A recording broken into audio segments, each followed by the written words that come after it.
Reincarnated into a 1970s villainous stepmother in a novel. After being cruelly cheated on by her boyfriend, Yu Wanwan was suddenly transported into a nostalgic era novel she had just been reading. In the novel, there was a pitiful big villain who had been abused since childhood, making Yu Wanwan feel deeply sorry for him. But in the blink of an eye, she became the wicked stepmother who abused this villain. Looking at the adorable big eyes of her little son, Yu Wanwan declared, "Spoil him, absolutely spoil him to death. Praise him, with endless creative compliments." She was determined to raise this villainous son into a pillar of the nation admired by all.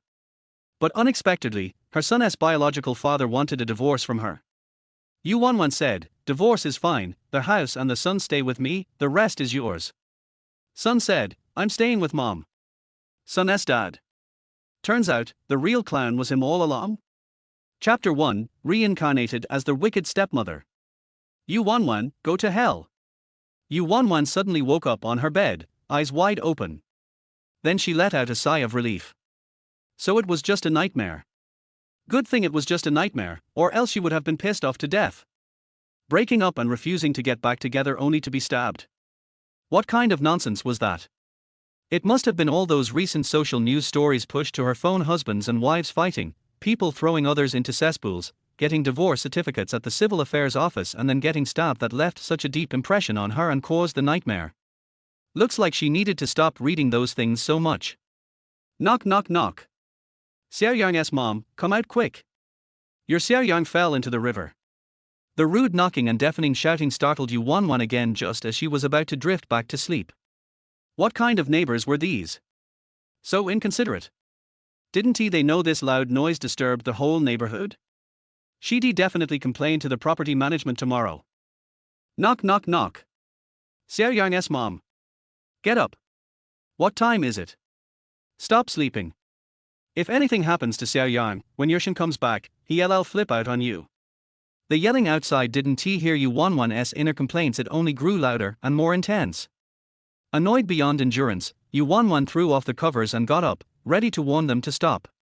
Then. Wait. Where was she?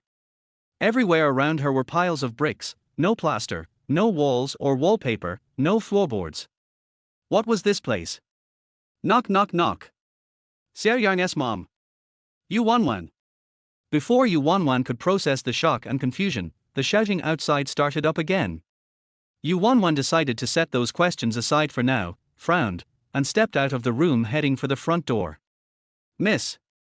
The aunt outside was still yelling and banging on the door, nearly hitting Yu Wanwan as she opened it.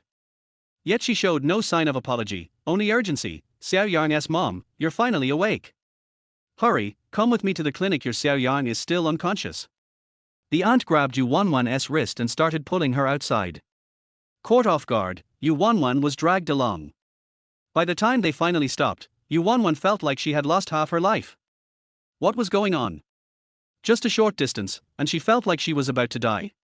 She'd been exercising regularly, she could run 2 laps around her neighborhood without even getting out of breath.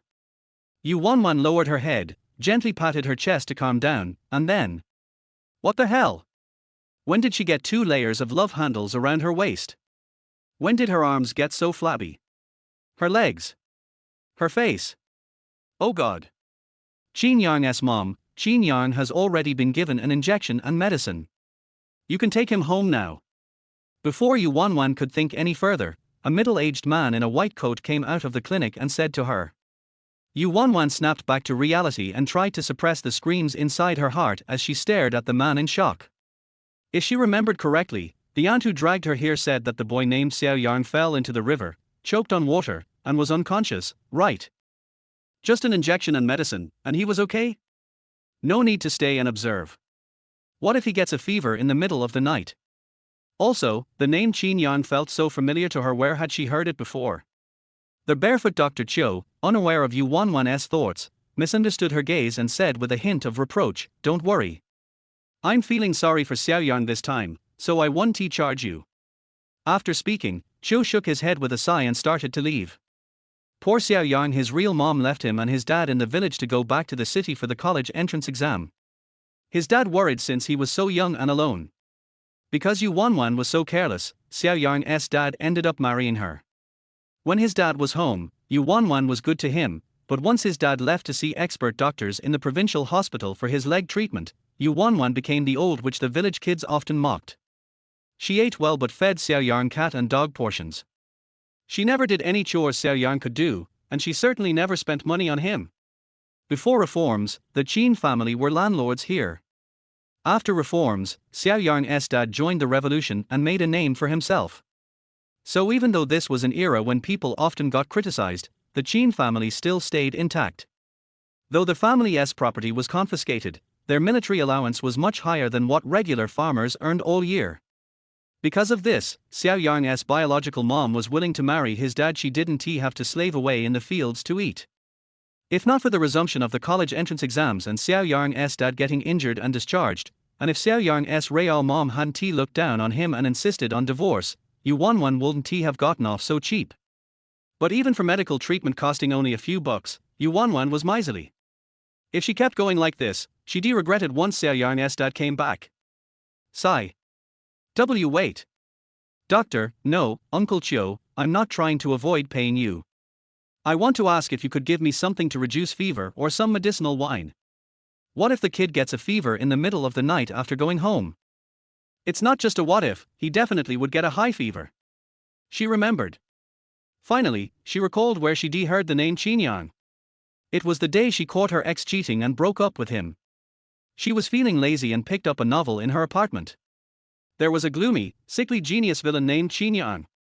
She remembered the book mentioned that this genius villain's illness started when he fell into water as a child. Because their wicked stepmother neglected him, he had a high fever all night. His brain wasn't damaged, but his body was ruined.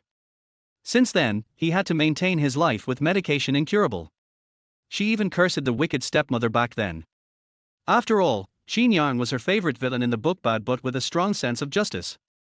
So, could this mean she had become the wicked stepmother she had cursed? Yu Wanwan pushed those absurd thoughts aside again. No matter what, she had to get through this crisis for her beloved villain. Uncle Chiu stopped walking and looked at Yu Wanwan with suspicion. He almost forgot about this. During training, doctors did mention this special case. But why would Yu Wanwan, who usually ignored Qin, even pay attention to it? Did she have some other sinister motive? After staring at Yu Wanwan for a long while, and just as Yu Wanwan was about to lose her temper, Uncle Chiu finally looked away and said, "Come with me." Chapter 2, That Cute Kid Is My Son. Yu Wanwan took the medicine from Uncle Chiu, gave the money, and then carried Qin, who was still unconscious, back home. Hearing Qin calling Mom unconsciously all the way, Yu Wanwan felt a lot in her heart. Once upon a time, when she was sick, she unconsciously called out to that blood relative like this. But later on, I was scolded more often and felt more disappointed, so gradually I stopped touching that area. Now. Well, although I am confused about the inexplicable appearance in the book I was reading, but considering that you are my favorite villain, I will temporarily satisfy our common regret and be a good mother to you. The news that Yu Wanwan personally carried Qin back from the clinic with a bag of medicine and medicinal wine in her hand spread throughout the village in an instant. While everyone in the village was discussing that Yu Wanwan had come to her senses and came to terms with it, only one pretty girl did not believe it. She ran to the Qin family's gate and stopped Yu Wanwan from returning. Yu Wanwan frowned as she looked at the girl opposite her. She had no memories of this body, only some plots she knew from the book, so she didn't know who the person opposite her was. Only. His skin is too rough, his complexion is uneven and sallow, his nose is flat, his eyes are small and dull, the clothes he wears are flashy and make him look fat, and his hairstyle makes his already round face look even bigger and flatter. To sum it up in one word, ugly. Is there something wrong? Yu Wanwan asked in a rather cold tone. Yu Wanwan, I know you are just pretending, just like when you first married Brother Yushin. Do you already know that Brother Yushin has recovered from his leg and is on his way back? The little girl didn't know that Yu Wanwan was criticizing her in her heart. When she heard Yu Wanwan's arrogant tone, she immediately blurted out what she had been holding back, I'm telling you, I won't let you succeed. When Brother Yushin comes back, I'll tell him that not only did you abuse Xiaoyang, you also caused Xiaoyang to be laughed at by the children in the village, and then he was pushed into the river and almost drowned. When Yu Wanwan listened to the previous paragraph, she could still calmly reply in her heart, oh, I didn't know it before but I know it now. However, when she heard the girl's next words, her expression suddenly changed. What did you say? Who pushed Qin Yang into the river? This is not mentioned in the book. The little girl seemed to be frightened by Yu Wanwan's expression and tone. When she heard her question, she immediately turned around and ran away, fearing that she would hit her or threaten her. After all, she was too small to beat the other party. However, the little girl did not forget to shout at Yu Wanwan behind her as she ran, "Yu Wanwan, I won't tell you. Just wait for my brother Yushin to divorce you." Yu Wanwan. Then thank you. Looking at the light Qin Yarn lying on her shoulder, Yu Wanwan finally did not chase after him to question him. Instead of putting himself in the wrong of asking that ugly girl with hostile eyes, it would be better to wait until she takes good care of Qin Yarn and he wakes up before asking him. Thinking of this, Yu Wanwan hugged Qin Yarn's arm a little tighter. At 11:30 in the evening, just as what was said in the book, Qin Yarn developed a high fever. Yu Wanwan rubbed his body with medicated wine, fed him medicine, and applied a cooling towel to his forehead without stopping for a moment. She was busy like a top. All this activity made Yu Wanwan feel like she had lost at least 5 kilograms. Fortunately, hard work pays off. At around 12:30, Qin Yarn's high fever finally subsided, and Yu Wanwan was so sleepy that she fell asleep sitting on the bed leaning against the wall. At the same time, Qin Yushin, who was rushing back from the provincial capital by car, was not sleepy at all and his face was full of anxiety. He didn't know if it was too late for him to go back now. Chirp, chirp. Chuck. Bang, bang, bang. The next day, Yu Wanwan gradually regained consciousness amid the noise. Yu Wanwan frowned and was cursing the voice that disturbed her sweet dream in her heart when she suddenly came to her senses, remembered something and opened her eyes abruptly. The bricks and tiles are still there, the swimming ring is still there, and she still has the arms of a unicorn. This is not a dream. Yu Wanwan wailed in her heart for only a few seconds, and immediately looked over at the bed, only to find that there was no one on the bed. The quilt was tidy as if no one had slept there. Yu Wanwan stood up quickly, but because of her fat and unhealthy body and because she had been sitting all night, she almost fell to the ground. No, she couldn't stand being fat for another minute. Mom, Mom. Just as Yu Wanwan was leaning against the wall and slowly getting dizzy, a timid voice rang out, "Morning, breakfast is ready." Yu Wanwan looked towards the door in the direction of the voice, and saw a pair of big, black, bright eyes on a delicate and thin little face, looking at her cautiously and shyly. Cute baby. A real cute baby. Yu Wanwan suddenly opened her eyes wide. At this moment, she didn't feel any discomfort at all, but was full of energy. This cute and tender white and rosy face, big black, bright and lively eyes, eyelashes as dense and long as a feather brush, a cute little nose, and a pink little mouth. How could there be a child whose every bit of her heart was so well known? Yu Wanwan immediately walked quickly to the little guy and stretched out her hands to hug him, but she returned to reality as she did so. With her strong arms, is she worthy of holding such a cute baby? Yu Wanwan was in tears. She was no longer the charming Miss Yu. She was now just an ugly girl with a fat belly. But wait. She seemed to have forgotten something. What did the cute little kid call her just now? Mom, Mom. Qin Yarn called out Yu Wanwan again cautiously. He felt that the mother in front of him was a little strange. The way she looked at him was the same as the expression Erguzi in the village had when he saw the delicious food his father gave him in his hand. Also, the action that Mom just took, did she want to hug him? Little Qin Yarn's eyes were filled with confusion, but that couldn't stop him from wanting to get close to his mother. Because he had a dream last night. In the dream, he had a high fever, and his mother took care of him all night until she was so tired that she fell asleep leaning against the wall. When he woke up, he actually saw his mother sleeping against the wall, with the quilt covering her tightly. At that moment, he was really happy. So he was so happy that he quietly stood up and quickly finished everything his mother had asked him to do, thinking of making his mother happy too. And now, he also wants to hug his mother. Yu Wanwan finally came to her senses when the small soft body hugged her. Then she was directly hit by the cute eyes. This is her son. Smash it. Chapter 3. She is old. Yao Po. Son, did you cook this porridge? How can you be so awesome? Baby, did you cut the pickled cabbage? That's amazing. But you're still young, so you should let an adult do the cutting. Wow, you have rinsed the chopsticks and bowl. You are such a clean baby. Mommy loves you. At the big table, Qin Yarn listened to his mother's praise for him, and the smile on his face never faded. But seeing that Yu Wanwan couldn't stop praising him, he gradually became so embarrassed that he almost buried his head in the bowl. How could Mom? Why did she praise him even for such a small thing? He felt embarrassed. When Yu Wanwan saw the little guy's shy movements, a smile appeared on her face. Such a cute little guy, but the author wrote him so miserably in the book. The author is simply crazy. However, now that she is here, she will not allow such a thing to happen. Anyway, she came into this body inexplicably, and she didn't know how to go back or when she could go back, or even if she couldn't go back. In this case, she might as well just stay with her big baby. After all, it is so rare to meet such a cute baby that suits her heart. The only thing I'm not satisfied with is her fat body. Yu Wanwan put down her chopsticks and sighed deeply in her heart. From today on, in addition to protecting the cute little villain, she will also have to start fighting against her body and beauty. Qin Yan, who had no idea what Yu Wanwan was thinking at the moment, quickly finished his meal after seeing Yu Wanwan put down her bowl and chopsticks, and then pretended to pick up the bowl and wash it. Yu Wanwan came to her senses and quickly stopped him, saying, "Baby, you don't need to wash the dishes. Mom can do it." The crappy author and the crappy stepmother actually let such a cute little kid wash dishes and cook. Yu Wanwan cursed in her heart again. Qin Yan was a little confused by Yu Wanwan's words, and at the same time he felt a little panicked.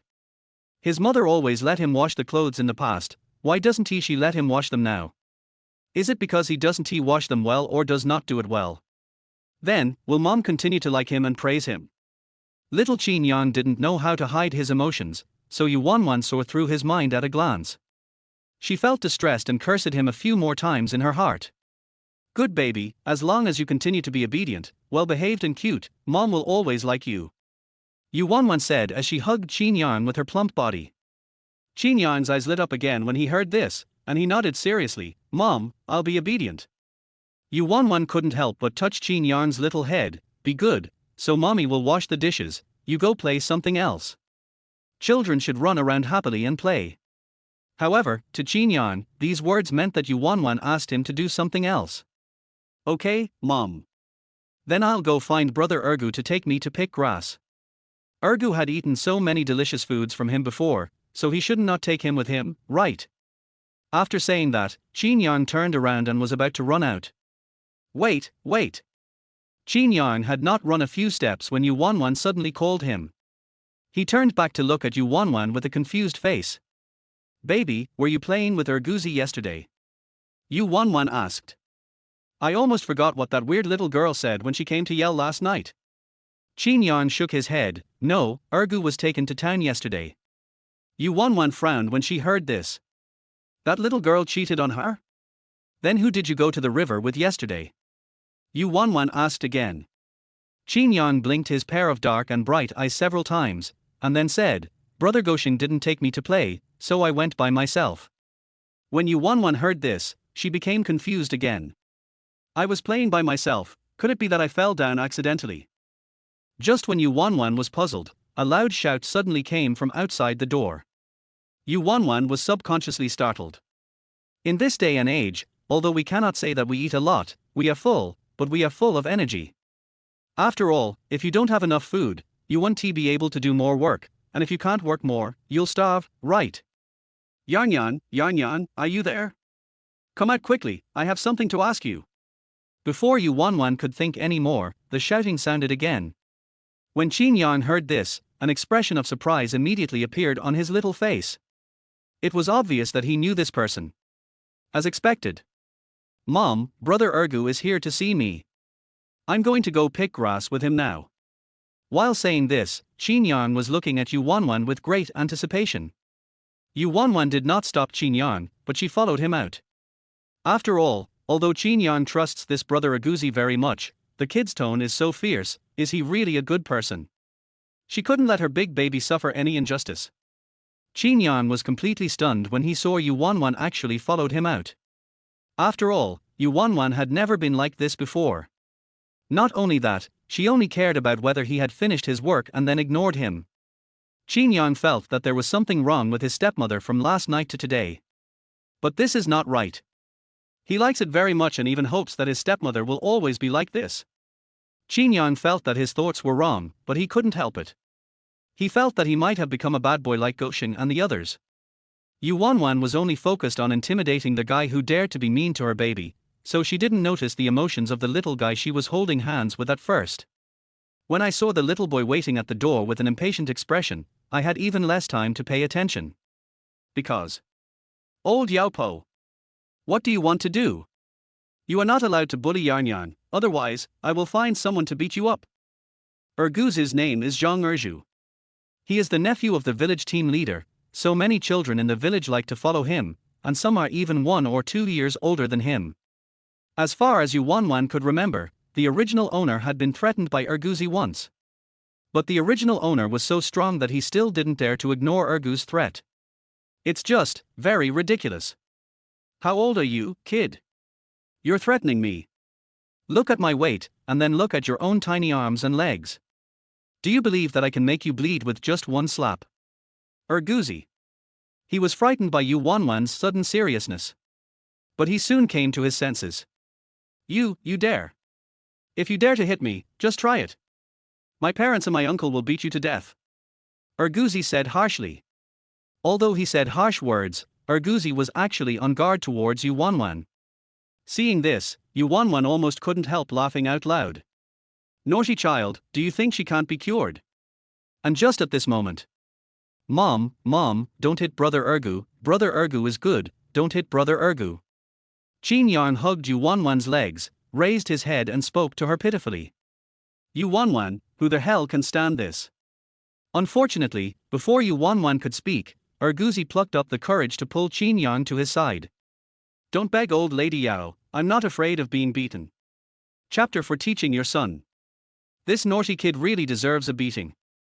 Yu Wanwan felt her hands itching, wanting to make this little guy who was trying to provoke her understand why the flowers were so red. However, after meeting his son's eyes that were still wet, he finally suppressed the wild power in his heart. Okay, I won't tease you anymore. I just came out to see what you want with my son and why you are so anxious. Yu Wanwan said.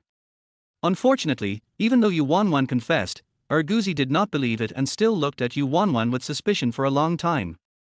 There was a moment when Yu Wanwan didn't want to endure it anymore. Naughty kid, he will definitely be obedient after a beating. As if he sensed that Yu Wanwan really wanted to hit him, Urguzi didn't dare to talk nonsense anymore. However, he did not want to talk to Yu Wanwan, but turned to Qin Yarn. This is the spirit of Zhang Erju, who cannot be moved by poverty or humbleness, and cannot be bent by power. I heard from Xiao Shichu and the others that Gosheng and the others deliberately pushed you into the river yesterday. Urguzi asked Qin Yarn. After hearing this, Qin Yarn knew that Urguzi was here to verify with him and then go to settle accounts with Gosheng and the others, so he quickly curled his eyes and said, It's okay, brother Urguzi, you see I'm fine, they. What did you say? Was it Gosheng who pushed my big baby? Qin Yarn hadn't even finished his words when he was interrupted angrily by Yu Wanwan. Urguzi and Qin Yarn subconsciously shrank their necks when they heard the voice. Yu Wanwan noticed Qin Yarn's fear and quickly suppressed her anger. Then she reached out and picked up Qin Yarn and coaxed him softly, Baby, don't be afraid. Mom is not angry with you. Tell me, was it really that dog who pushed you into the river yesterday? You have to tell the truth. Mom doesn't like children who lie. In order to prevent Qin Yarn from being sensible, Yu Wanwan deliberately added this sentence. After all, in the book, the little guy was warned by her worthless stepmother not to cause trouble and let trouble find her. When Qin Yarn heard this, he immediately nodded without hiding anything. Very good. Yu Wanwan stiffened her fists in an instant. The vicious stepmother was the one who caused the little guy to become paralyzed from the waist down due to excessive fever, but she was also the one who pushed the little guy into the river and did not inform the adults in time for fear of being blamed, so the one who let the little guy float in the river for so long was the culprit. Now that the culprit has been found, is there any need to wait? Urgu, you know where Gosheng's house is, take me there. Yu Wanwan said to Zhang Erju. Zhang Erju immediately became alert again. What do you want to do? This is Gosheng's fault. If you dare to ask Yarn Yarn to apologize to them, I will tell Uncle Qin when he comes back. When Yu Wanwan heard this, her head started to hurt a little. The evil force is paying back. It's all that crappy stepmother's fault. Yu Wanwan turned to Qin Yarn and asked, Son, do you believe in your mother? Qin Yarn met Yu Wanwan's eyes and nodded. He believes the mother who is now telling her son to smash it. Zhang Erju, who was standing nearby, so that Qin Yarn actually still believed Yu Wanwan, the vicious old woman Yao, and immediately shouted anxiously, Yarn, don't be fooled by old woman Yao's words, she definitely has no good intentions. Yu Wanwan reached out and pinched Zhang Erju's mouth. Shut up. Naughty child, not as cute as her big baby. Son, then point your mother in the direction of Goshen's house. Yu Wanwan turned to Qin Yang and said. Qin Yang hesitated a little. Mom, are we really going? Actually, I'm fine. Yu Wanwan. She understands, but after all, I still don't quite trust her in my heart. But it doesn't matter. Yu Wanwan's tone became gentler. Yarn, now it's not a question of whether you are okay or not, but a question of whether Goshen did this. He pushed you, but because he was afraid he didn't call for help, so you stayed in the river for so long. What if no one saw you? You would never see your mom and dad again. Goshen is killing people and committing a crime. He should be locked up and shot. When Qin Yang and Ergo heard this, their eyes widened.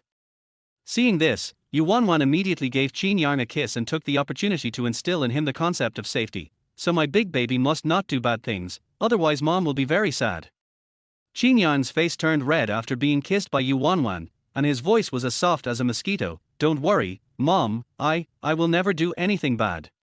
So, Mom, can you always be like this and don't change back? My dear baby, you are so good. Mommy believes you won't do that. Yu Wanwan couldn't help but kiss the little guy again. The little guy was so embarrassed that he buried his head in Yu Wanwan's neck. Zhang Erju was stunned by the scene in front of him. Who could tell him why old Mrs. Yao had changed so much after he had been away for just one afternoon? After Yu Wanwan and Qin Yang quarreled for a while, they returned to the main topic. We need to teach our children a lesson and seek justice. Okay, baby, can you show Mom where Goshen's home is now? Yu Wanwan said and added, although you are fine, baby, and Goshen doesn't need to be locked up or shot, he has to realize his mistakes, otherwise he will do bad things again in the future. Besides, my baby has suffered so much, he must apologize to our family and promise not to bully our baby again. If my baby deliberately bullied others for no reason, I would also take my baby to apologize to others. Baby, do you know? Qin Yang quickly shook his hands and said anxiously, Mom, baby won't bully others. Well, baby is so good. Yu Wanwan praised happily. Zhang Erju, who finally came to his senses, couldn't stand it anymore. Will this old lady Yao ever stop? And Qin Yang, how come he was coaxed into submission with just 2 words? He still doesn't quite believe old Mrs. Yao. But since old Mrs. Yao said herself that she would help Yarn get justice, he would wait and see. If old Mrs. Yao lied to him, I'll take you to Goshen's house. Zhang Erju shouted at Yu Wanwan, if you dare to lie to me and Yarn, I will never let you go. After saying that, Zhang Erju didn't give Yu Wanwan any chance to come back to her senses and ran forward. Yu Wanwan. He is so young, but he won't let you go. I don't know who he learned this from. Education is really worrying. And on the other side is Goshen's home. Goshen heard from his friends that Ergu heard about the incident of pushing Qin Yang into the river after he came back, and had gone to find Qin Yang. Who knows, he might come to settle the score with him soon. He is not worried at all. After all, Qin Yang is just a little coward and he doesn't dare to complain to adults. When Ergu comes to question him, he will refuse to admit it. Chapter 5 Lessons for the Best. Goshen's name is Jin Dajwan, and he is a strong and solid little guy just as his name suggests. Jin's ancestors were butchers. After the reform and opening up, they became pig butchers in the production team. Sometimes some pig offal and scraps from the production team would be brought home by him. Every time he slaughtered a pig, he could buy some meat with money without a ticket. Therefore, Goshen's family lived a better life than other families in Shengshui village. At least they had some oil in their meals from time to time, unlike other families who could only wait until festivals. When Zhang Erju brought Yu Wanwan and Qin Yang to Jin Dajwan's house, Jin Dajwan's sisters were feeding chickens and ducks and washing clothes in the yard, while Jin Dajwan had just woken up. Yu Wanwan was stunned for a moment when she saw this.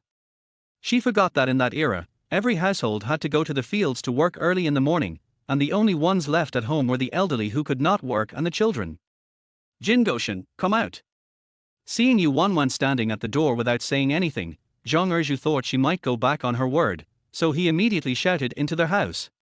Jin Dajwan's two sisters hurried out when they heard Zhang Erju's voice. "Ergu, are you here to play with Goshen?" "Goshen is still eating, please wait a moment," said Jin Dajwan's sister Jin Daniu. "Who wants to play with him? He's in a Vildor." "I'm not here to play with him, I'm here to settle accounts with him," Zhang Erju replied. Jin Daenyo and Ernyo frowned in confusion. Zhang Erju ignored them and continued to shout towards the door, "Jin Goshen, are you afraid to come out? Are you a coward? Are you a troublemaker? You are not a man at all if you dare not take responsibility for what you did." "Who said I'm not a man? Zhang Ergu, if you keep talking nonsense, I'll break your teeth." Jin Dajwan rushed out and shouted at Zhang Erju. "How could I be talking nonsense? It was you who pushed Yarn into the river, you bastard. If you don't apologize, I will have the police arrest you and put you in jail." When Jin Dajwang and his two sisters heard that they were going to go to jail, they immediately panicked. "Ergu, don't talk nonsense. Our Dajwang is such a well-behaved boy, how could he push Yarn into the river?" "It must be a misunderstanding," said Jin Danv. Then she looked at Qin Yarn, who was standing behind Zhang Erju and was held in Yu Wanwan's arms. Jin Daenyo walked forward with a smile and said, "Aunt Qin, this must be Ergu talking nonsense. Please don't misunderstand me. How about I kneel down and kowtow to you?" After saying that, Jin Danv actually knelt down in front of Yu Wanwan. "Yu Wanwan. She hasn't said anything yet." Yu Wanwan moved her feet and walked aside. She didn't intend to argue with the kids. "Zhang Erju, you know where the Jin family's land is, take me to the Jin family's land." Yu Wanwan turned and said to Ergu. Ergu was very unhappy when he heard this. "What do you want to find someone for? The one who did something wrong is Goshen, and Goshen is right in front of you, why don't you just beat him up? You still need to find an adult, isn't he that annoying? Moreover, Goshen's mother is very powerful. If old Mrs. Yao goes to find Goshen's mother, what if she can't beat her and ends up asking Yarn to apologize instead?" Ergu doesn't believe Yu Wanwan. Yu Wanwan pursed her lips upon seeing this, and then looked at Jin Daenyo who was kneeling on the ground. "Get up and take me to the field to find your parents, or I will call the police to have your dog arrested." When Jin Daenyo heard this, she stood up quickly and said, No, I'll take you there." "Aunt Qin, don't call the police." Seeing that Yu Wanwan was not as easy to talk to as before, Jin Danv stopped begging her. She originally thought that Yu Wanwan was going to take advantage of her mother's absence to capture Jin Dajwan, so she knelt down in a hurry. Now seeing that she is actually taking the initiative to look for her mother, Jin Daniu is not panicked at all. Who is her mother? Who in Shangshui village doesn't he know how powerful her mother is? As long as her mother is around, no one can touch Da Zhuang. Jin Danv led the way, and Yu Wanwan followed behind holding Qin Yan. Ergu wanted to step forward to stop them, but was pulled back by Jin Ernyu who was following behind. In this way, the group soon arrived at the Jin family's fields. "Mother!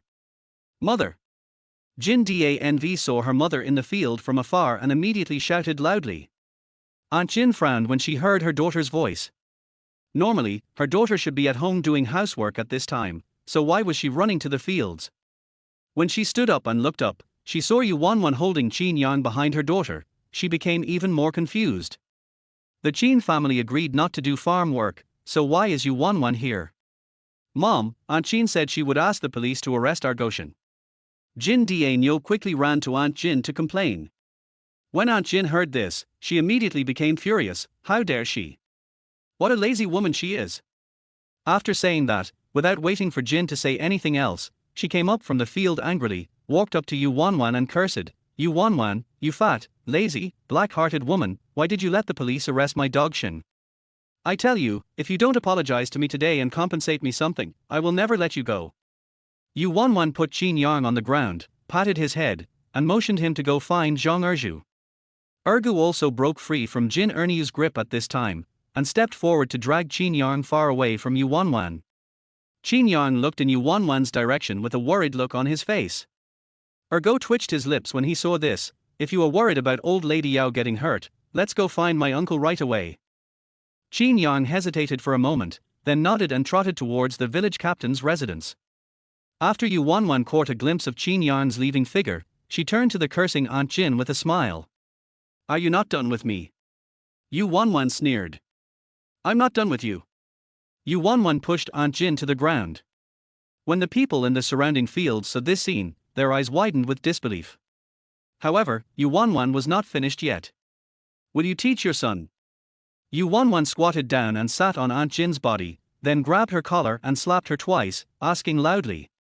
If you don't know how to do it, I will send him to the Public Security Bureau for you and let the police help you educate him. He is so young and he pushed a child directly into the river. Who taught him to do this? Do you know that this is a crime? He is punishable by death. Are you still going to finish with me? You should be thankful that my Qin Yang is okay, otherwise, I will make your family suffer. Whenever Yu Wanwan thought of Qin Yang as described in the book, her anger grew. Aunt Jin was stunned by Yu Wanwan's actions and didn't react at all. The Jin family siblings, who were originally waiting for her mother to teach Yu Wanwan a lesson, were suddenly dumbfounded. However, people from a nearby village reacted and rushed over from their fields to try to stop the fight. Yu Wanwan was pulled up and shook her fat arms. Don't you want an apology? Don't you want compensation? Then come one by one. If you don't satisfy me, I will beat you and report to the police. Chapter 6, Send to the Public Security Bureau. Everyone around was stunned when they heard this. Is this a bit too much to beat someone up and ask for compensation? Bitch, I'm going to fight you. Aunt Jin took advantage of the moment when everyone was stunned, broke free from the hand of her village neighbor who was holding her, and rushed towards Yu Wanwan with great explosive power. She was careless just now, so Yu Wanwan took advantage of the opportunity. Now she wants to let Yu Wanwan see who has the final say in Qingshui village. Everyone, get out of my way. If anyone blocks my way again, I won't care who you are. I'll fight you together. Aunt Jin's brute force was well known in their village. When she was still rational, everyone dared to step forward to help her, but now, the onlookers couldn't help but worry about Yu Wanwan. Even the aunts and young wives who were originally standing by her side instantly moved away from her with worried looks on their faces. In fact, everyone in the village knows about Yu Wanwan's situation. Although she looks strong, her flesh is all weak and useless. She is a useless person who can't carry anything with her shoulders or hands. This is also the reason why the Yu family took a fancy to Qin Yokuan, who had a child. After all, he really didn't need to work in the fields to earn work points. That's why they didn't do things in a proper manner in the Yu family and directly sent the girl to Qin Yokuan's room. Then they asked the team leader to judge the case, and then successfully married Yu Wanwan to Qin Yokuan. Quick, go and call the captain. At this time, all she could do was pray that the captain who knew how to wield a whip would come soon. As long as he swung the whip on the ground, Aunt Jin would naturally wake up. Upon hearing this, a villager immediately ran towards the captain's house. Now they all have only one thought in their minds: they must hold on a little longer and hope nothing happens. It happened in the blink of an eye. Just as Aunt Jin was about to grab Yu Wanwan, everyone around her covered their eyes and dared not look, and then they heard a painful wail. "R. Let go, R. Help." Everyone quietly opened their fingers and looked out. Who knew that the scene they saw was completely opposite to what they imagined? It wasn't Aunt Jin who rode on Yu Wanwan and beat her, but Yu Wanwan stood there and pinned Aunt Jin to her knees on the ground. What is going on? Mom! Jin Da Nyo, Nyo and Jin Da Zhuang hurriedly ran to Aunt Jin and shouted without caring about anything else. While shouting, Jin Da Zhuang used his little hands to pry open Yu Wanwan's hands that were holding his mother's. When he failed to pry Yu Wanwan's hands open, he just started beating Yu Wanwan. "Let my mother go, you bad man, let my mother go." Yu Wanwan would not allow Jin Da Zhuang to beat her just because he was still a child. "You are still young and don't learn your lesson. Let your mother bear the consequences of your mistakes. If you hit me again, I will be rude to you." Jin Da Zhuang was not afraid of Yu Wanwan's threat. Seeing that Yu Wanwan's hand refused to let go of his mother, Jin Da Zhuang lowered his head and began to bite Yu Wanwan's hand. Seeing this, Yu Wanwan frowned and immediately released one hand to grab both of Jin Da Zhuang's hands. She turned around and grabbed him with her backhand, and held him tightly beside his mother. "R. Let me go, you bad guy. Let me go." Jin Da Zhuang shouted while kicking and hitting non-stop. Jin Danv and her NV were completely stunned by this scene. Seeing this, the villagers nearby hurried forward to persuade Yu Wanwan. "Wanwan, how can you still bother with a child? What does he know? It's his mother who provoked you. Let Dajwan go quickly, or he will get hurt. Yes, Wanwan, quickly let go, otherwise if Dajwan gets hurt, his father will definitely not let you go. Your family has Kuan and is not at home, so you'll be the one who suffers in the end. Yu Wanwan sneered, suffering a loss. Why, did he dare to hit me? If he dares to hit me, that's perfect. I'll go to the police station and jail with his son. I'm going to say this today. If Jin Dajwan doesn't give me an explanation, compensation, and a good education for his son, and if he doesn't give me a guarantee about pushing my son Yarn into the river, this matter will never end. Great men always teach by example. I'm going to go to the police station to ask if it was his Jin Dajwan who pushed my Yarn, or if he saw his parents push someone else. As soon as Yu Wanwan said this, everyone's faces turned pale. Bullshit. You bastard, you dare to throw dirty water on my family. I'm going to ask how your Yu family taught their daughter. Let my Dajwan go quickly, or when my man comes, I'll make you pay. Aunt Jin was really unable to move because of Yu Wanwan's clamp. Seeing her son screaming in pain, she could only use her own man to threaten Yu Wanwan. But since Yu Wanwan has already chosen to take action, there is nothing to be afraid of. Is it possible that she, who is at the 7th level in Sonder, cannot defeat a man? Thinking of this, Yu Wanwan still felt a little angry. She was a 7th level official, yet she was stabbed by her scumbag ex-boyfriend. This was such a huge shame. Mother Dajwan, please stop talking. It's really your Dajwan's fault. You can just take Dajwan to apologize. Why make it like this?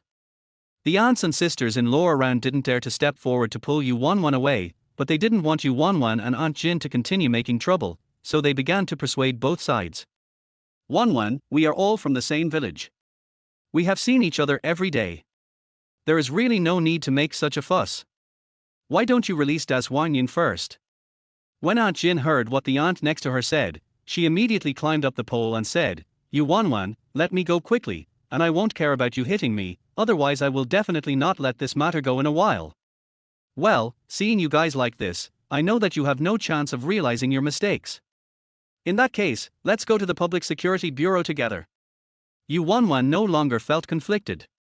Originally, when she brought Qin Yang here, she just wanted Jin Dajwan to admit his mistake and then sincerely apologize to Qin Yang. Who would have known that she would be blackmailed and threatened before she could even say anything, and now even though she had forcefully controlled this Aunt Jin, she was still arrogant, so she would no longer threaten her verbally and just face reality head-on. After Yu Wanwan finished speaking, she pushed Aunt Jin and Jin Dajwan towards the main road. How could Aunt Jin agree to this? But she was still in Yu Wanwan's hand, and Yu Wanwan didn't know how she could get away. No, Sister Yu, let's talk it out. I was wrong, I apologize, I will compensate, isn't it okay for me to compensate? As Aunt Jin spoke, she glanced at the two girls beside her. Big girl, second girl, hurry to the slaughterhouse and call your dad back. Chapter 7 The captain is here. Call your father back and teach this little bitch a lesson. Aunt Jin had a smile on her face, but she was cursing in her heart. She didn't expect that the useless lazy woman who had always been weak and vulnerable could suddenly become so good at fighting, and she couldn't even fight back. Zhu Tsuewa has lost face today, and she must get her man back to seek justice. The eldest and second daughter had already been frightened by Yu Wanwan's ferocity. After hearing what their mother said, they immediately turned around and ran to the slaughterhouse. At this moment, the captain came over with Zhang Erju and Qin Yang behind him. Hey, everyone from the Jinfu family, stop right there. What are you yelling about? What are you doing here? Are you slacking off? Do you still want your work points? I'll give you half a day's work points today. Seeing this, the onlookers hurried back to their assigned fields. However, they did not concentrate on their work as before. Instead, they worked while listening to how the captain would deal with the situation. The only people left on the ridge of the field were Yu Wanwan, Jin Daniang and Jin Dazhuang who were restrained by her, and the two sisters Jin Daniu who were standing aside and unable to walk. After hearing the captain's voice, Aunt Jin changed her previous fierce attitude and started crying, "Oh my, Uncle Dashin, you are finally here. If you hadn't come, I would have been bullied to death by this little bitch." The captain frowned when he heard Aunt Jin crying. Before coming, he already knew what had happened from the narration of Zhang Erju and Qin Yang. But originally he was worried that Kuan's wife would suffer, so he didn't even have time to finish his breakfast and hurried over. But he didn't expect that the scene he saw was completely different from what he imagined. Not to mention the captain, even Qin Yang and Zhang Erju were completely shocked by Yu Wanwan. Qin Yang looked at the leftover woman with bright eyes, who couldn't get away from Yu Wanwan's hands at all, and felt inexplicably proud. Yang, your mother is so powerful that she can even subdue Goshen's mother. Zhang Erju said in a low voice with envy. That's it. Qin Yang straightened his back. Cough cough. Hearing the voices of the two little guys behind him, the captain couldn't help but cough twice, signaling them to pay attention. Then he turned to Yu Wanwan and said, You have wife Kuan, so let Jinfu's go. When Yu Wanwan saw Qin Yang coming, she had no intention of continuing to hold Aunt Jin and Jin Dazhuang. After all, she still wanted to be a gentle mother in front of Qin Yang. So when he heard the captain's words, he let go of his hand. Who would have known that she let go for the captain's sake, but Aunt Jin didn't care about that. After being freed, she turned around and went to catch Yu Wanwan again. Yu Wanwan reflexively kicked Aunt Jin on the knee. With a thump, Aunt Jin fell flat on her face. Yu Wanwan immediately turned to the captain. This is not my fault. The captain was speechless. Why didn't he realize that Yu Wanwan was so powerful before? Didn't Xiaoyu village say that she was a useless person who couldn't carry anything on her shoulders or hands? If she stayed in the sun for a while longer, she would get heat stroke and lose half her life? With this skill and this kick, you say I'm weak? Are you trying to scare me? The captain couldn't bear to look at Aunt Jin, who was looking up with her head and her nose bleeding, probably because it was hit somewhere. All right, stand still, don't do that again. If anyone does that again, I'll make him reflect on his actions in front of all the villagers in the big field after work. Yu Wanwan raised her eyebrows and stood aside obediently without moving. Upon seeing this, the two little guys, Qin Yang and Zhang Erju, immediately ran to her. Mom, are you okay? Qin Yang asked with concern in his eyes. There was no way, Yu Wanwan's breathing was too loud. Yu Wanwan, how to write a 1-second speech on social death. Yu Wanwan touched Qin Yang's head. Because of their excessive exercise, his throat could not make any sound, so he could only shake his head. Yang, why do you feel so awkward calling Mom? If you want to call someone, just call me Mother. Mother sounds so nice, right, Mother? Zhang Erju interrupted Qin Yang's worries and said, Mother, can you teach me how to use that kick you just gave me? It was amazing. Yu Wanwan, another child. Don't want. Yu Wanwan's face was full of rejection. Why are you shouting? The captain at the side couldn't stand it anymore and hit Zhang Erju on the head with a chestnut. Zhang Erju suddenly cried out, R. Seeing this, Qin Yang not only did not comfort him, but also hugged Yu Wanwan's thick legs tightly. No matter whether it was mother or mom, they all belonged to him alone. Even if Zhang Erju treated him well, he was unwilling to share with him. Mom! Don't die! Mom! Mom! Don't die! 3 deafening cries interrupted the cheerful atmosphere on Yu Wanwan's side. The captain looked at the 3 siblings of the Jin family hugging Aunt Jin and crying breathlessly, and he wanted to scold but also wanted to laugh. However, what needs to be said must be said. Stop crying. Jin Fujia, wipe the blood from your nose quickly, I have something to say, said the captain. The 3 siblings of the Jin family immediately burst into tears. Aunt Jin then slowly stood up, wiped the blood from her nose with her sleeve, and then tilted her head back and slapped her forehead a few times. Seeing that the nosebleed had stopped flowing, Aunt Jin glared at Yu Wanwan fiercely. Aunt Jin originally wanted to throw a tantrum, but when she saw the captain shaking the whip in his hand, she immediately restrained her temper. Uncle Dushan, you saw it too. She beat me so hard that I was bleeding. You have to take charge of this for me. Otherwise, my man will come back. What if your man comes back? If your man comes back, can your Dazhuan get away with pushing people into the river? Asked the captain. Aunt Jin immediately stopped shouting, Hey, Qin Yang fell into the river, how can we be sure that it was my Dazhuang who pushed him? Besides, they were just kids playing together. Even if they pushed each other, it could have been accidental, right? Why do you have to drag my Dazhuang to jail? That's unreasonable. The captain glared at Aunt Jin and said, Do you want me to call all the children who went to the river yesterday to the playground and confront them one by one? Aunt Jin stopped talking. Let's not talk about whether it was accidental or intentional, but you didn't even call me sir after pushing me, and almost killed Qin Yan. How can we explain this? When Aunt Jin heard this, she immediately started to make a fuss again. Qin Yan died because this little bitch was unwilling to spend money on Qin Yan's medical treatment. As soon as Aunt Jin said this, before Yu Wanwan could speak, Qin Yan refused. You're lying. Mom not only treated me but also gave me bitter medicine to take.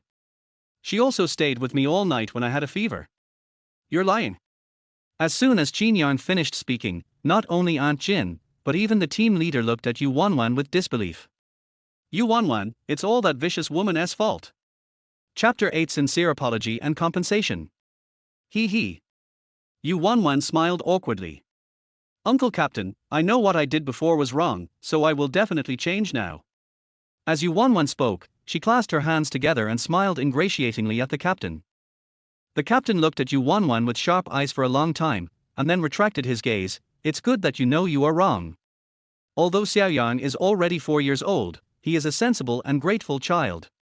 If you treat him well, he will treat you as his biological mother in the future. Yes, Captain, you are right. Yu Wanwan nodded in agreement. The captain didn't know whether he really believed Yu Wanwan's words or still had doubts. Anyway, after Yu Wanwan nodded, he didn't dwell on it anymore and looked at Aunt Jin. Jinfu family, it's no use for you to make trouble in front of me. If the Cohen family really wants to go to the County Public Security Bureau to file a complaint, when the police come to our village to investigate, it will be an ironclad fact. The fact that the Yokuan family didn't go directly to the County Public Security Bureau shows that they are in the same village and don't intend to make a big fuss. If you know what's right and wrong, you can apologize to the Yokuan family and let it go privately. If you still want to do this, just pretend that I didn't say anything and go to the County Public Security Bureau. Aunt Jin was no longer afraid to throw a tantrum after hearing what the captain said. After the captain finished speaking, he did not look at Aunt Jin again, but turned to Yu Wanwan. As for the Cohen family, do you think what Uncle said just now is feasible? Fortunately, Yarnyang is not in serious trouble. Let the Jin Fujir apologize to you and promise not to bully Yarnyang again in the future, and then give some compensation, and this matter will be over. Yu Wanwan didn't really intend to make a big fuss at the police station at the beginning. She just wanted to teach Jin Dazhuang's family a lesson. After all, Jin Dazhuang was still a child, and there was still a chance to win him back. Moreover, if she was so cruel and did something to Jin Dazhuang, other families in the village would definitely have a problem with Qin Yan.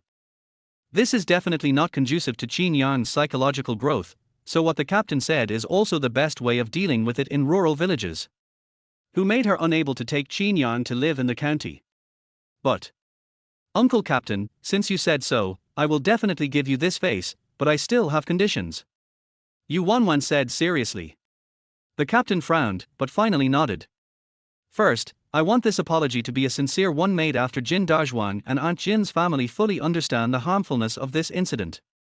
Otherwise, I will not accept it, and neither will Yarnyang in our family. Secondly, their compensation must satisfy me. I am not short of money and will not blackmail them, so I don't want to be paid directly. I just want a sincere compensation from them. After listening to what Yu Wanwan said, the captain showed some admiration for Yu Wanwan in his eyes. These words may sound like they are meant to be difficult, but they are indeed thoughtful requests. She is worthy of being the only girl in Xiaoyu village who has attended high school. Although she has not graduated, the way she speaks feels different. This was also one of the reasons why Qin Yokuan was able to accept the Yu family as his relative. Okay, Uncle thinks what you said is very good and right, let's do as you say. The captain smiled and nodded to Yu Wanwan.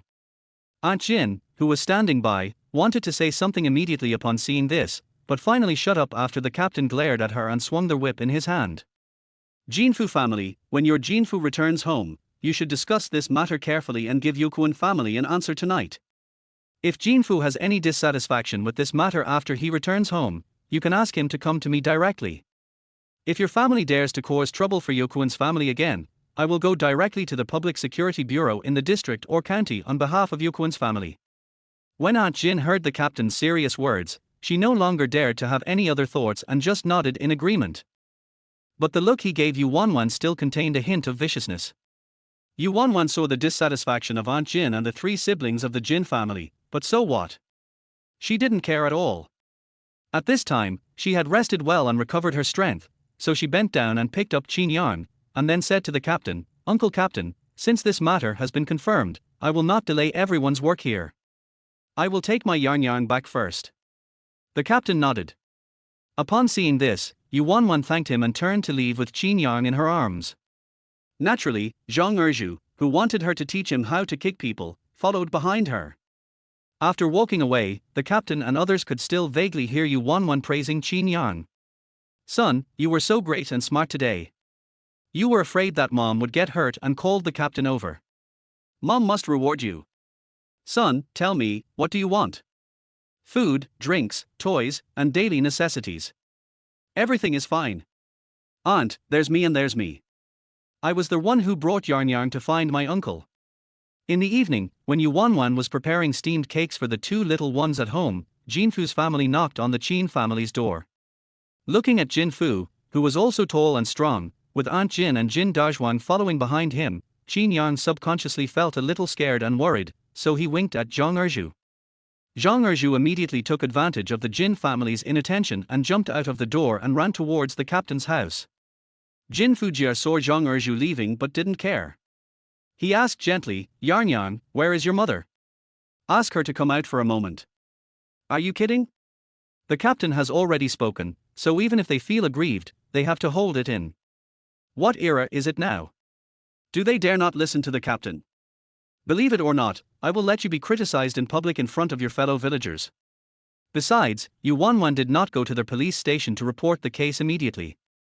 She just wanted to seek justice from their family. The child did something wrong.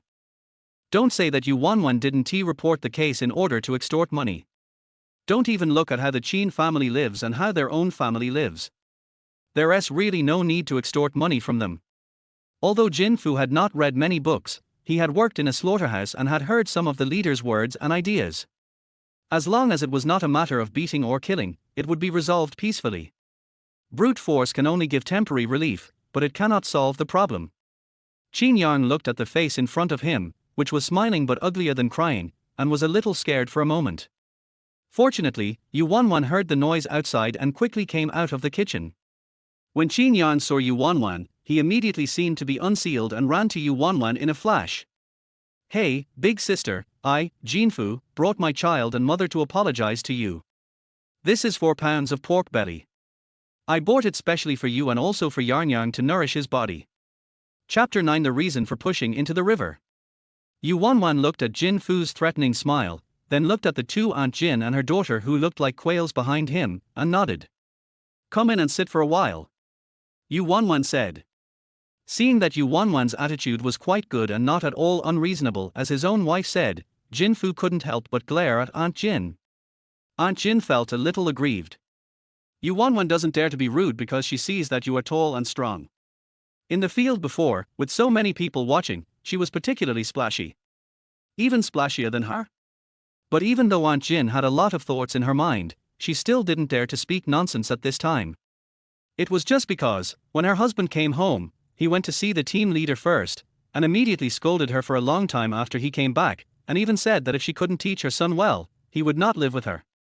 Aunt Jin was really scared. How old is she? Even though Jin Dazhuang is less than 3 years older than Qin Yang, Jin Danv is already 16 years old this year, and Jin Nv is 14. If she were 2 years older, she could be Yu Wanwan's mother. If she gets divorced again at this age, does she still want to live? So, she sincerely recognized her mistake. And Jin Dazhuang, after being beaten up by his father and threatened with being sent to the police station and shot, he knew that he should not have pushed Qin Yang into the river, and he should not have watched Qin Yang unable to swim without telling the adults. This was wrong. So, what are you still standing there for? Come over here and apologize. That's what you told me at home. Jin Fu smiled at Yu Wanwan, with no intention of really going in to sit for a while. He turned to look at Jin Dazhuang and shouted loudly. Qin Yang was frightened by the loud voice and hugged Yu Wanwan tighter. Yu Wanwan patted Qin Yang's little head to comfort him. Then Jin Dazhuang walked forward and knelt down in front of the mother and daughter. "I'm sorry, I know I was wrong. I shouldn't have pushed Qin Yang into the river and almost killed him. I'm sorry, I won't dare to do it again next time. Please don't let my father send me to the police station. I don't want to be shot. As Jin Dajwang spoke, he started to cry, with snot running down his nose, which made Yu Wanwan frown. Jin Fu felt a pang of heartache when he saw Jin Dajwang crying so miserably. This is the only child that his family, the Jin family, had finally given birth to with great difficulty. How could he not feel sorry for him? However, he listened to his own experience in the slaughterhouse and the captain's earnest words to him. He doesn't even dare to show his pain outwardly now. Seeing her son crying so sadly, Aunt Jin also knelt down in front of Yu Wanwan. Big sister, this is all my fault. I didn't teach Dajwang well. I was confused this morning. Please forgive me this time. Please forgive Dajwang this time. I kowtow to you. After saying this, Aunt Jin really started to kowtow to the ground. Yu Wanwan naturally refused to accept it. When Aunt Jin knelt down, she turned sideways to avoid her. Now that she saw her kowtowing, she walked directly to the side. Brother Jinfu, please let my aunt and Dajwang get up first. Yu Wanwan said to Jinfu.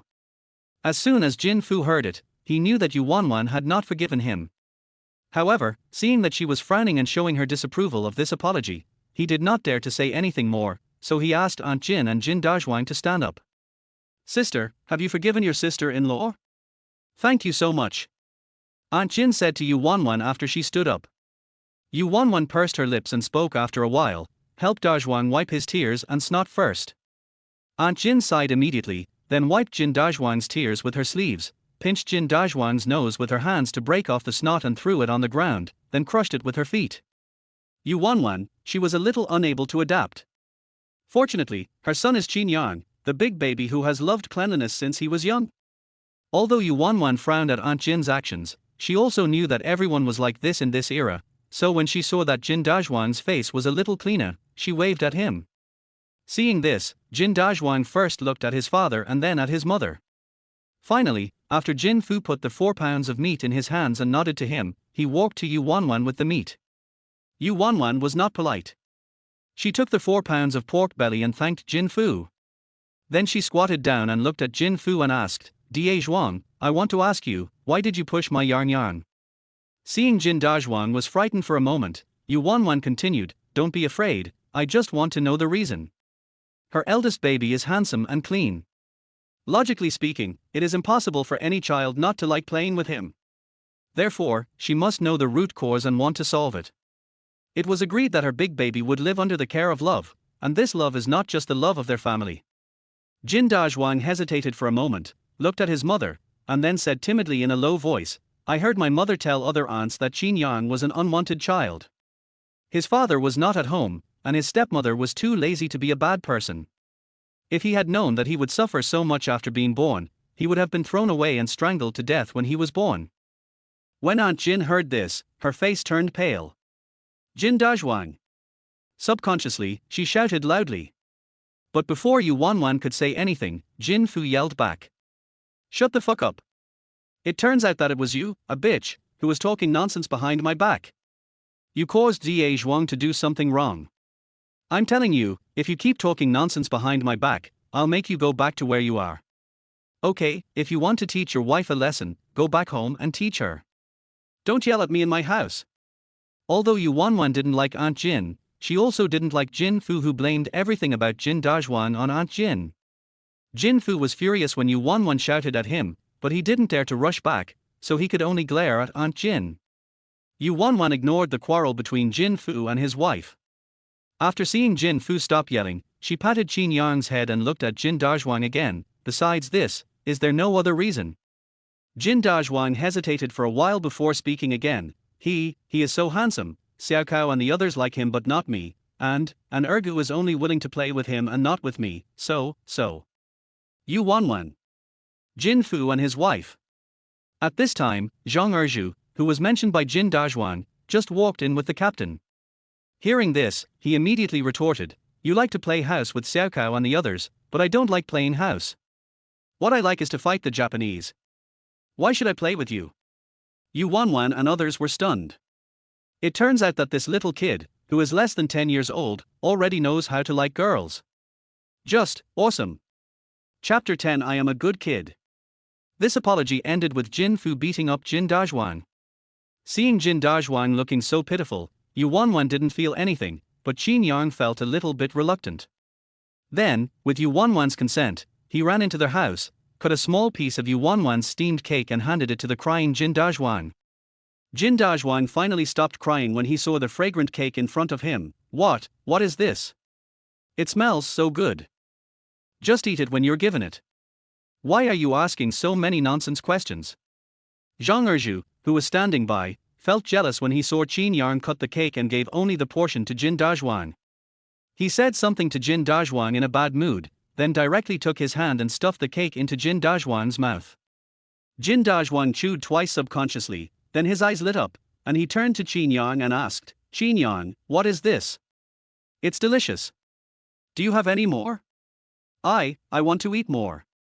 Qin Yang: "Yes, there are, but they were all made by his mother. At most he would give a little to Brother Ergu, and the rest belonged to him and his mother, so he was reluctant to give it out." He also saw Jin Dajwan crying so sadly, and Jin Dajwan just said that his mother was not good to him, so he wanted to use a little bit of cake to prove that he was wrong. But who knows?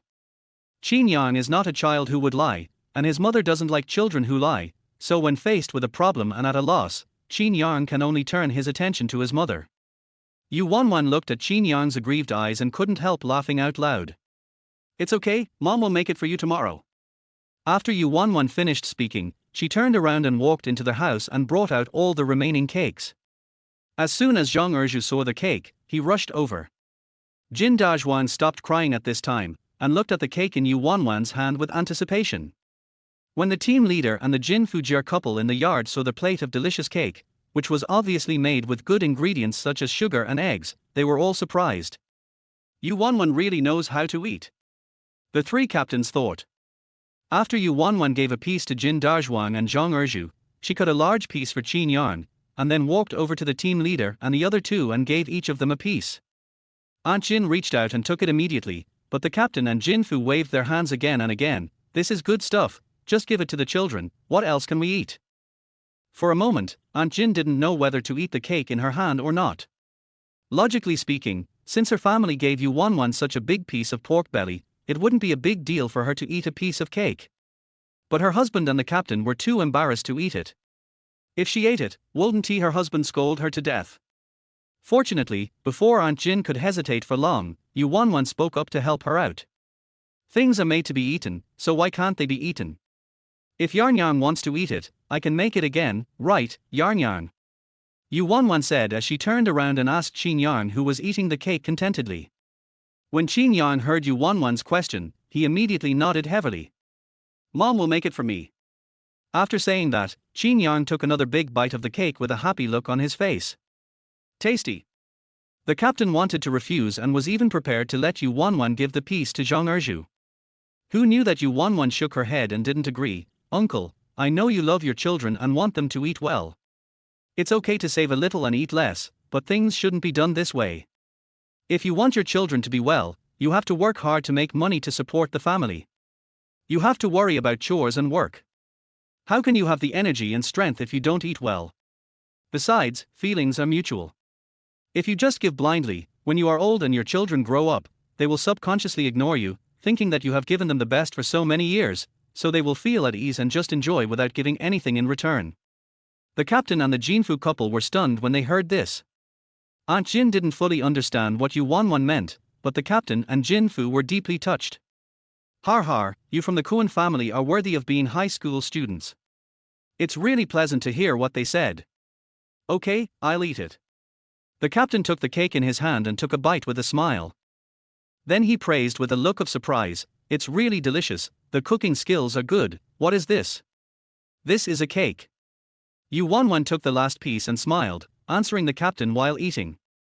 Jin Fu also took a bite of the cake, nodded, and then looked at Aunt Jin. "Listen more to what the elder sister says in the future. She is a cultured person. Look at Yarnyang, then look at Dajwan." Aunt Jin still felt a little disdainful in her heart, but the cake tasted really good in her mouth, so she didn't dare to refute anything even if it was not good. The adults here were eating and chatting, and the children over there were doing the same. "Yarnyang, I will never say that your mother treats you badly again. Your mother makes such delicious food for you. She is so good to you. If anyone says your mother treats you badly again, I will help you beat him up. Jin Dajwan, whose heart was won over by a piece of cake, stared at the cake that Qin Yarn had not finished eating and made the promise. So, next time your mother makes something delicious for you, can you give me some too? Qin Yarn was eating cake and had no time to speak, but Zhang Erju, who had also finished eating, said with disdain, "Go away, do you need to beat me? As long as I am here, no one can bully Yarn Yarn. You still want Yarn Yarn to give you cake again? You wish." Zhang Erju stood in front of Qin Yarn to block Jin Dajwan and said. He bullied Qin Yarn and still wanted Qin Yarn to make a cake for his Aunt Qin. He was so happy. Today is an exception, but next time it will definitely be an exception. Jin Dajwan suddenly became unhappy when Zhang Erju blocked his face. But now he still remembered that this was at Qin Yarn's house, and he didn't dare to quarrel anymore. He felt very aggrieved in his heart. Well, then I won't play house with Xiaokao and the others anymore. I'll only play with you guys. Is that okay? He really didn't ask for much, he just wanted to eat a piece of something so delicious made by Qin Yarn's stepmother. After hearing this, Zhang Erju was about to refuse again, but was stopped by Qin Yarn who was standing behind him. After Qin Yarn finished the last bite of cake and swallowed it, he said to Zhang Erju and Jin Dajwan, "It's wrong to beat people. You can't beat people unless they are very bad. We want to be good kids, and we want to play with good kids. Mom likes good children and only makes delicious food for good children." After hearing this, Jin Dajwan and Zhang Erju looked at Yu Wanwan at the same time. Yu Wanwan smiled and nodded. Immediately. "I am a good boy." Jin Dajwan and Zhang Erju said in unison. Chapter 11, Let's have dong per pork tomorrow. Har har har. The captain and Jin Fu laughed out loud when they saw this. Yu Wanwan smiled and said, "You are all good children. Auntie will make you some delicious food tomorrow tilde." Okay tilde tilde tilde they all said in unison again. Of course this time Qin Yarn's voice was included, and he was quite scheming and called out from behind, "Mom." Yu Wanwan immediately saw through Qin Yarn's little thoughts, so she touched his little head. "Aunt, what delicious food are you going to make tomorrow? Cake again?" Zhang Erju asked. "Aunt, this cake is delicious. I'm Dajwan and a good boy. I want to eat it." Jin Dajwan said. Yu Wanwan smiled and shook her head. "We won't make cakes tomorrow, we'll make something else. Erju and Dajwan, call your friends and come to my house for lunch tomorrow. I'll make you delicious dong per pork." Dong per pork? What kind of meat is that? Qin Yarn asked curiously. Zhang Erju immediately said, "It doesn't matter what kind of meat it is, as long as it's meat, it's delicious." Jin Dajwan nodded, "Yes, yes." Yu Wanwan touched Qin Yarn's head and said, "It's a very delicious meat. You'll know when mommy makes it for you tomorrow." Qin Yarn nodded immediately and said softly, "Okay tilde mom." The three team leaders who were listening to Yu Wanwan talking to the three children immediately understood why Yu Wanwan wanted to cook this dish and invited the children in the village to join. Firstly, after knowing that Jin Fujiar had sent 4 pounds of meat as compensation today, although everyone knew that the cause of the incident was that Jin Dajwan pushed Qin Yarn into the river and he almost died, they were also somewhat worried that if their own children were playing with Qin Yarn, they might accidentally bump into him. Won't their family also have to pay compensation or something by then? Then who would dare to let their children play with Qin Yarn? Not to mention other people, even Zhang Erju's parents, who were at his place tonight, didn't want Zhang Erju to get involved in this mess when they heard that Zhang Erju was going to ask him to come over to support Qin Yarn and his mother. The second one is probably to win the hearts of children. Take Jin Dajwan for example. He was still dissatisfied with Qin Yarn before, but now he starts to defend Qin Yarn after eating a piece of cake. Children are so simple, they fight and make noises, but as long as they know the severity of the problem and admit their mistakes, that's fine. After all, children are the most innocent and don't have the crooked minds of adults. These two people ate the dong per pork made by Yu Wanwan, doesn't that mean they are together with Qin Yarn? After all, you can eat good food. Even if you can't eat it every day, as long as it's delicious, right? As for 3.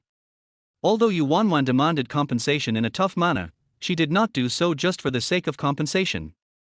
So now that she has received the compensation, it still feels a little hot to the touch. But now that she has taken out all the compensation and distributed it to the children in the village, no one will talk about the compensation anymore. After all, one should be grateful to the recipient. The captain and Jin Fu nodded at the same time. This is a very smart approach. However, Aunt Jin did not understand this. Instead, she complained quietly, "You are just pretending to be good and you are using other people's meat as a favor." After hearing this, Jin Fu glared at Aunt Jin fiercely. At the same time, I was a little envious of Qin Yokuan. Although their wives were similar in body shape and it was hard to say who was prettier, but in terms of their intelligence, there was no comparison. Okay, it's getting late. I, the team leader, will be a witness. This matter is over, and no one can bring it up again. Okay, said the team leader. Yu Wanwan and Jin Fu naturally nodded with satisfaction. Aunt Jin was still a little hesitant, but under Jin Fu's warning look, she also nodded. Upon seeing this, the captain offered to take his leave and wanted to take Zhang Erju with him. The Jin Fu couple also said goodbye to Jin Dazhuan and Yu Wanwan. When Jin Fu was being led away by the hand, he was still reluctant. Yarn, I'll come and play with you tomorrow. Zhang Erju. Who is talking to you, Yarn? That's my Yarn.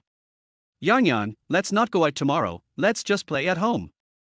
Zhang Erju also shouted at Qin Yan. Then I'll play with you at home too. No need. Go and continue playing house with Xiao Kao and the others. I don't want to, I want to play with Yarn. Yarn doesn't need you to accompany her, Yarn only has me. As the captain and Jin Fu's family walked further away, the voices of Zhang Erju and Jin Dazhuan became quieter and quieter. Qin Yan, who finally could no longer hear the arguments, said. Fortunately he can't hear it anymore, otherwise he would have to worry about tomorrow. Qin Yan breathed a sigh of relief quietly. Seeing this, Yu Wanwan smiled and hugged Qin Yan. Let's go back to the house to eat and take a shower. Qin Yan instantly forgot everything else, his face filled with a happy smile. On the other side, Aunt Jin, who had just returned home, said to Jin Daenyo and Jin Ernyo as soon as she got home, tomorrow Qin Yan's family will invite the children in the village to eat dumper pork, you two should go too. That's what our family gave us anyway, you should eat more and make it back. Jin Daenyo and Jin Ernyo looked confused. That's enough. Look at yourself, do you really care about a meal of meat? Can you learn from Yokuan's wife?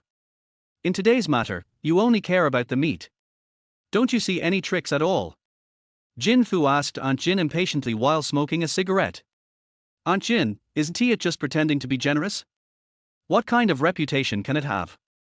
Jin Fu was fully aware of what was happening. He glared at Aunt Jin and said, forget it. I know you're stupid just by looking at your expression. Then he turned to Jin Daenyo and Jin Ernyo and said, don't listen to your mother tomorrow and eat at home. Aunt Jin wanted to say something, but Jin Dafu interrupted her. Why? You think I, a grown man, can't take care of you, right? Only then did Aunt Jin dare not say anything more. The next morning, just as it was daybreak, Yu Wanwan got up and started doing slimming exercises in the yard. This is her initial plan. After the fat on her body has gone down, she will also do yoga to improve her body shape. Originally, Yu Wanwan planned to do slimming exercises for an hour, but she underestimated the mobility of this body. After half an hour, she began to pant and was unable to move. Yu Wanwan slowed down her pace while looking at him with disgust. Until he was completely out of strength, he collapsed directly on the dirt ground in the yard. Qin Yan, who had just woken up, was terrified when he saw this. He quickly ran forward and cried, Mom, Mom. Yu Wanwan struggled to move her Korean arms, but couldn't lift them for a long time, so she gave up and said, it's okay, Mom is just tired from doing exercises, just take a rest. Yarn, can you wash your face and brush your teeth by yourself? Chapter 12 Hug, Kiss, Touch.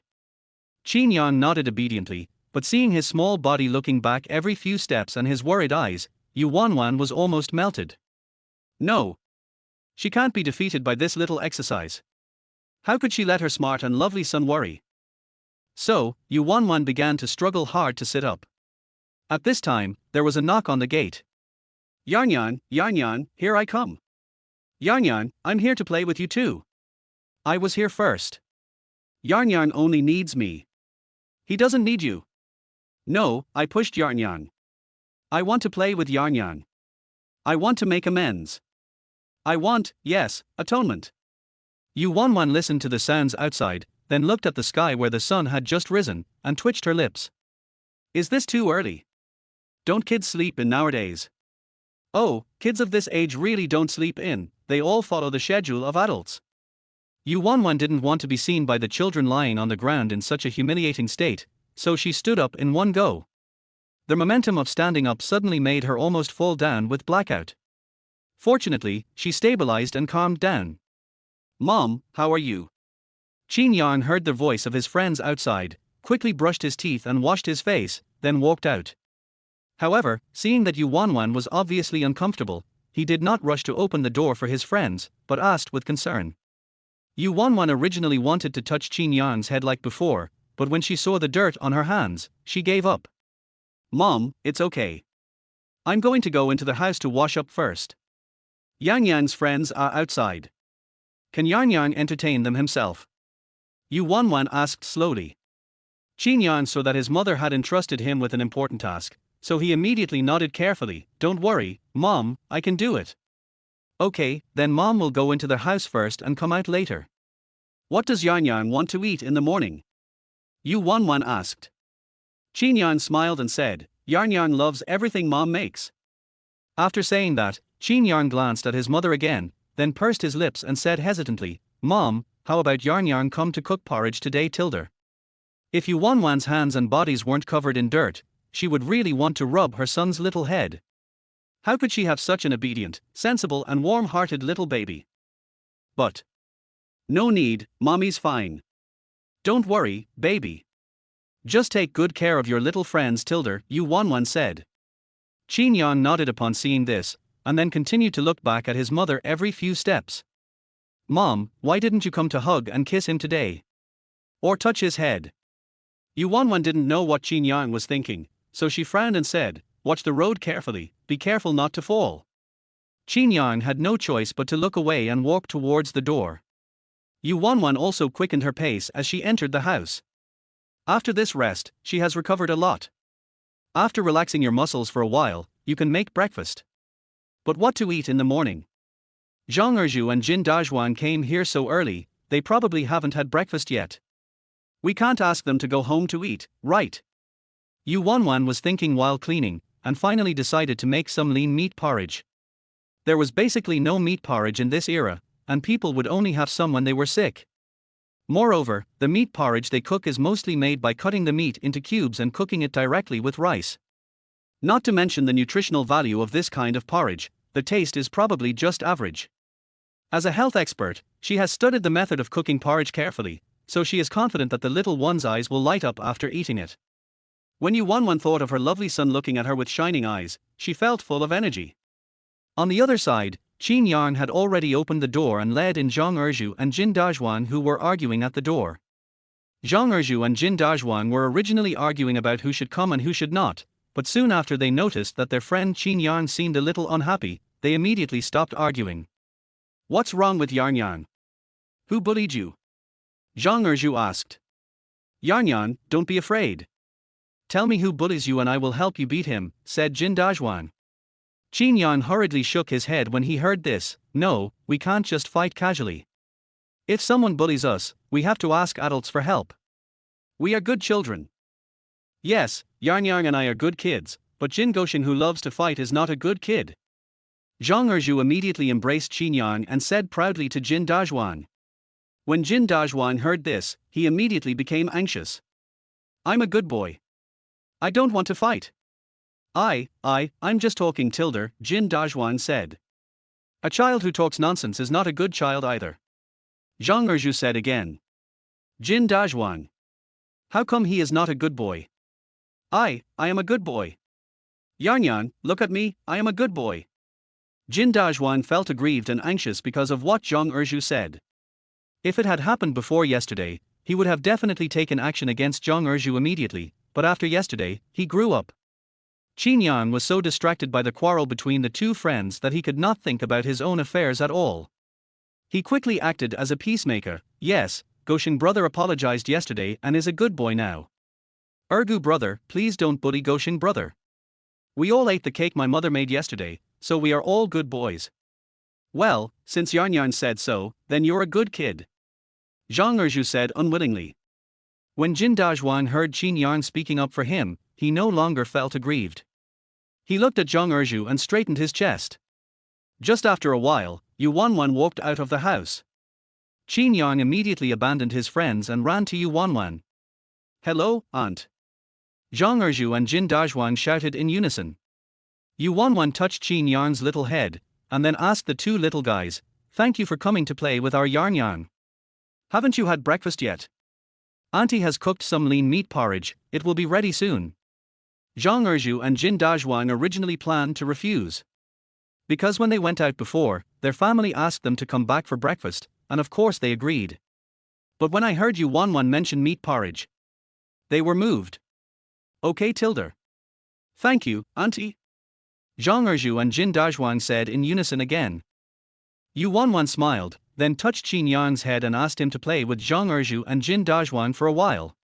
However, Qin Yang did not move, but hugged Yu Wanwan's legs with worry in his eyes.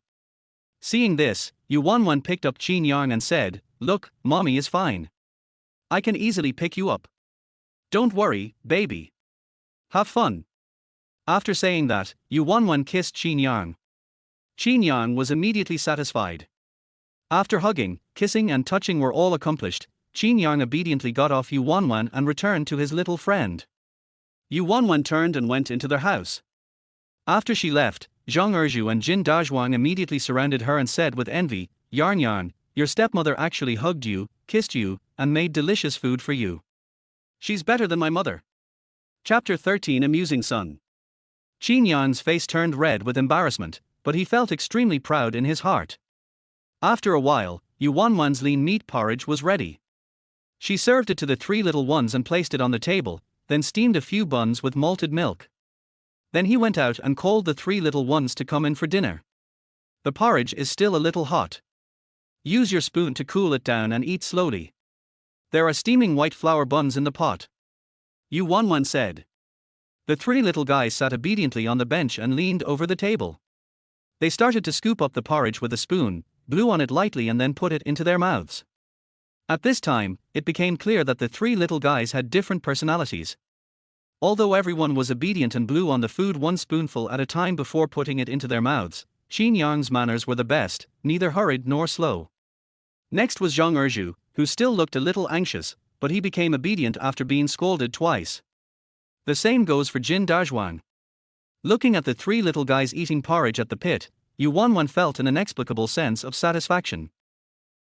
Delicious. Zhang Erju said, "Aunt, the porridge you make is so delicious. I'll be your child too." Yu Wanwan smiled when she heard this. "The meat will be cooked at noon, otherwise it will be gone tomorrow." "It's okay. If it's gone, let my dad send you some more." Jin Dazhuang continued, "Aunt, the meat porridge you make is better than my mom's. I'll let my dad send you some meat, so you can make some for me too." Yu Wanwan, if you dare to say this in front of your mother, it won't be solved by a meal of fried pork with belts. Yu Wanwan shook her head and smiled. "It still doesn't work. Your parents have worked so hard to cook for you, how can you complain that it's not delicious?" Upon hearing this, Zhang Erju and Jin Dazhuang both lowered their heads in disappointment and continued to struggle with the lean meat porridge. Qin Yang, who had been listening to their whole thing in silence, squinted his eyes and smiled like a cat that had stolen some fish. After a while, Yu Wanwan brought out the malted milk version of the steamed buns. After eating one, Zhang Erju and Jin Dazhuang immediately asked again, "Is it really impossible for me to be your child, auntie?" After being rejected by Yu Wanwan, the two children immediately turned their grief and anger into appetite, and actually ate up all the dozen or so steamed buns that Yu Wanwan had made.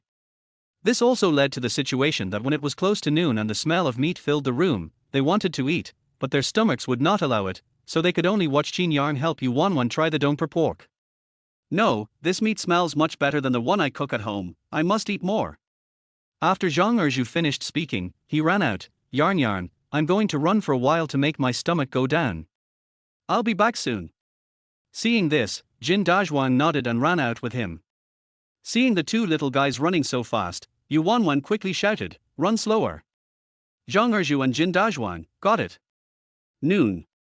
When Zhang Erju and Jin Dazhuang came back after finishing their meal, they were followed by many children from the village. They heard yesterday that they could come to Qin Yang's house to eat dong per pork at noon today, but because they had never been there before, they did not dare to come by themselves. As soon as they saw Zhang Erju and Jin Dazhuang digesting their food, they immediately followed behind. However, the parents of these little ones did not let them come empty-handed. Some of them brought cooked rice and vegetables, some brought freshly picked vegetables, and some brought eggs. In short, when the children were playing in the Qin family's yard, those things filled the table waiting for Yu Wanwan to clean up. To be honest, these families who brought their own cooked rice really saved Yu Wanwan a lot of trouble. Yu Wanwan put the bowls of rice back into the pot, made some lard and egg fried rice, then steamed a few big steamed buns. She then quickly made some cold dishes, such as cold cucumbers and sugar-mixed tomatoes, and then called the little ones to start eating. Yu Wanwan was generous with the ingredients and added just the right amount of sugar, oil and salt. In the end, every little one had a full stomach and only left the table after everything was cleared. Not even any soup was left. After eating, Yu Wanwan began to clean up the dishes on the table. Qin Yang stopped playing with these friends and decided to help clean up. Yu Wanwan naturally wouldn't let him clean up. But I don't know what happened to the little guy, he suddenly became very stubborn and insisted on cleaning up. Yu Wanwan had no choice but to ask him to help wipe the table, and she did everything herself. Only then did Qin Yang happily smile sweetly at Yu Wanwan. Seeing this, the little ones who were lying in the Qin family yard because they were too full also came in and expressed their willingness to help Qin Yang. So the two tables were filled with little ones, concentrating on wiping the tables with rags. This scene is so funny. After everything was cleaned up, the little ones did not leave immediately, but started playing in the Qin family's yard. Yu Wanwan took a look and prepared to do something to entertain these little guests. These little guests played at Qin's house until the evening, and then reluctantly went home with the snacks freshly made by Yu Wanwan and their own bowls and chopsticks. Yu Wanwan wanted to invite them to have dinner again, but because the lunch meal had almost used up all the remaining food at home, she didn't say anything, thinking that she could talk about it later when she was in the mood. This kind of thing can be done once in a while to improve her and Qin Yang's image, but if these kids get used to it, it would become a bad thing. But she didn't know that just in this one afternoon, everyone in the village had a very clear impression of her. Because they can't cook delicious meals and snacks for Yu Wanwan, they are about to become stepmothers. Of course, Yu Wanwan didn't know this. At this moment, she was teasing Qin Yang. Did you have fun today, baby? Mom will take you to the market tomorrow. Darling, you can think about what you want to buy at the market, and then Mom will take you to buy it. Qin Yang smiled happily and nodded. He has always heard Brother Ergu talk about the market, but he has never been there. Brother Ergu said that the market was very lively and crowded, and there were many delicious foods for sale. However, although Qin Yang has never eaten those delicious foods, in his heart, he feels that none of them is as delicious as what his mother cooks. Yu Wanwan looked at Qin Yang's happy face and kissed his forehead. Then baby, go to bed early, otherwise if you can't get up tomorrow, Mom won't take you with you. Qin Yang immediately closed his eyes upon hearing this. He is asleep. Yu Wanwan smiled when she saw this. Oh, baby falls asleep so quickly, so I won't tell you a bedtime story tonight. After hearing this, Qin Yang immediately opened his eyes and looked at Yu Wanwan accusingly with his big black eyes. Har har har. Yu Wanwan laughed happily. Her son is now expressing his emotions to her more and more. Chapter 14, Going to the Market. The next morning, when Yu Wanwan woke up and came out of the room, she saw her son, who was already dressed neatly. Morning, Mom. Yu Wanwan instantly perked up. Son, good morning. Why did you get up so early? Yu Wanwan asked. She completely forgot what she said to her son last night. When Qin Yang saw that his mother had actually forgotten what he had said, he immediately understood that she had been teasing him by saying that she had gotten up late and not taken him to the market last night. Suddenly, his eyes looked at Yu Wanwan accusingly, and his cheeks puffed up. Yu Wanwan looked at her son who looked so cute even when angry, and immediately remembered what she had done last night. She quickly apologized. I'm sorry, baby. It's Mom's fault. Don't be angry, baby. Mom will take you to the market as soon as I finish washing. I'll buy you some big buns, okay? Qin Yang blinked his eyes, shook his head and said, I want to eat what my mother cooks. Mama's cooking is the best. Yu Wanwan. Ouch. She has the heart of an old mother. How could he be so capable? He is so young? After Yu Wanwan had packed up, she took out the 28-bar bicycle that the original owner had treasured and was reluctant to ride. In order to prevent Qin Yang from feeling uncomfortable sitting on the bar, she also specially made a thick little butt pad. Qin Yang was extremely excited when Yu Wanwan picked him up. The little boy held the handlebars of the bicycle with his hands, not afraid at all, his face full of novelty and excitement. Baby, hold on, let's go. When Yu Wanwan got on the bicycle, she almost fell down because she was not used to pedaling due to her sturdy figure. Fortunately, Yu Wanwan had a good reaction ability and soon learned how to ride the bicycle properly. When she met people who got up early to go to the fields, she could even greet them with a smile while riding. The people in the village were all surprised to see Yu Wanwan riding a bicycle. After Yu Wanwan walked away, they couldn't help but chat as they walked.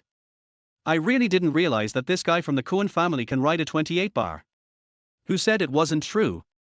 When she first got married, some people wanted to watch her ride, but she said she couldn't.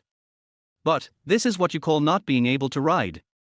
The person who said this had a sour tone in his voice. But the person next to her didn't respond to her words, and instead changed the subject. She's going to the market, right? Yesterday, more than a dozen children from the village went to her house for dinner.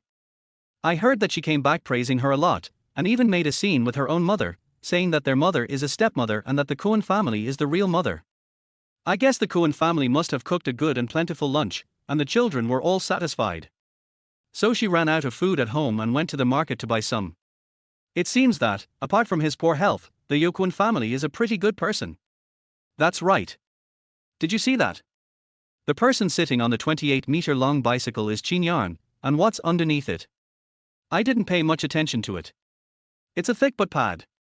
If she wasn't nice to Yarn Yarn, why would she be so supportive of him, afraid that she might get into trouble with him? You didn't notice it, the thickness of that butt pad is higher than the threshold of our house. Really? The Cohen family is so thoughtful. Yes, don't talk nonsense in front of the children in the future. The Cohen family is obviously very good to Yarn Yarn. A group of women walked to their own fields, talking and laughing. At this time, a particularly discordant voice was heard. Humph. She was just pretending. She must have known that my brother Cohen was coming back, so she pretended. The person who spoke was not someone else, but the girl who stopped Yu Wanwan when Qin Yang fell into the water that day.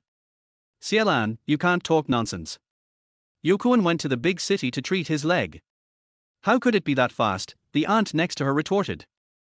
After hearing this, Xielan couldn't help but hum again.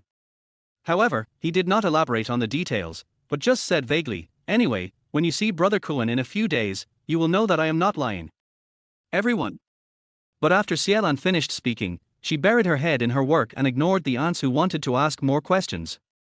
Seeing this, the aunts also put away their gossiping hearts. In fact, Xielan didn't know that Qin Yuquan had indeed returned, but he did not come back in a few days. Instead, he arrived in the county town today and was now heading to the market. After the market, he would be able to return to the village. At the market, Yu Wanwan first went to buy 2 big buns, one for Qin Yang and one for herself, plus 2 cups of soy milk with a little sugar. Although Qin Yang said she wanted to eat the big buns she made, she didn't cook in the morning because she had almost used up all the food yesterday. She also knew that in this era, people had to go to the market early to buy good things, so she didn't cook in the morning. The food of this era is very solid. The buns are big and have a lot of fillings, but the taste is just average. And soy milk is only slightly better than water. Qin Yang could only eat half of the bun, and Yu Wanwan ate the remaining half directly. She wanted to lose weight, but losing weight does not mean going on a sudden diet, so after eating 1.5 buns, she was only half full. After eating the buns and feeling full, Yu Wanwan took Qin Yang to the market without any panic. Yu Wanwan went to the supply and marketing cooperative first and bought some food, daily necessities and clothes. Then he saw Qin Yang standing in front of the beautiful candies and weighing some loose sugar. Next I bought malted milk, cloth, etc. He spent 300 yuan out of the 500 yuan he brought with him in one go. Yu Wanwan couldn't help but sigh. Although things were cheap in this era, 300 yuan was really a lot at that time. After all, there were so many things. Fortunately, the Villainous father has some money and is not stingy.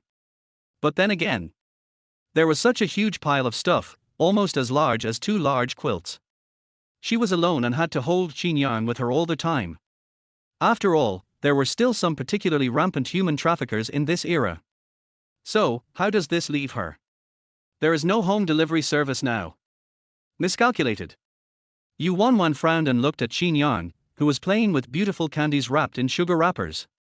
Or, just find someone on the street to help. She pays. Yu Wanwan did what she thought, and she really found someone at first glance.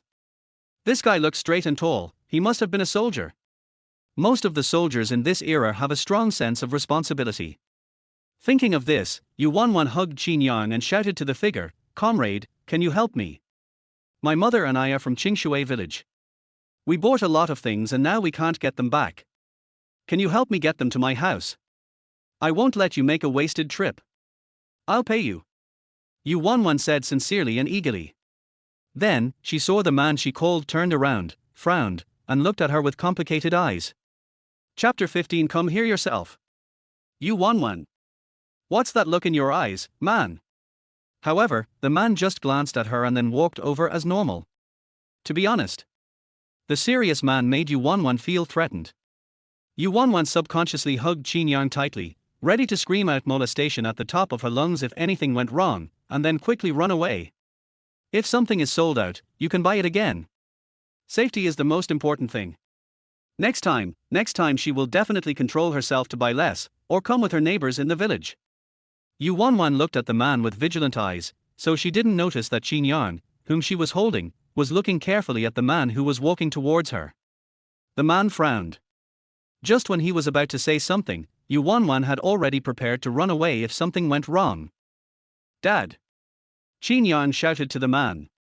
The man's tough face immediately smiled as if ice and snow had melted. He walked up to Yu Wanwan and reached out to hug Qin Yang. However, Yu Wanwan just stood there in a daze, without any response for a long time. Yu Wanwan, he is the son's father. My husband. Emma, it feels like a huge profit. Yu Wanwan subconsciously looked at Qin Yuquan carefully. Well, he has muscles, a good figure, and good looks. He is exactly what she likes. It's not impossible to live together reluctantly. Only. Yu Wanwan, what are you looking at? You have no shame. Qin Yuquan frowned and looked at Yu Wanwan with disgust and said, "Let go of my son." If he didn't have the qualities of a soldier, he would have snatched Qin Yang back from Yu Wanwan's arms. Yu Wanwan. Okay, Fee. This man is not worth it. Yu Wanwan withdrew her gaze from Qin Yuquan, still holding Qin Yang, then turned around and pointed to the side and said, "Hold these." Qin Yuquan frowned. But before he could say anything, Yu Wanwan interrupted him. No way, as a husband, as a man, you actually want to let a weak woman carry so many bags. Is your heart red? It's been dipped in soy sauce. Qin Yuquan. A weak woman, sorry, he really didn't realize, such a body shape has nothing to do with weakness. But Qin Yuquan felt the gazes from around the supply and marketing cooperative, gave Yu Wanwan a warning look, then bent down and picked up the two large bags. What on earth did this vicious woman buy that was so heavy? She even said that she was a weak woman. If she hadn't met him today, how could she have carried him back? Thinking of this, Qin Yuquan frowned again. I guess it was some vanishing cream, snacks, or something she used for herself. This woman spent his money but didn't care about his son at all. However, Qin Yuquan looked at his son again, who was lying on Yu Wanwan's shoulder and looking at him tenderly. Fortunately, nothing happened to Yarn this time, and fortunately he came back in time. No matter what, he would never let this vicious woman hurt Yarn again this time. Yu Wanwan led the way without looking back once. The two of them were like strangers, one in front and one behind. Therefore, she did not notice that there was something wrong with Qin Yuquan's expression. Yu Wanwan, where are you going? This is not the way back to the village. When Qin Yuquan came to his senses and realized that he was on the wrong road, he immediately spoke. Yu Wanwan heard it but pretended not to hear it. She just treated this rude man who had no gentlemanly manners as a fly buzzing in her ear. Qin Yuquan frowned even more tightly when he saw this, and began to speculate wildly about the purpose of Yu Wanwan's coming here. He even thought that she was going to sell his son. But no matter what her purpose is, he will not let her succeed. Yu Wanwan walked all the way to where she parked her bicycle and finally stopped. Okay, we have arrived safely, so we will go ahead. You can follow us slowly from behind. Yu Wanwan put Qin Yang on the 28-inch bicycle. After he sat firmly and held on, she straddled the bicycle and said to Qin Yukuan. But before Qin Yukuan could respond, she had already pedaled and rode back. Qin Yukuan. This is not what he thought. Could it be that Yu Wanwan was planning to ride her bicycle away from him and then sell Yarn out? Not good. Qin Yukuan came to his senses and immediately chased after Yu Wanwan's bicycle at a very fast speed, carrying 2 large packages. Yu Wanwan occasionally looked back and saw Qin Yukuan running after her, and raised her eyebrows. The physical strength is quite good. Then, keep it up. Son, sit tight and hold on tight. Mom will show you the thrill of having the wind blowing in your face. As soon as Qin Yukuan ran closer to the bicycle, he heard Yu Wanwan say this and was immediately angry. UWAN. However, at this time, Yu Wanwan sped up, and the bicycle immediately left him a long way behind. Mom, Dad can't catch up. Should we slow down? No, son. You have to know that a lady's car will never stop for a rude person, so you have to remember to be an honest, kind, and gentlemanly boy in the future. Don't learn from your father, understand? Okay, Mom, I promise to complete the task. That's awesome. The sound of conversation coming from the wind made Qin Yukuan stunned. If he wasn't so familiar with those 2 voices, he would have begun to doubt whether he had misheard the conversation. What is the situation now? How could that vicious woman be so gentle and patient with Yarn? And Yarn, why is he so close to this vicious woman? Could it be that the past life he remembered in his mind was just a dream and not real? No, it's impossible. That kind of experience and that kind of feeling can't be fake. There's something strange. Qingshui village. Yu Wanwan spent most of the day strolling around the market. Actually, her original plan was to take Qin Yang to have lunch at a restaurant in the market. But then she couldn't stop herself because she bought too many things and she met the child's father. So it was almost noon when we got back. Everyone in the village had returned from the fields, and those who had help at home had even finished their meals. Look, after finishing their meal, all the gossipy ladies started chatting under the shade of the trees. Hey, isn't that Cohen's family? Didn't they say they were going to the market to buy things? Why didn't we see anything behind the Erber gang? Only the mother and daughter came back. Could something have happened? When the gossiping women heard this, they immediately became excited. When Yu Wanwan rode her bicycle in, they surrounded her and asked, Yukuan, how come you didn't bring anything back after going to the market so early in the morning? Chapter 16 Like a Dream. Who is Yu Wanwan? He is a senior white-collar worker in a Fortune 500 company, and his instinct for reading people's expressions is perfect. So one could instantly tell whether the gossipy women were kind or malicious from their faces. Yu Wanwan stopped her bike and put her feet on the ground. Is it possible that you all live near the sea? You are so nosy. Trying to talk to these people about some flowery principles is like a scholar meeting a soldier. If you want to live a good life in a place, the first thing you need to do is to integrate into the local customs. The people in the village at this time have no other characteristics except that they have loud voices and have their own little thoughts. Their tempers cannot be said to be very good either. Anyway, they are definitely bullies at home. So, when he heard Yu Wanwan's words, he immediately became angry and unhappy. Hey, I said there is the Cohen family, how can you talk like that? We are concerned about you. Then I really want to thank you for blocking me in the middle of the day and not letting me go home for dinner, with a look of gloating on your face. Yu Wanwan said bluntly, why, are you thinking that something must have happened to me? Maybe I was bullied, or my wallet was stolen, so I didn't buy anything and went home. Gossipy women. You know what, at least half of the people here actually think so in their hearts. But what a pity. You all guessed wrong. Yu Wanwan didn't wait for the gossipy women to answer, and said sarcastically, my husband is back, he didn't want to let Yarn and I bask in the sun, so he is carrying the things behind and asked me and my mother to come back first tilde. His always being sarcastic to everyone. The gossipy ladies were instantly so angry at Yu Wanwan's words that their faces turned red. Those who had no ill intentions just laughed and said, really? Yukuan came back so soon. What happened to his leg? Is it healed? Otherwise he wouldn't have come back so soon. That's good now. When Liuman finds out that Yukuan's leg has healed, she will regret it. Our Yarn is such a good child, and Yokuan is such a good husband. When Yu Wanwan heard the name, she was stunned for a moment, but she quickly realized that this Liu man was Qin Yang's biological mother, the educated youth who had passed the college entrance examination and returned to the city. But just as these aunts and sisters-in-law said, Liu man will indeed come back later. But as a mother at that time, she only wanted to win back her ex-husband Qin Yokuan. Not only did she despise her son who was paralyzed by a high fever, she also had to pretend to be nice in front of Qin Yokuan. This guy was also one of the reasons why Qin Yang later became crazy and paranoid and committed crimes. Unforgivable. Yu Wanwan felt very uncomfortable just by hearing the name, so she didn't plan to continue talking to these gossipy ladies and left them all to Qin Yokuan, who would be back soon. No more talking, aunts and sisters-in-law, you guys can chat slowly. I have to go back to cook. The kid's father will be back soon, so just ask him if you have any questions.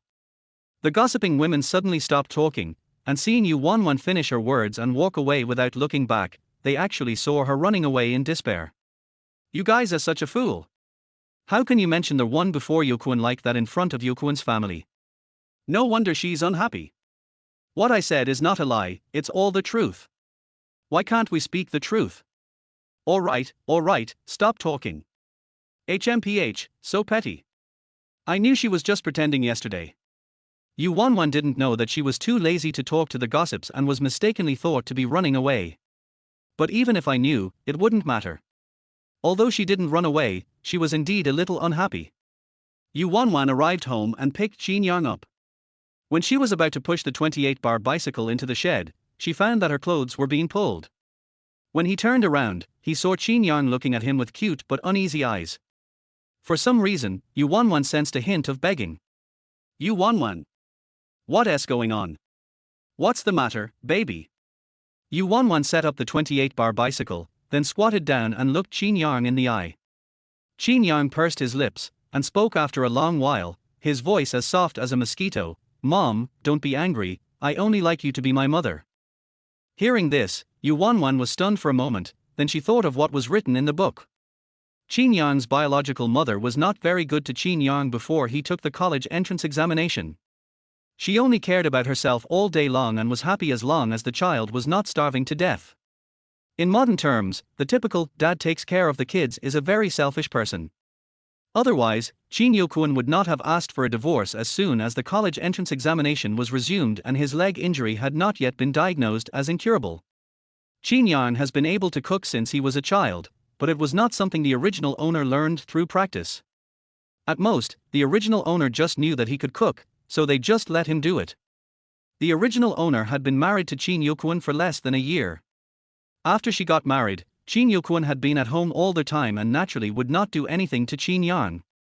So how could the original owner be so confident and teach Qin Yang to cook and cut vegetables so skillfully when Qin Yokuan had just left for a short time?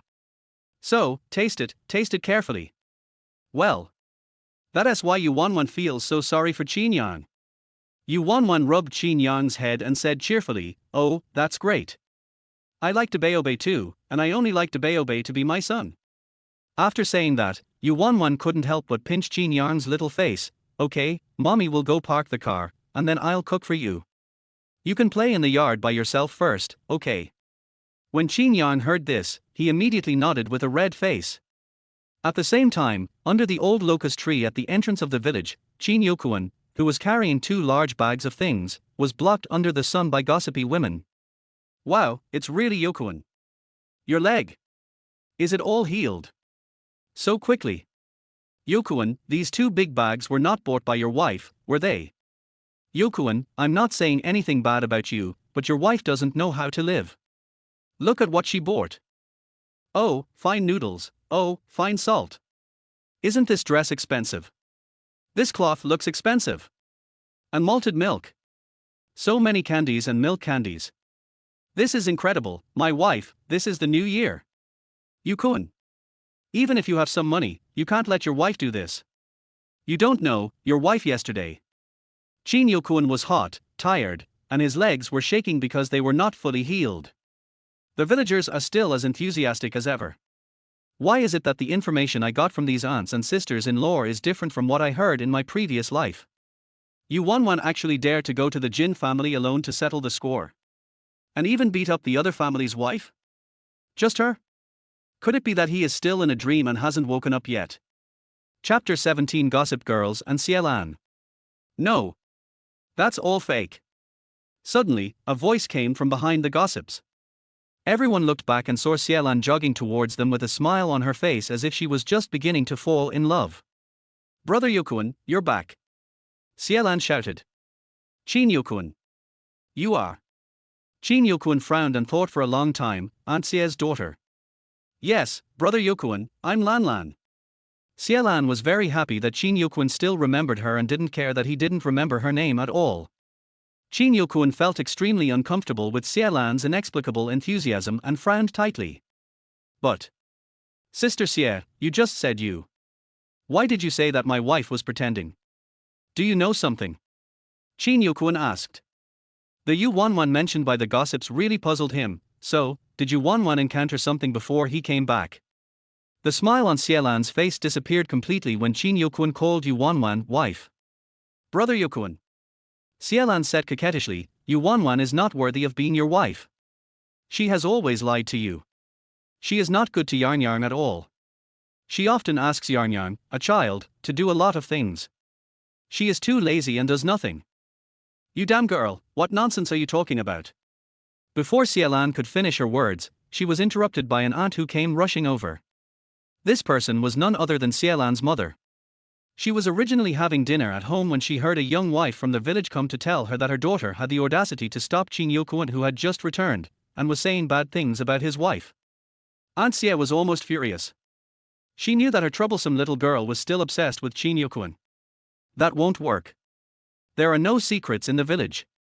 If it gets out that the dead girl is clinging to a man, how will she find a husband?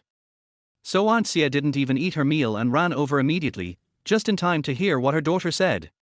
She was really pissed off. Can't they see what's going on between the couple? Do you need a little girl like you to worry about that? Don't even know how to be ashamed. If this wasn't her own girl, she would have definitely scolded her. Yukuan, don't listen to this girl's nonsense, your family is fine. After these 2 days of shock, everyone knows that Yu Wanwan is not someone to be trifled with. Her Xie family is not as rich as the Jin family, who can afford 4 pounds of meat. Mom. Cielan was eager to speak immediately after hearing what her mother said. Shut up. Come home with me. Just wait and see how I'll deal with you when we get home. Cielan instantly understood the meaning from her mother's eyes. She didn't dare to say anything and could only let her mother drag her. Yukuan, it's already noon. You walked here from the market, so you must not have eaten lunch. Go back and eat first. I'll go back first. Aunt Xie thought for a moment after she finished speaking. Well, don't take my Lanlan's words to heart. What does she, an unmarried girl, know, right?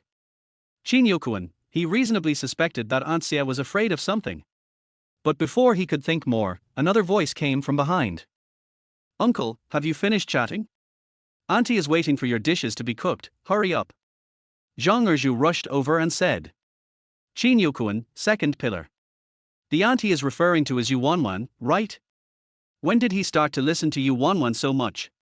If he remembered correctly, Erju should particularly hate Yu Wanwan and protected Yarn Yarn many times.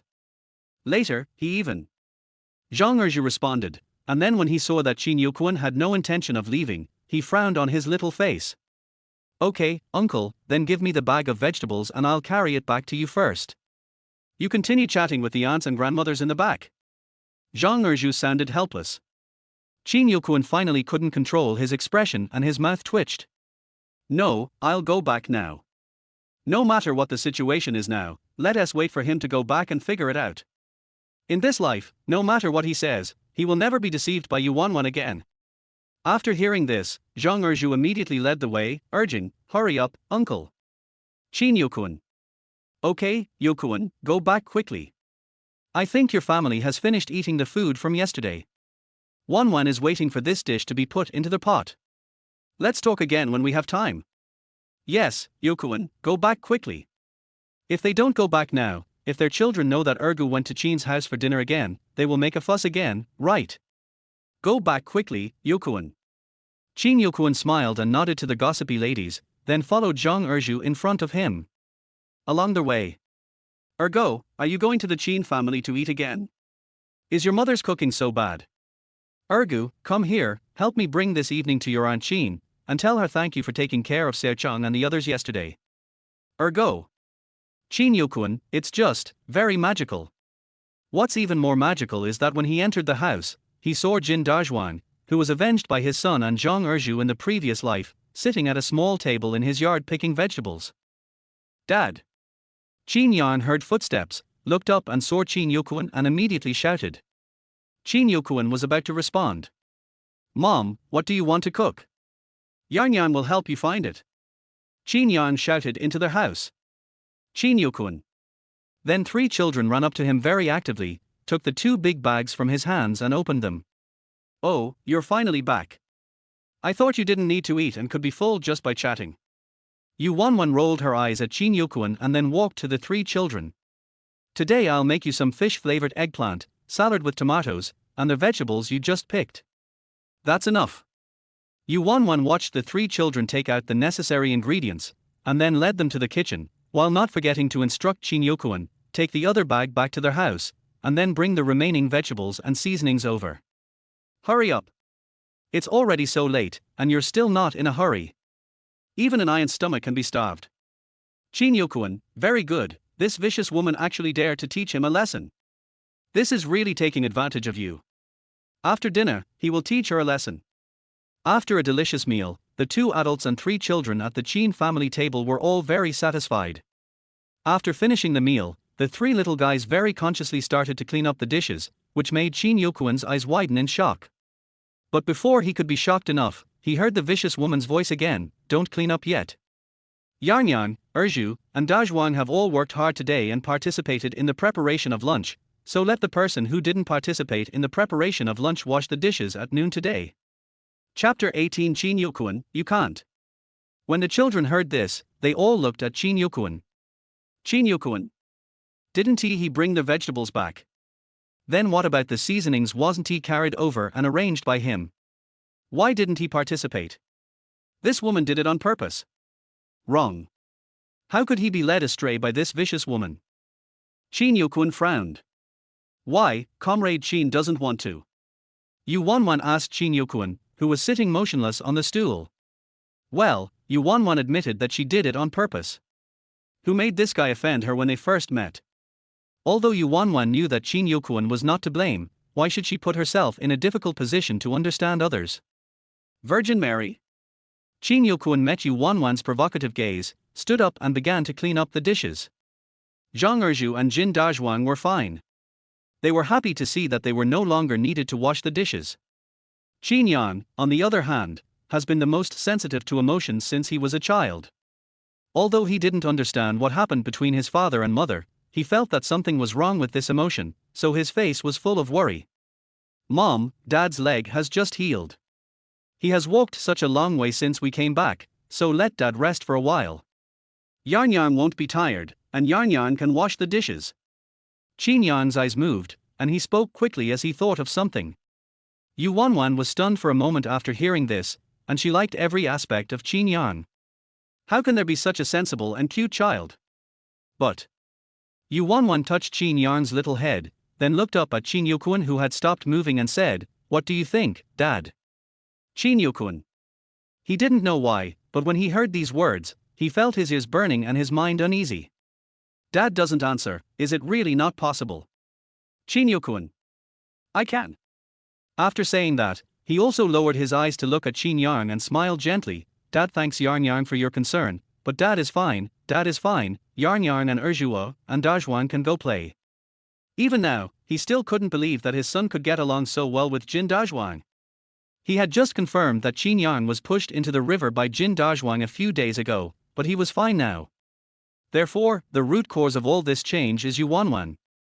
Could it be that Yu Wanwan was also reborn? With such doubts, Qin Yokuan cleaned up the dishes and went to the kitchen. When Qin Yan saw that there was nothing wrong in the atmosphere between his father and mother, he didn't care about anything else and got up to go play with his 2 friends. Just as the 3 little guys stepped out of the door, Zhang Erju suddenly turned around and looked at Yu Wanwan and asked, "Aunt, what are we going to eat tonight?" As soon as Zhang Erju asked the question, the other two little guys immediately turned to look at Yu Wanwan, waiting for her answer. Yu Wanwan. Does Zhang Erju really treat her as his mother? He is really not shy at all. But Yu Wanwan, who has read the whole book, also knows what kind of people Zhang Erju and Yu Qinyang are, but she doesn't mind it. She felt that no matter whether it was Jin Dazhuan or Zhang Erju, it was definitely impossible for them to eat at her house tonight. Sure enough, in the evening when all the villagers who had worked in the fields were returning home, the mother of Jin Dazhuan and Zhang Erju came over and forcibly dragged the two little ones back home. What people say is scary, and they don't want to be criticized. Zhang Erju's family was affected because of the team leader, and Jin Dazhuan's family was affected because of his father. After the two friends left, Qin Yang obediently ran to the kitchen to help Yu Wanwan light the fire. Yu Wanwan didn't refuse because the little guy was more skilled at making fire than she was. But this scene became a different picture in Qin Yuquan's eyes. Yu Wanwan really would not miss any opportunity to bully his son. He was clearly just lying in the room for a while. Yarnyan, come out quickly. How old are you? How do you know how to light a fire? Let daddy do it. Qin Yuquan shouted to Qin Yang under the stove. Qin Yang and Yu Wanwan looked at Qin Yuquan with the same questioning expression. Qin Yuquan glared at Yu Wanwan, and his eyes and expression expressed what he was thinking. Yu Wanwan was so angry that she laughed. If I had known, I wouldn't have made pig trotter soup tonight. Her kindness wasted. Thinking about what our ancestors said about what you eat will nourish what you lack, she changed the pig trotters she originally planned to braise into a stew, and still made him glare at her. What an ungrateful person. Yarnyan, come out. Since your father wants to burn it, let him do it. Yu Wanwan also shouted to Qin Yang. Qin Yang didn't know why, but he actually heard a sneer in his mother's tone. But he subconsciously listened to his mother and came out from under the stove. Qin Yuquan didn't know what this meant. He smiled gently at Qin Yang and then went into the stove. Yu Wanwan stood on the stove, just looking at Qin Yuquan with her arms folded across her chest. The book says that Qin Yuquan doesn't know how to cook or make a fire. He was born a rich boy. The greatest hardship he had ever experienced was during his years as a soldier, but it was also the hardship of training and going to the battlefield. He came back only to solve his personal problems. In order to marry him, Liu Man naturally captured his stomach first and then showed her good side. When he came back with a leg injury, Liu Man took care of him at first, and later he paid an aunt from the village to help. So it's strange that he can make a fire. As expected. Cough, cough, cough. Cough, cough, cough. Qin Yuquan had been sitting under the stove for only a few minutes when he began to be choked by the smoke. The fire in the stove also began to slowly die down. Qin Yuquan was extremely shocked when he saw this, and immediately stuffed a handful of flammable hay in. Yu Wanwan couldn't help but roll her eyes when she saw this. Get out of the way. Why are you trying to show off if you can't even light a fire? You're not even half as good as your son. Yu Wanwan pulled Qin Yuquan away and sat on the stool where he had just sat to make a fire. Then she took out the wood that he had put in one by one, and then put the flammable hay in. After the fire was strong, she added a piece of wood. Let me tell you, if my pig's trotter soup today isn't tasty enough because of the heat, it must be your fault, Puchi. Yu Wanwan said halfway when she looked up and suddenly laughed. Son, look at your father's face. Har har har. Qin Yuquan. Qin Yang, he wanted to laugh, but he felt that laughing might not be a good idea. Finally, Qin Yang turned around and pulled the towel off the kitchen shelf, then raised his hand high. Dad, wipe your face. Qin Yuquan was instantly touched. Thank you Yarnyan, Yarnyan is awesome. Qin Yang, no, I'm just afraid that if I continue to see that face, I won't be able to help laughing. Har har har. Yu Wanwan laughed even more wildly when she saw Qin Yuquan wiping his face. Qin Yuquan suddenly felt annoyed and ashamed. Yu Wanwan, that's enough. After that, he turned to Qin Yang and said, Yarn, Dad will help you in the kitchen. You can go out and play first, or go to Dad's room and help Dad take out the things in his bag. Chapter 19, $1,000 Divorce. Really? Qin Yang frowned, he was a little bit unconvinced. What was going on?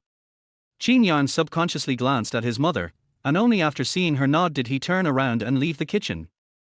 After Qin Yuquan saw Qin Yang leave, he looked outside and saw him sitting on a stool in the yard, then he walked back. At this time, Yu Wanwan had also kept the fire going and walked out from under the stove. Yu Wanwan looked at Qin Yukuan. Qin Yukuan also frowned and looked at Yu Wanwan seriously. Are you also reborn? Qin Yukuan subconsciously wanted to say this, but stopped when the words came to his lips. You can't ask like this, otherwise you will alert the enemy. Yu Wanwan, I have something to tell you.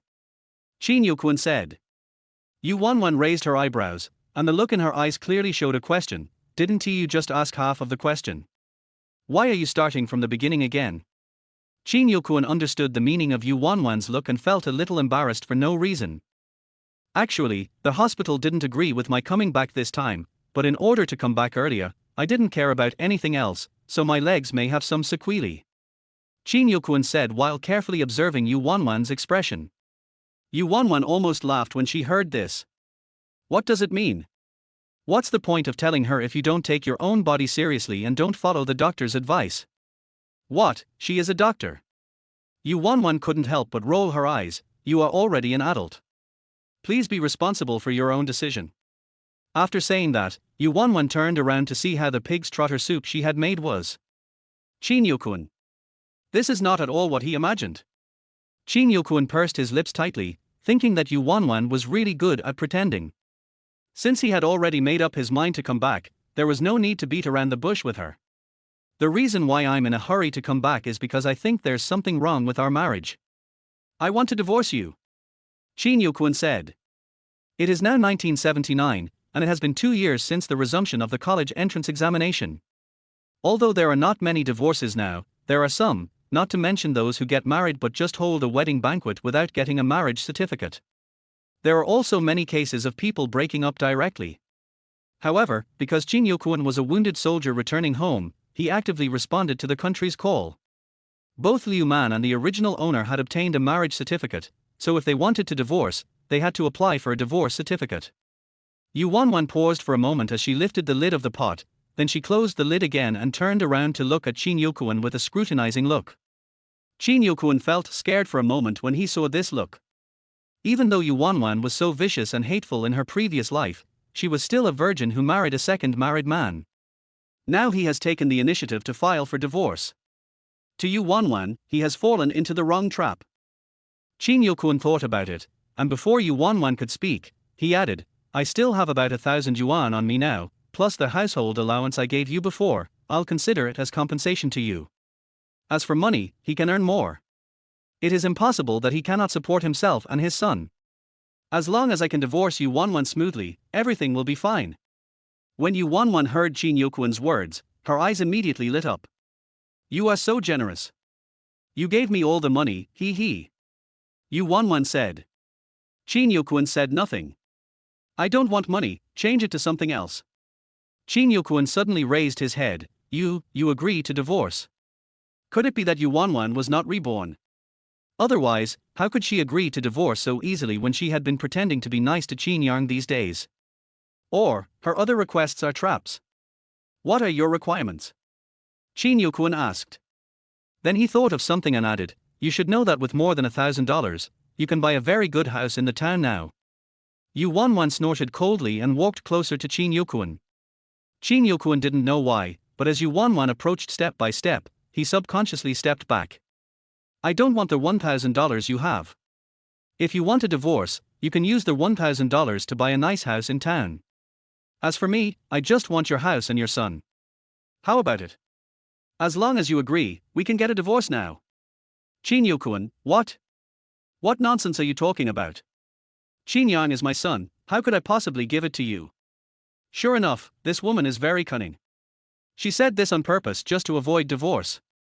It seems that she is very likely to have been reborn like him. Yu Wanwan put away her smile in an instant and said seriously, I'm not kidding you. You are going to be a soldier and serve your country. You can't even burn a piece of firewood now. How will you have the time to learn how to cook for Yarn?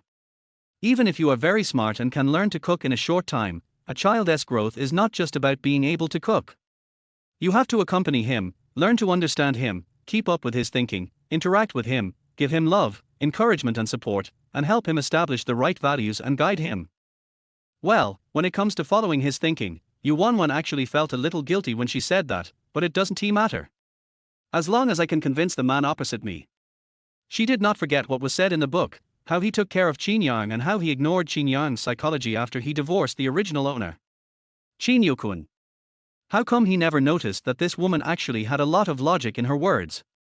Sounds right. Qin Yukun frowned. Besides, I think if you ask Yarn Yarn now who he wants to live with, he will choose me instead of you. Yu Wanwan boasted with her eyes closed. She was betting that Qin Yukun, the bastard, would not ask. After all, the bastard had been in the army all the time and rarely came back. Even when he came back with a leg injury, he didn't spend much time with Qin Yang, so he didn't dare. In fact, Yu Wanwan made the right bet. After listening to Yu Wanwan's words, Qin Yukun recalled that when he ran into Yu Wanwan and his son at the market just now, the little guy had no intention of letting him hold him from beginning to end. Qin Yang, silly dad, because the 2 big bags are heavier than me, and mom has to ride a bicycle to take him out, and she can't carry 2 big bags. Qin Yukun fell into silence. Yu Wanwan raised her eyebrows. Think about it carefully. Once you figure it out, let's go get a divorce. I'll be there for you anytime. After saying that, Yu Wanwan ignored Qin Yukun and continued to pay attention to the soup she was making. Qin Yukun looked up and frowned as he looked at Yu Wanwan's busy back. After pursing his lips, he quietly retreated. Seeing Qin Yang sitting obediently on the stool, he walked over quickly. Yarn Yang. Qin Yukun shouted. Dad. Qin Yang called out and looked behind his father, then asked, why hasn't mom come out yet? Is the fire not ready yet? Then Yarn Yang, go help mom light the fire. Chapter 20 Bad Dad. The question Qin Yukun wanted to ask was instantly choked back by Qin Yang's words. However, after thinking about it, Qin Yukun still didn't give up. Then he hugged Qin Yang. No need to go. The food will be ready soon. Yarn Yang, just sit here and dad will play with you. Qin Yukun said. Qin Yang glanced at his father in confusion. Being considerate, he nodded immediately, okay, dad. Stay with dad for a while. If mom has tea come out yet, go help her make a fire. Qin Yukun sat back on his stool and looked at his father. Qin Yukun also looked at his son. The 2 father and son stared at each other for a long time. Qin Yukun couldn't help but coughed. Ahem, Yarn Yang, keep playing. Dad will watch you play. Qin Yang understood that his father's playing with him was just to watch him play. So he immediately took out the pieces of wood that he and his mother had carved and started building. Qin Yukun couldn't quite understand his son. Why was he playing so enthusiastically with these pieces of wood? However, he didn't say that he was here to have fun. Soon, a model of a small house came out. Qin Yukun. No wonder so many people were wary of my son in his previous life. He could actually build a house when he was so young. This thinking. Dad, do you like this little house? Qin Yang asked when he saw his father staring at his wooden house without blinking. But even if dad likes it, I can't give it to him, because this is a wooden house that mom and he made together. Think about it. Qin Yang suddenly left his stool and ran into their house. Qin Yukun was stunned. Soon, Qin Yang was seen jogging out again with some small pieces of wood in his hands. Dad, mom and I made the wood for this little house. I can't give it to you, but I can give you these small pieces of wood that Ergu, Goshin and I made. Qin Yukun. Then you are really filial. Just when Qin Yukun was stunned by his son's amazing operation, Yu Wanwan also came out of the kitchen. Qin Yukun, you are really capable. What toys have you ever given to your son? Now you are even trying to snatch his toys. Yu Wanwan naturally knew that Qin Yukun couldn't possibly be trying to steal the toy. She just said this deliberately to discredit him. Who made him look like she didn't know what was good for him in the kitchen just now. Oh. If her precious son had no blood relationship with her, and she couldn't snatch him away from him either morally or filially, would she give him a chance? Qin Yukun also heard Yu Wanwan's teasing. He pursed his lips, stood up, and suddenly walked into the house without saying a word. Yu Wanwan raised her eyebrows. Are you angry? Qin Yang held the wooden block in his hand and looked at his father and then at his mother. Seeing this, Yu Wanwan patted her head and said, Don't worry, mom is playing with dad. At this point, Yu Wanwan paused and said, Baby, mommy wants to ask you something. You have to answer honestly, okay? Qin Yang immediately stood up straight and looked at Yu Wanwan. Baby, do you like mommy more or daddy more? Qin Yang frowned slightly, then said without hesitation, Mom. He didn't expect that after listening to Brother Goshen complaining to him about his parents' quarrel and asking him who he liked the day before yesterday, today it was his turn. Then he must like his mother. What a fool is my dad. He is a grown-up boy, but doesn't he know how to take care of a girl, especially such a good girl like Mom? Yu Wanwan didn't know what Qin Yang was thinking. After hearing this, her eyes lit up. She couldn't help but hug Qin Yang and kiss his little face. Mom loves you the most, too. Suddenly, Yu Wanwan's eyes rolled again, and her tone became much lower, but just now your father felt that Mom was not good to you, and wanted to take you away from Mom.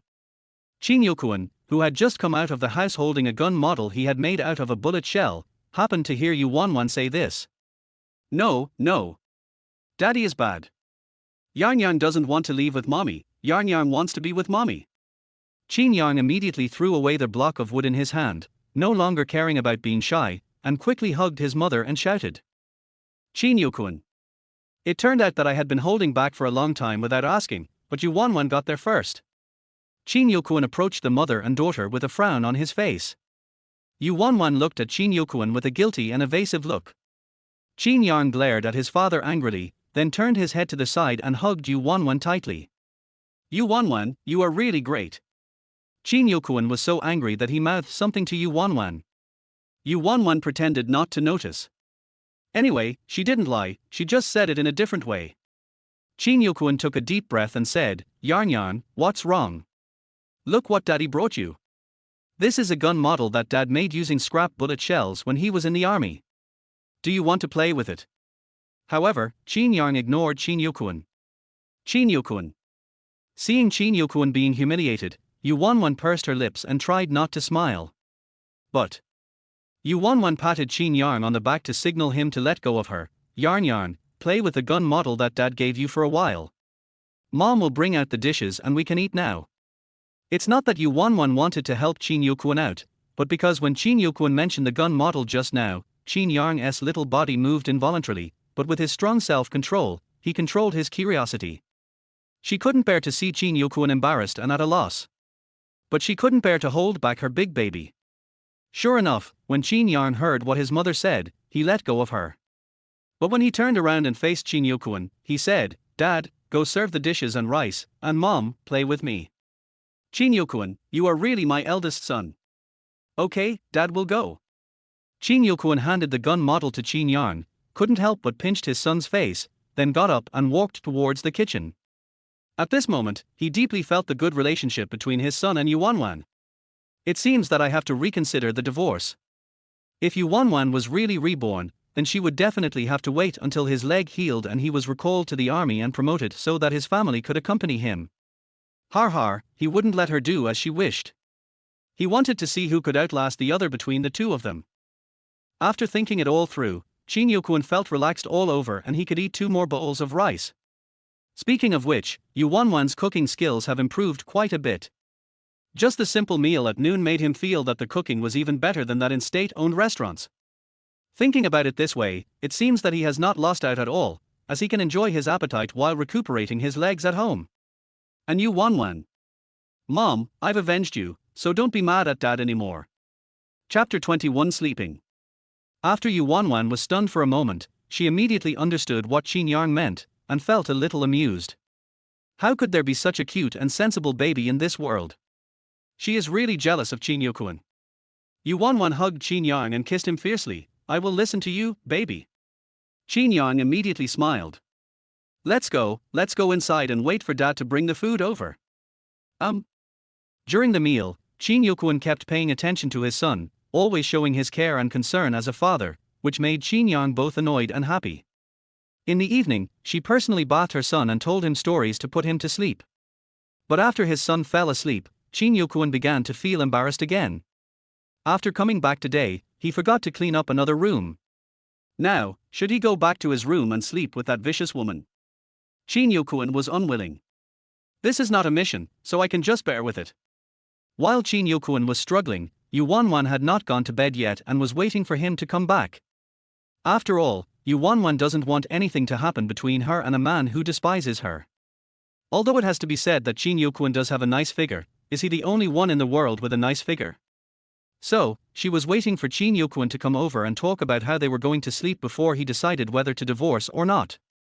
Anyway, she has become accustomed to sleeping in this room and she will never let him go out.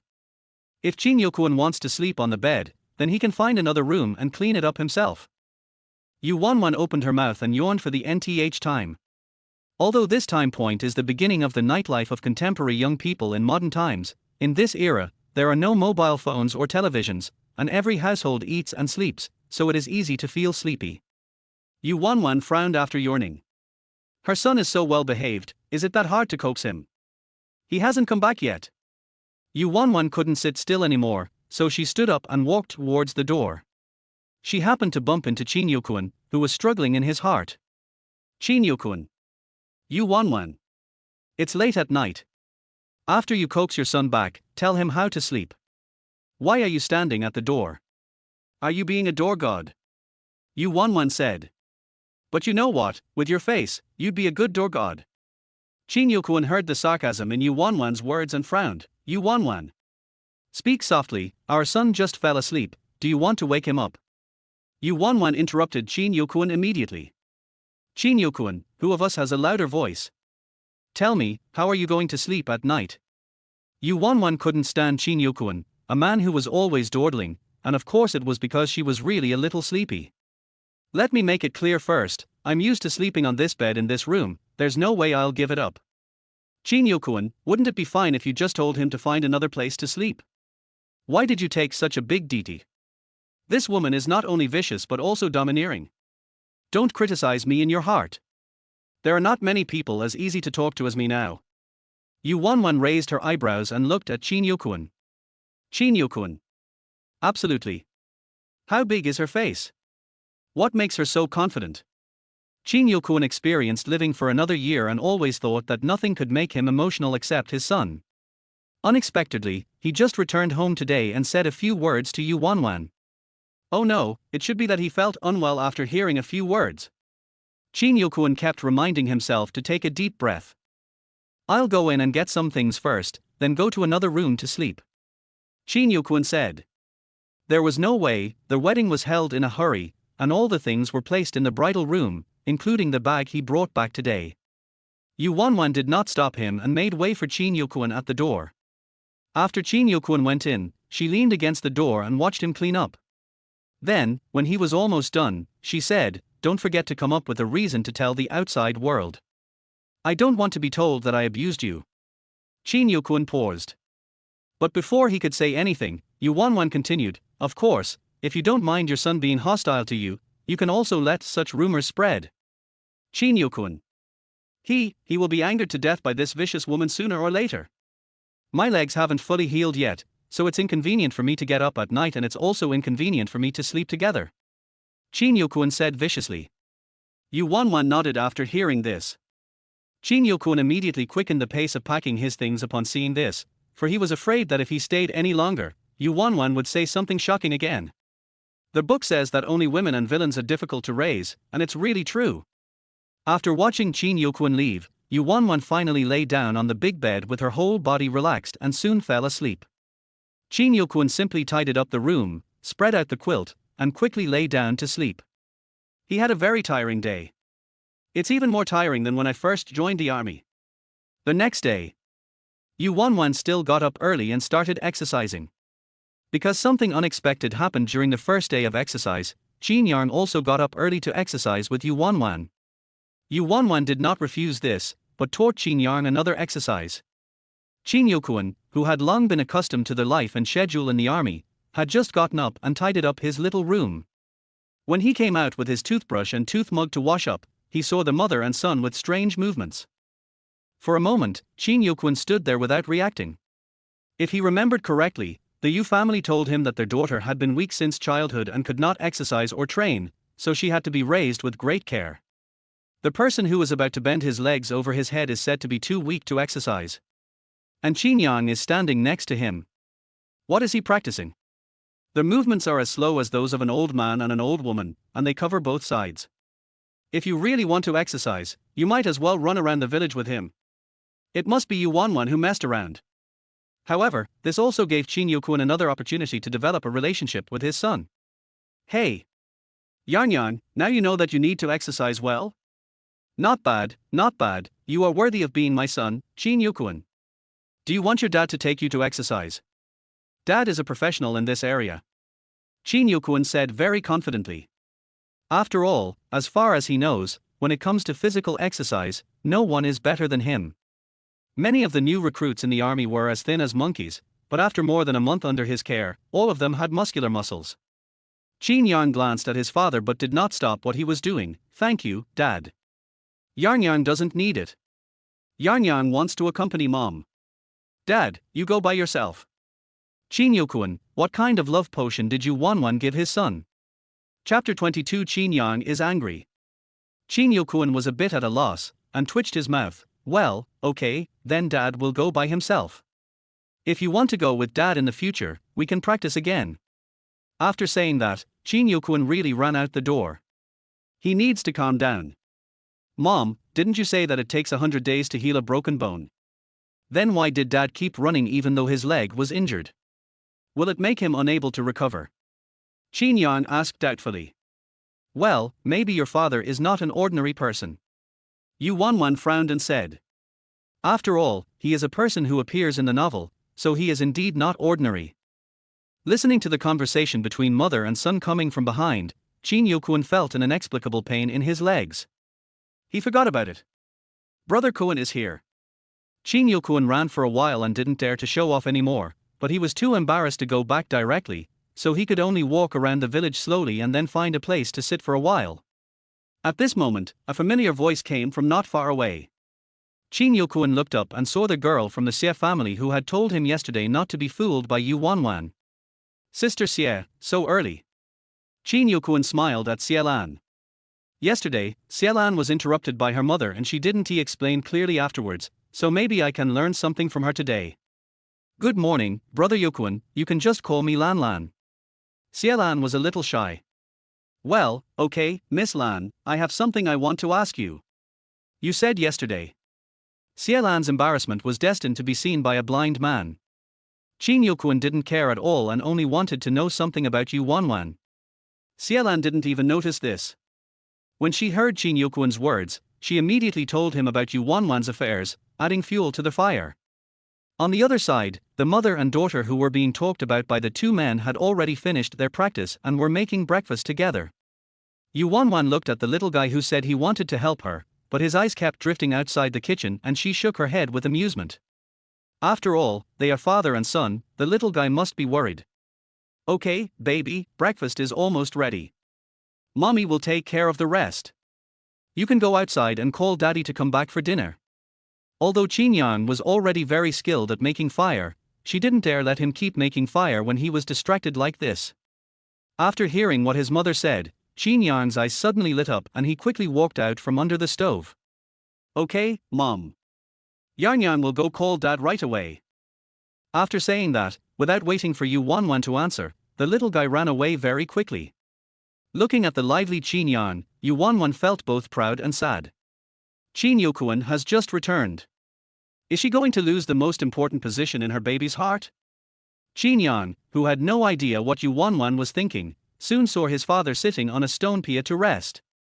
But he noticed that his father was talking to Xielan, so he didn't shout over directly. But when he walked over, he didn't expect to hear Xielan saying bad things about her mother. Qin Yang got angry all of a sudden. Especially seeing that his father didn't stop him and was still listening attentively. You are lying. You are talking nonsense. Qin Yang shouted at Xielan. Xielan, who was so focused on slandering Yu Wanwan that she didn't notice the movements around her, was startled by the sudden sound. Qin Yukuan frowned when he saw this. Yang, don't be impolite. Qin Yukuan said to Qin Yang. Qin Yang's eyes widened when he heard this, and he looked at his father in disbelief, as if to say, how could he be so impolite? People who say bad things about their mothers behind their backs are impolite. Ahem. Qin Yukuan seemed to understand the meaning in Qin Yang's eyes. But before he could say anything, Xielan, who had come to her senses, said, Brother Yukuan, don't blame Yang. Yang is still young, and Yu Wanwan never cares about Yang. You just need to teach him well when you come back. This sentence made both the father and son frown. Qin Yukuan felt that he was just being modest, so why did Xielan take it seriously? She didn't seem very smart, so could what she said really be used as a reference? Qin Yang subconsciously felt that what Xielan said sounded strange, and that she was saying bad things about his mother again. Then he looked at his father and found that he was frowning as if he believed what Xielan said. He immediately became even more angry. At this time, Xielan turned around and asked Qin Yang, "Yarn, do you think what Auntie said is right? You are your father's child. You must be as smart as your father. You will learn it once you are taught." Bad. Bad aunt, bad dad. You are all bad. Qin Yang was so angry. How could his father be so stupid? He didn't believe him but believed what this bad aunt said, and he didn't even stop her from saying bad things about his mother. That's too bad. This dad is so bad. After Qin Yang shouted twice at Qin Yuquan and Xielan, he turned around and ran away quickly. Qin Yuquan. This. Xielan was stunned by Qin Yang's series of bad words, and at the same time, she felt a little angry. She was speaking for Qin Yang. How could this child not know what was good and what was bad? Brother Kuan. Sister Lan, it's getting late. Thank you for talking to me so much. I'll go back first. Qin Yuquan interrupted Xielan and said. He can't push his son away before he has figured out what's going on with Yu Wanwan. That would be like throwing away the watermelon while still not picking up the sesame seeds. The primary and secondary are clearly distinguished. The relationship between you and your son is the most important. Everything else is just a matter of divorce. After Qin Yuquan finished speaking, without waiting for Xielan to react, he walked in the direction Qin Yang ran. Xielan. What's going on here? It was all right. Yu Wanwan was also puzzled when she saw Qin Yang coming back angrily. What happened? He was fine when he went out just now, why did he look like a puffer fish when he came back? Yu Wanwan looked at the door, but didn't see Qin Yuquan, so she couldn't help but look back at Qin Yang. What's wrong, baby?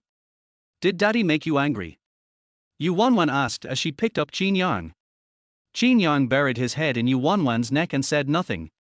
But the breath he exhaled was heavy. Oh, so angry. Yu Wanwan was surprised. She has been here for several days and has never seen Qin Yang really angry. Even when he was arguing with Jin Dazhuang's mother, he was mostly worried. Qin Yang is such a good-tempered man, how did Qin Yuquan make him angry? Did dad cause it? How could daddy make our baby angry? As punishment, Yarn will ignore his father for a day, okay. Yu Wanwan held Qin Yang in one hand and touched his head with the other hand to comfort him. After hearing this, Qin Yang raised his head from Yu Wanwan's neck and nodded heavily. Yu Wanwan raised her eyebrows in surprise. It seems like this really requires quite a lot of energy. Yu Wanwan. This is how you taught my son when I was not around. Chapter 23. Just wait.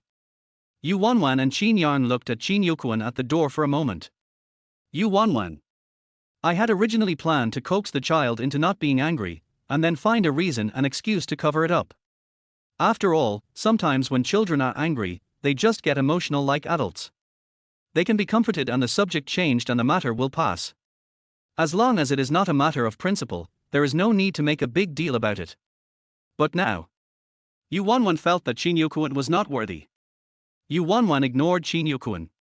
Qin Yang also thought of the word teach that his father had just accused his mother of, so he ignored him. So the mother and son looked at each other very tacitly and continued to walk into their house. Qin Yuquan frowned. His son was indeed corrupted by Yu Wanwan. At such a young age, instead of learning good things, he has developed such bad habits of not saying a word and ignoring others. Qin Yuquan stepped forward quickly, and this time he didn't care about Qin Yang's wishes and struggles, but directly grabbed him in his arms. Yu Wanwan, I finally understand your purpose now. If Yarn continues to be taught by you like this, he will be ruined sooner or later. You will go to the town with me tomorrow. Qin Yuquan said. As for what to do in town? Of course, it is to get a divorce certificate. Yu Wanwan opened her eyes wide, a look of disbelief on her face. Why did you suddenly become so tough? Obviously last night was. Let me go, you bad dad. Qin Yang cried out as he struggled in Qin Yuquan's arms, while asking his mother for help. Mom, save me. Qin Yuquan frowned tightly. Qin Yang. I'm your biological father, everything I do is for your own good. You are not. You just believe what that bad aunt says. You are not doing this for my own good. Qin Yang shouted. What bad aunt? She told me this with good intentions. That was a lie, you idiot. Puff. Yu Wanwan couldn't help but burst out laughing. The unhappy mood that was originally caused by Qin Yuquan's words instantly eased. Yu Wanwan folded her arms and watched the quarreling father and son. However, because of the sudden laugh, the father and son stopped arguing and looked at Yu Wanwan. Yu Wanwan walked towards Qin Yuquan. Qin Yuquan subconsciously hugged Qin Yang and was about to step back. However, Qin Yang, who was singing a different tune from him, did stretch out his body and arms for Yu Wanwan to hug him. Qin Yuquan was worried that Qin Yang's actions might hurt him, so he didn't dare to step back too quickly. Yu Wanwan took advantage of Qin Yuquan's fear and hugged Qin Yang back into her arms. I was wondering why you suddenly became so tough after coming back from going out. So you went out to find a lover. Yu Wanwan raised her eyebrows and said. Qin Yuquan still frowned. Yu Wanwan, what nonsense are you talking about in front of Yarn Yang? You've let Yarn Yang see it, are you still afraid of what I say? Yu Wanwan said nonchalantly, it's okay, this is just right, you already have a goal, and I think you'll have more children in the future, and I only want Yarn Yang, so I think you should accept yesterday's proposal. Qin Yuquan glared at Yu Wanwan with wide eyes. What was this woman doing? But before he could finish his words, Yu Wanwan continued, I'm doing this for your own good. Look, Yarn Yang is very hostile to you and your lover. Yu Wanwan had read the entire novel, so she naturally knew that Qin Yuquan only had his mission and work in mind from the beginning to the end, so there was no such thing as a lover. She just said this on purpose, not only to retaliate against Qin Yuquan for accusing her, but also to find an opportunity from this point. Qin Yuquan listened to Yu Wanwan calling him, my lover, left and right, and even a saint would be irritated by it. Comrade Yu Wanwan, you have been to school, even high school, so please be more respectful when you speak. The girl from the Xia family is not my lover. Also, why did Yarn Yang reject me? It's all because of you behind the scenes. Bad dad, you are not allowed to talk about mom. Qin Yang interrupted Qin Yuquan. Yu Wanwan raised her eyebrows and looked at Qin Yuquan. Her eyes seemed to say, see, this is not what I taught you. Qin Yuquan raised his hand and rubbed his brow. No, we can't go on like this. Okay Yarn Yang, it's dad's fault. Dad shouldn't have said that about mom. When Qin Yuquan spoke again, he finally calmed down all his emotions. Dad won't listen to your Aunt Lan's nonsense anymore. Can you forgive Dad this time? After hearing what Qin Yuquan said, Qin Yang's anger faded a little, and he stopped glaring at Qin Yuquan, but you should also apologize to your mother. You just said that to her. Qin Yang said. Qin Yuquan pursed his lips tightly, raised his head to meet Yu Wanwan's eyes that were watching the show, and after a while he said softly, sorry, Yu Wanwan, I shouldn't have said that to you, I misunderstood. Yu Wanwan stared at Qin Yuquan in silence for a long time, then suddenly turned away, let's eat first. She saw the reason behind Qin Yuquan's sudden change of attitude, but she didn't expose him, nor did she say she forgave him. She just carried Qin Yang into the house. After all the commotion early in the morning, if he is not hungry, Yarn Yang must be hungry too. Seeing that his mother did not say that she forgave his father, Qin Yang naturally followed his mother. Qin Yuquan looked at Yu Wanwan's back as she hugged Qin Yang, and his brows furrowed more and more tightly. During the breakfast, except for Yu Wanwan and Qin Yang who were eating with gusto, Qin Yuquan couldn't taste anything at all. After breakfast, Qin Yang went out to play with Ergu and Goshen who came over, while Yu Wanwan was making some snacks in the kitchen. Qin Yuquan thought for a long time and went to the kitchen again, but this time he didn't speak for a long time. Yu Wanwan caught a glimpse of him out of the corner of her eye but still ignored him. After waiting for a long time, Qin Yuquan finally couldn't help but speak first. Yu Wanwan, let's have a good chat. Qin Yuquan said. Yu Wanwan rolled her eyes where Qin Yuquan couldn't see. Yarn Yang, I won't give it to you. If you want a house, I can find someone to build a new one for you. This is an old house, and I can't give it to you. And there's money. Bang, bang, bang. Yu Wanwan slammed the dough fiercely on the kitchen table. Qin Yuquan. Yu Wanwan, I don't know what your purpose is. But I tell you, if you are not satisfied with my concessions, then let's just waste time. After Qin Yuquan finished speaking, he waited for a long time. Seeing that Yu Wanwan was still throwing dough, he became furious and turned around and left the kitchen. Forget it, just do as I thought last night. He wants to go back to the army anyway, so she can forget about enjoying the good life with the army. She, a woman, is not afraid of delays, so why should he, a man, be afraid? After Chin Yokwon left, Yu Wanwan stopped what she was doing and looked towards the kitchen door where there was no one. Just wait and see. If it weren't for my son, when he grows up, I won't be happy if you want to keep him, stupid dog. Chapter 24. We will testify for you. On the other hill, several children were playing games about gorillas and anti-Japanese heroes, while Chin Yan was sitting aside with a listless look on his face. What's wrong, Yan Yan? Don't you like this game? Then tell me what you want to play. After playing for a while, Zhang Erju ran to Chin Yan and asked. Chin Yan came back to his senses, smiled and shook his head. Zhang Erju scratched his head and said, "Why don't you play with us?" He promised Aunt Chin that he would take Yan Yan out for fun. Chin Yan was silent for a moment. And while he was silent, the other children gathered around him. After all, the focus of these kids is on Zhang Erju. If Zhang Erju doesn't play anymore, there is no point in playing for them. Chin Yan looked at his friends sitting around him, frowned his delicate eyebrows, and then suddenly said, "Brother Ergu, will your father not believe your mother, but believe other aunts and uncles instead? How is it possible? He dares." Before Zhang Erju could speak, Jin Dazhuang at the side immediately took over the conversation. Even though his father is the head of the family and his mother listens to him in everything, if his father dares to talk to another woman and doesn't believe what his mother says, his mother will be furious. So this situation is simply impossible. Zhang Erju glanced at Jin Dazhuang. But it is true. Although their family is not as tough as Aunt Jin's, they are basically the same. Zhang Erju nodded. Chin Yan's face suddenly became gloomy again. Zhang Erju and Jin Dazhuang looked at each other. Yan Yan, you are asking this question, not because your father doesn't trust your stepmother. Zhang Erju asked. What's wrong with Aunt Chin? She's so nice, much better than my mom. Why doesn't Uncle Chin believe in her? Jin Dazhuang also asked. Chin Yan shook his head. He doesn't know either. Oh, I get it. Is it because your stepmother asked you to do something before, and Uncle Chin found out about it, and he misunderstood it just like us? Zhang Erju clapped his hands and said.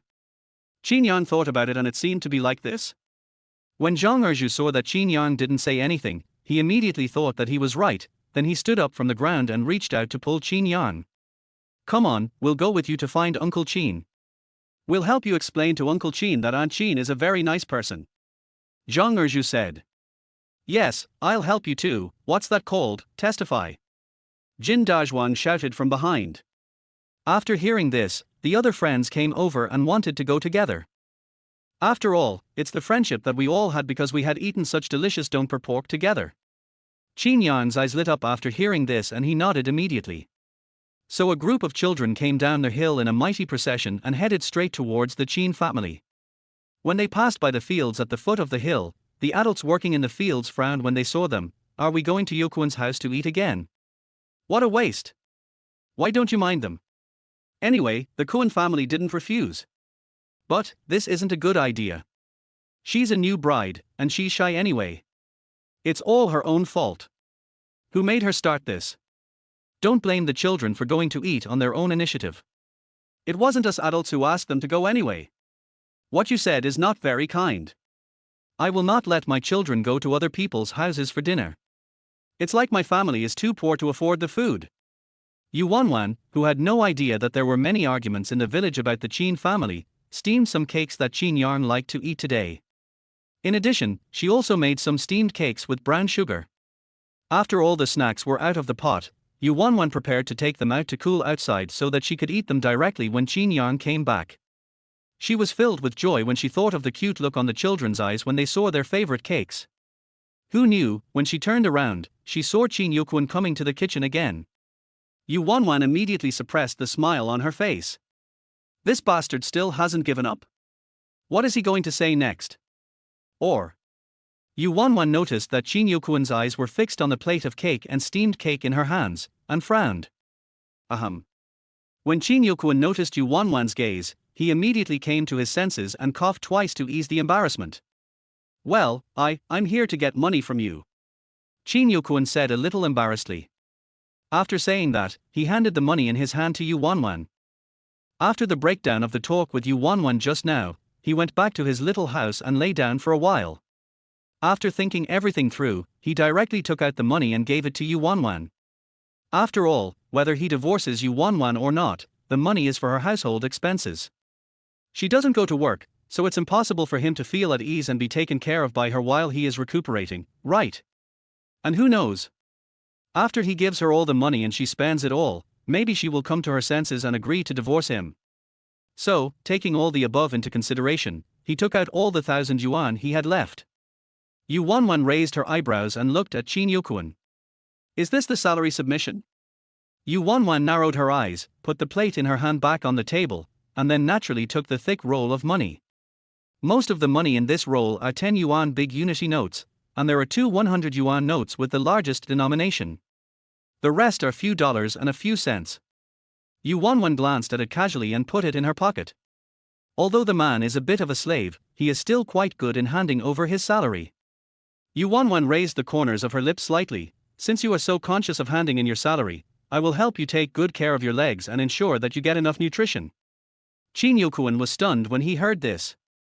But before he could think about it, Yu Wanwan seemed to have thought of something and said, I know you didn't marry me willingly, and I also know that I did a lot of things before that caused misunderstandings between you and the people in the village, but I can promise you now that I will never be confused again in the future.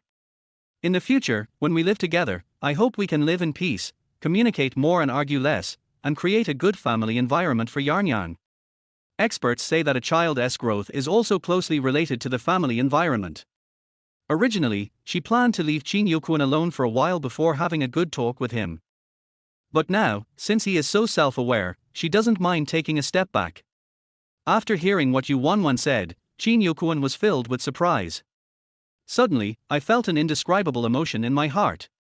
However, he did not explore further, but nodded seriously and responded to Yu Wanwan, okay. Yu Wanwan was happy to see that the two had reached a consensus. Thinking of Qin Yokuan staring at the cake on the plate just now and thinking of this era, she picked up a piece and handed it to Qin Yokuan, saying, eat this piece of cake, and our agreement will take effect. Chapter 25 Someone from my mother's family is coming. Looking at the piece of cake in front of him, Qin Yokuan suddenly felt a little dazed. But before he could come to his senses, Yu Wanwan had already stuffed the cake into his mouth, and he could only subconsciously open his mouth and bite the cake. You know what, this cake tastes really good, no wonder it smells so good. Qin Yokuan looked at Yu Wanwan and suddenly his heart skipped a beat. He felt that Yu Wanwan seemed very different. At this moment, a loud voice suddenly sounded. Wow, another cake. Aunt Qin, can I have one piece? It's not much, I just want one piece. Jin Dazhuan looked at Yu Wanwan expectantly. Yu Wanwan withdrew the hand she had extended to Qin Yokuan, looked at Jin Dazhuan, then at Qin Yan, Zhang Erju and others who were following behind them. The other kids all had their eyes fixed on the plates, only Qin Yan had his eyes wide open, blinking at her and his father. Yu Wanwan, what's going on with this inexplicable feeling of social death? Qin Yokuan quickly swallowed the cake in his mouth, chewing it in 2 or 3 bites. He was also a little embarrassed. If his son and his friends suddenly saw him eating the cake, would they mistakenly think that he was eating it secretly while they were not around? But you know what, this cake tastes really good. No wonder this is his first choice when Yu Wanwan asked her son what he wanted to eat. He didn't expect that Yu Wanwan not only cooked delicious food, but also had this cooking skill. Uncle Qin, Aunt Qin, are you guys trying to steal the cake while we're away? Qin Yokuan had just put the thought aside when he heard Zhang Erju asking this. But he was too embarrassed to open his mouth to explain, and then he heard Zhang Erju whisper to Qin Yan, Yarnyan, aren't you worried about Uncle Qin and Aunt Qin? Could they have done this on purpose for you to see, just to eat the cake secretly?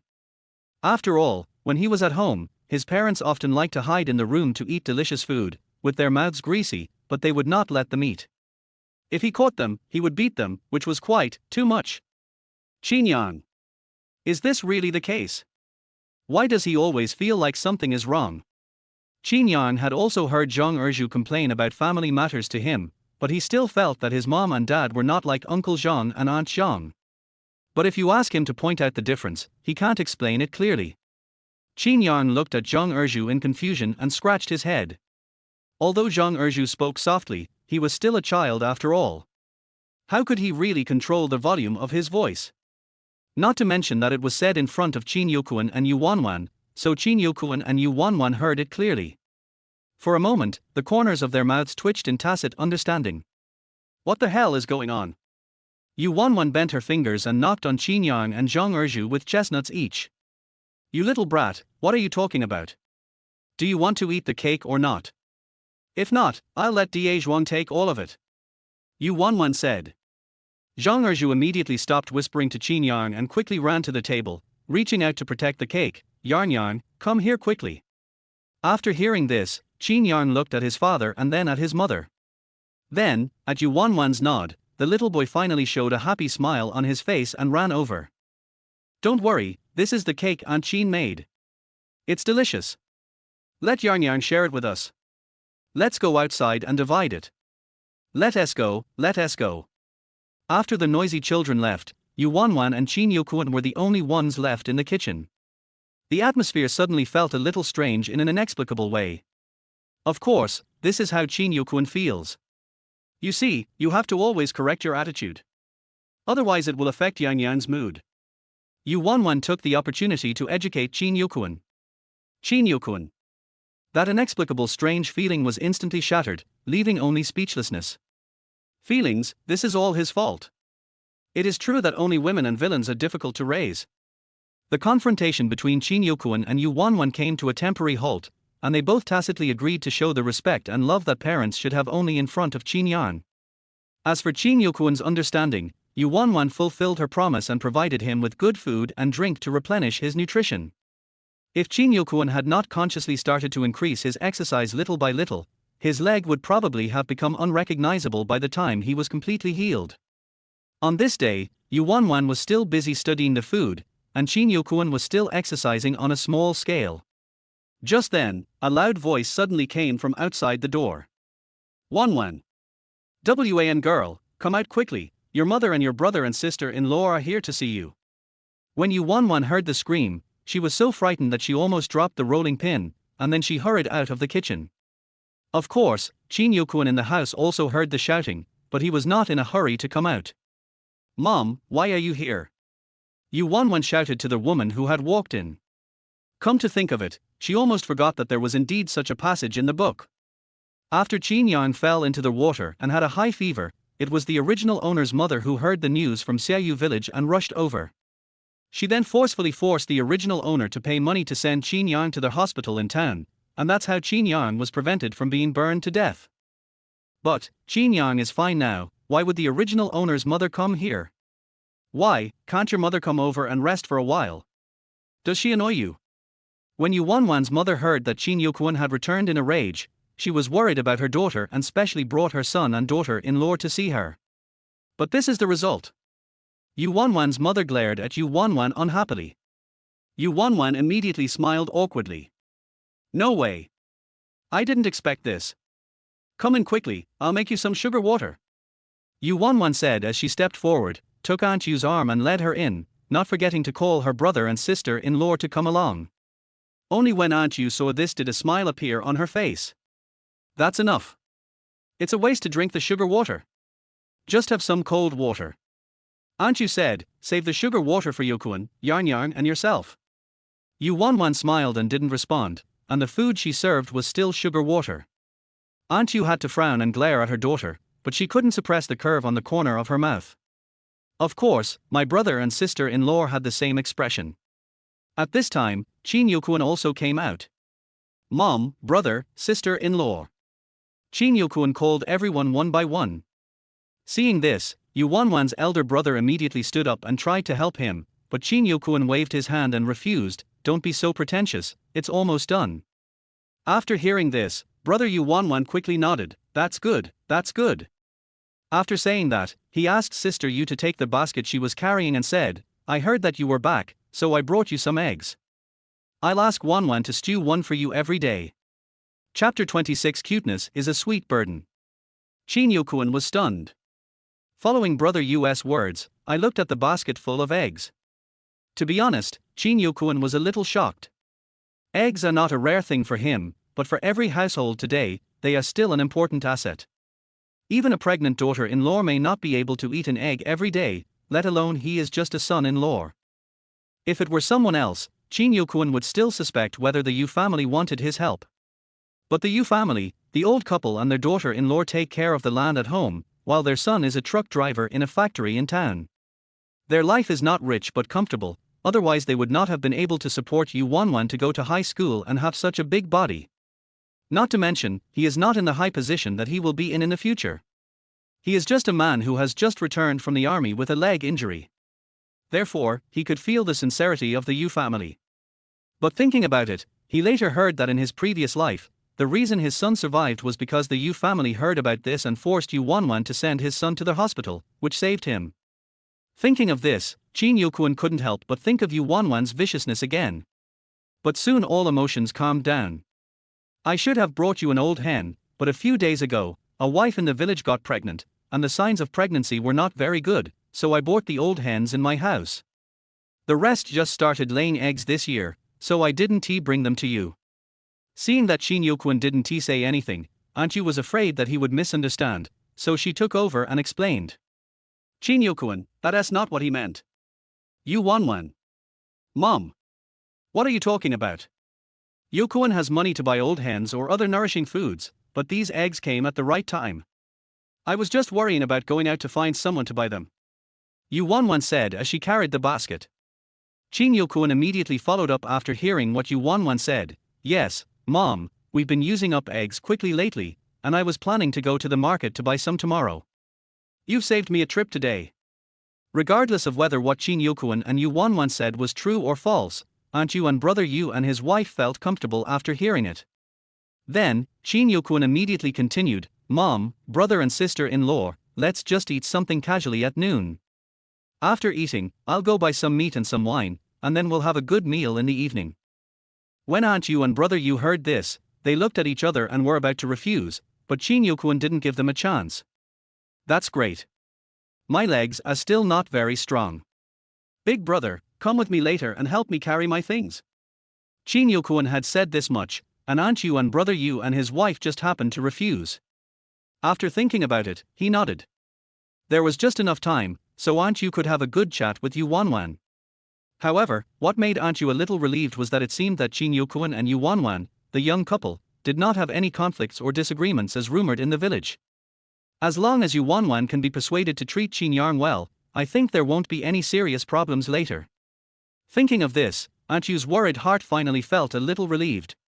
After a while, Chin Yang came back after playing outside. Under Yu Wanwan's guidance, she called out sweetly, and then was grabbed by Aunt Yu and sister-in-law Yu and held in their arms and teased. Oh my, how come this child has grown so much prettier? He's prettier than the dolls in those New Year pictures. Aunt Yu said, especially when he smiles. That is to say, how come he looks like this? If my Xiangnan is half as good looking as this, I won't worry about his future. Yu's wife followed behind and said, let your aunt hold him. Your aunt really loves such a good-looking child like you. Go away, go away. I, your mother, haven't held you enough. If you want to hold a baby, try hard to give birth to a better-looking one. Aunt Yu held Chin Yang tightly and refused to let go. Mom. Do you think I don't want to give birth to such a good-looking child? Look at me like this, and then look at your son's appearance. I'm afraid if you want a beautiful child, you can only take away my eldest nephew. After Yu Desao finished speaking, she used all her strength to snatch Chin Yang from Yu Desao's arms. After Chin Yang was brought over, he heard his aunt's words and was stunned for a moment. He quickly looked at Yu Wanwan. His cute eyes seemed to be silently asking Yu Wanwan for help. This scene made the other people in the room laugh. Before, Yu Wanwan wanted to take Chin Yang from Sister Yu's arms, but Sister Yu didn't let her. How long can I stay at your house? Can't I hold him for a while? Wait until I get home, then you can hold him slowly. After Mrs. Yu said this, Yu Wanwan naturally didn't want to hug him anymore, so she gave Chin Yang a helpless look. Chin Yang, where is his awesome mother? Looking at the confused Chin Yang, everyone laughed again. Chin Yokwon saw everything, and it was impossible for him to say that he was not touched. His parents passed away a long time ago, not to mention those relatives. Now the harmonious atmosphere of this big family seems to make him feel like he has returned to the time when his parents were still alive. This made Qin Yokuan feel that if Yu Wanwan was no longer as vicious as she was in her previous life, and no longer acted in one way or another in front of people and behind their backs, he could accept her pampered nature. Yu Wanwan, who had no idea what Qin Yokuan was thinking, finally couldn't bear it and spoke up to save Qin Yang after seeing him being completely at a loss for words. "Mom, sister-in-law, I just made some snacks. They are almost ready now. Come with me to get some water to wash your hands, and then try my cooking," Yu Wanwan said. Aunt Yu and sister-in-law Yu were stunned for a moment after hearing this. Others may not know, but they know clearly that Yu Wanwan can't even light a fire, so what delicious food can she cook? Don't waste the food. However, they did not say it directly. Instead, they stood up, hugged Qin Yang and followed Yu Wanwan out. Qin Yang breathed a sigh of relief when he saw that he was finally not being teased anymore. He now understands a little bit what his mother said, being too cute is also a sweet burden. Then he thought of the delicious food his mother had mentioned, and his face suddenly showed anticipation. The cake I mentioned before is already delicious, so what does the mung bean cake that is as delicious as the cake taste like?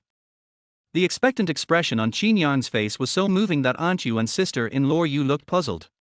However, when they approached the kitchen and smelled the fragrance coming from it, they immediately became curious.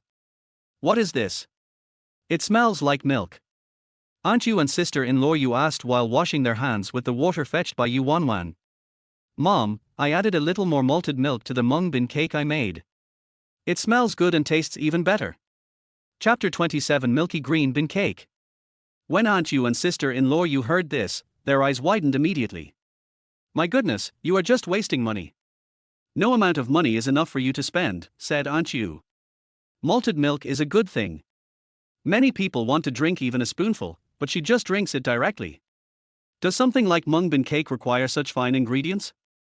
What a waste." Moreover, Aunt Yu didn't think her daughter was capable of making mung bean cake. When the well-behaved and lovely Qin Yang heard his grandmother say that his mother was a spendthrift, he immediately refused to listen. Mom didn't spoil or waste anything. The cakes she made were delicious, and the mung bean cake she made will also be delicious. Aunt Yu was startled by Qin Yang's sudden loud words. Originally, she thought that her son-in-law and daughter were not as the rumors in the village said, and the credit was because Qin Yang was well-behaved, introverted and didn't like to talk nonsense. Now it seems that he is not introverted at all, but a little kid who protects his mother. Aunt Yu no longer cared about wasting her daughter. She just looked at Qin Yang, her cheap grandson, and felt fond of him. Qin Yang felt a little embarrassed when being looked at by his grandma, so he quickly hugged his mother's legs and buried his face in them to prevent her from looking. Yu Wanwan patted Qin Yang's little head gently, then looked at Aunt Yu. "Mom, you have to try it before you can judge whether it's a waste or not. I'm not the old girl who knew nothing before," Yu Wanwan said proudly. When Aunt Yu heard this, she glared at her with an unpleasant smile. "Look, you praised her for being sensible after getting married, but she looks so shameless. How can she be a sensible person?" Aunt Yu turned to her eldest daughter-in-law and said. Mrs. Yu knew that this was her mother-in-law teasing her sister-in-law, so she naturally wouldn't join in the fun. "Why don't you know better? I believe what my eldest nephew said. My family can cook delicious food every night. Why don't you know better?" Mrs. Yu said as she waved at Qin Yang, who raised his head quietly. "Isn't that right, Yang Yang?" Qin Yang nodded heavily, "Yes." Har har har. For a moment, Yu Wanwan and the other two were amused by Qin Yang's serious look. Hearing this, Qin Yokuan and brother Yu in the room looked outside the door curiously. However, they couldn't see anything because of the door. "Yokuan, actually we came here today because we heard that you were back and came to see you, and secondly, we heard some of the rumors in the village." Brother Yu retracted his gaze and suddenly spoke to Qin Yokuan. Qin Yokuan was silent for a moment, and then he knew what brother Yu was talking about. "Don't worry, brother. I won't be affected by those words. I have my own eyes and ears and can see and hear." Qin Yokuan said, "At least, what I saw was that Yarn Yang was dependent on Wanwan, and Wanwan also took good care of Yarn Yang." When brother Yu heard this, he felt relieved as if he had taken a tranquilizer. That's good, that's good."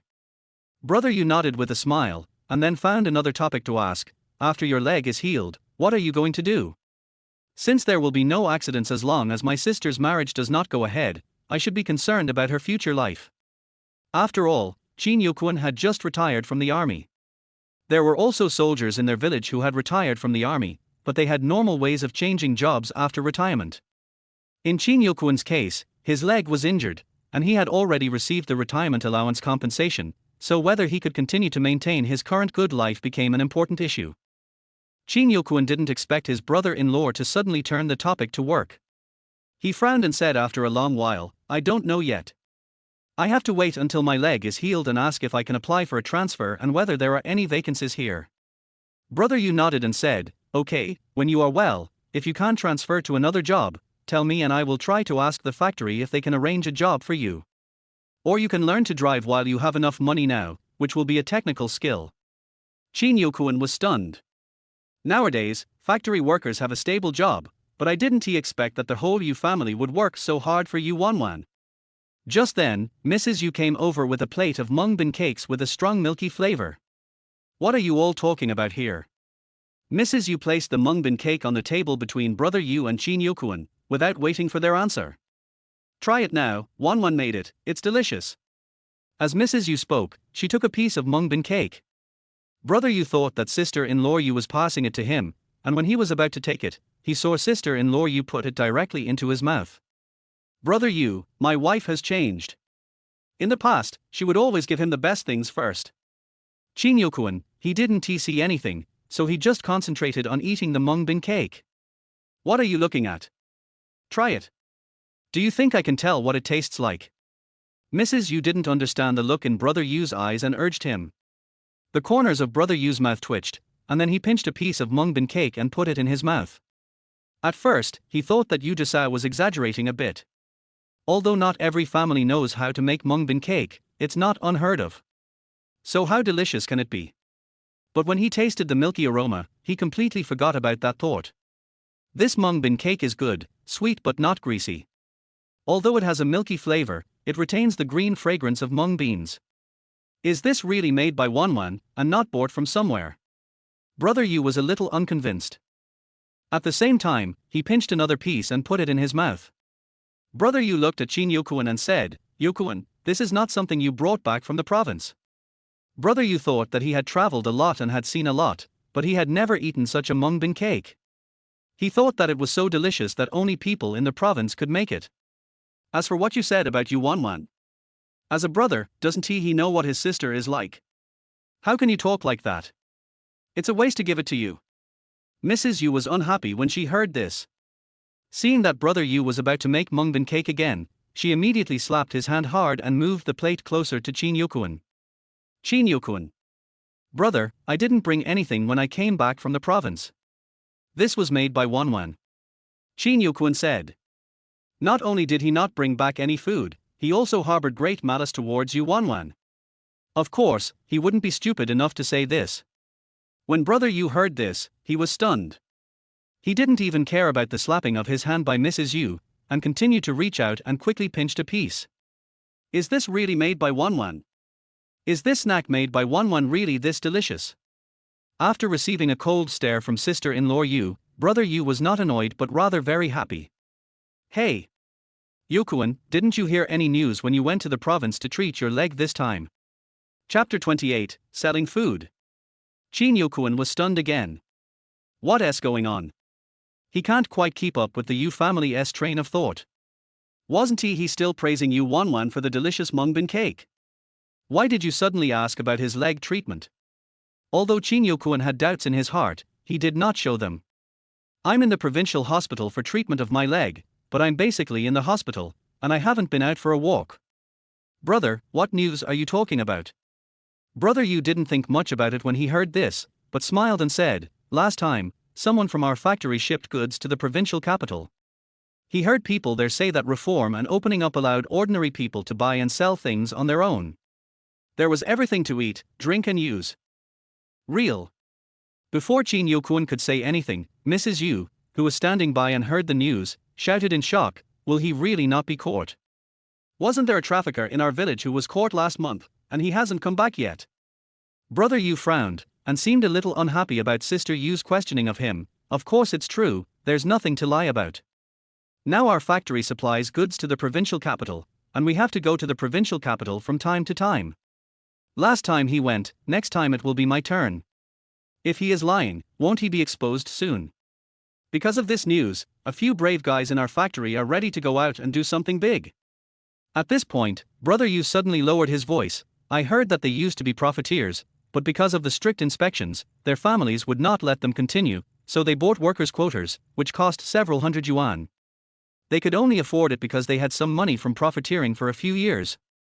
Now that the provincial capital has stopped arresting these people, how can they bear to stay in the factory? Qin Yokun listened to what Brother Yu said, thought for a moment, then looked up and asked directly, Brother, do you mean to let Wanwan go to the provincial capital to sell snacks? When Brother Yu heard Qin Yokun ask this, he immediately laughed. Talking to smart people is easy. The guy from our factory who went to the provincial capital brought back some snacks from a big factory. I heard they were some famous old-fashioned snacks. I tried one, but it wasn't half as good as this. As Brother Yu was talking, he did not forget to pinch another piece of mung bean cake. If Wanwan makes this, it will definitely sell well. Qin Yokun also followed Brother Yu's actions, pinched another piece of mung bean cake, and then nodded. After the reform and opening up, more and more people went into business, including those who made a living. Many were successful, but quite a few failed. Now it is 1979, and just 1 year has passed, so no one dares to stand out. If Yu Wanwan started with food now, and her cooking skills are pretty good, she would definitely get good results. And Brother Yu actually thought of this just because of a mung bean cake. It can be imagined that he really cares about his sister Yu Wanwan. If you are worried, then wait until I go to the provincial capital next month and make some for me to take to the provincial capital to try. Brother Yu saw that Qin Yokun nodded but remained silent, and thought that he was worried, so he spoke again. After hearing this, Mrs. Yu pulled Brother Yu's sleeve in a very subtle way. She had never heard of these things from Brother Yu before, but now that she knew about them, and seeing that her husband seemed to agree with them, she naturally had some ideas. Just like Brother Yu thought, she also thought of his opportunity to go to the provincial capital and wanted to try out what she made. But now Brother Yu wants to give this opportunity to Yu Wanwan directly. She thought that she can make food as delicious as Yu Wanwan's, so she would definitely fail. Mrs. Yu felt a little unhappy. When Qin Yokun saw Mrs. Yu pulling Brother Yu, his eyes flashed slightly. Even with decades of memories, if he still can't understand the meaning behind these little movements, then hasn't he lived in vain? Besides, it's not like he can't afford to support his wife and children.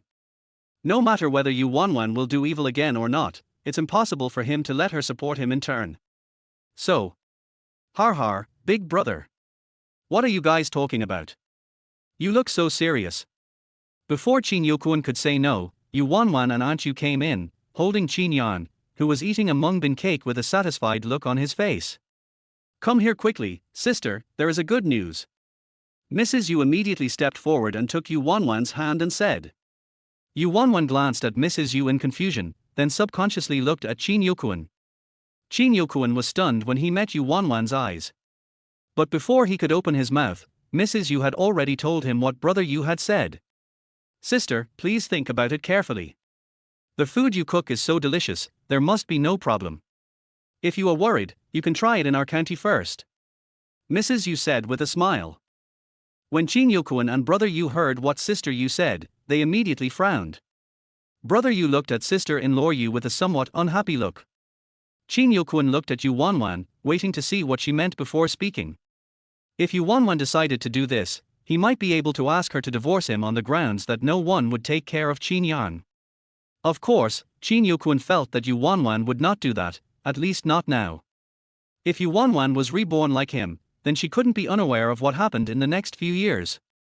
But she would rather treat Yarn well here and not think about developing this good skill. This means that she is either too lazy and just wants to reap the fruits of her labor in the future. Therefore, after his leg injury heals, if he does not return to the army and no longer follows the path of his previous life, she will most likely give up even faster. But if Yu Wanwan is willing. Before Qin Yokun could think about it, Yu Wanwan had already given the answer. Sister-in-law, you are right. However, Yarn is still young. I don't have time to do these things. Besides, Yarn will go to school in another year, and I have to focus on him. Yu Wanwan said, let's talk about it later. Of course, Yu Wanwan would not miss any opportunity to make money, but at the beginning of the reform and opening up, there were many businesses that could make money. She liked to study how to make snacks and delicious food, but that was just a hobby. If she really wanted to use it as a job to make money, she would definitely not do it. After hearing Yu Wanwan's words, everyone in the room, except the mother and son, inexplicably breathed a sigh of relief. Mrs. Yu had some hidden thoughts in her mind, that this way she wouldn't be afraid of Yu Wanwan stealing her business. Chin Yokuan felt that it was indeed the case. What are you waiting for? Let Yarn go to school with Dasan and the others. How can he get lost with Dasan and the others around? Aunt Yu frowned and disapproved. Chapter 29. If you don't do it, then teach me. Xiangdong, is what you said true? Did the country really allow private transactions? Aunt Yu asked Brother Yu again worriedly. Brother Yu nodded and said, Mom, it's true, but it's better to go to the provincial capital. We haven't received any news here, which means it hasn't been announced yet. We have to be careful. After saying that, without even glancing at Sister Yu, he looked directly at Yu Wanwan. Wanwan, if your sister-in-law is worried, you can do a little. Next time I go to the provincial capital, I'll bring it to you to try. I think it's okay. Aunt Yu agreed. Yu Wanwan looked at Aunt Yu and Brother Yu and the corners of her mouth twitched. I don't think that's possible. Har, brother, that's what I said for now, we'll talk about it later. Yu Wanwan said, if you want to eat some of the snacks I made when you go to the province, I'll make some and send them to you, and you can eat them on the way. As for trial sales, it's really unnecessary. As Yu Wanwan was talking, she saw that the mother and son of the Yu family looked disapproving and were about to say something, so she quickly turned to Chin Yokuan who was watching the show. Yokuan, you are right. It's not like you can't support me in Yarnyang. With that little money I earn, shouldn't I just stay at home? Chin Yokuan received Yu Wanwan's warning look. I almost laughed. Ahem. Chin Yokuan coughed twice. Mom, brother, Wanwan is right. Now she has to take care of me and Yarnyang at the same time. How can she have time for other things? As for the money, don't worry. I will definitely not let her mother starve. Aunt Yu and Brother Yu. That's not what I said. Yokuan is right. Yu Dasao agreed with a smile. Yokuan is not one of those incompetent people in the village. There is no need for us to go out and earn hard-earned money every night. But Wanwan.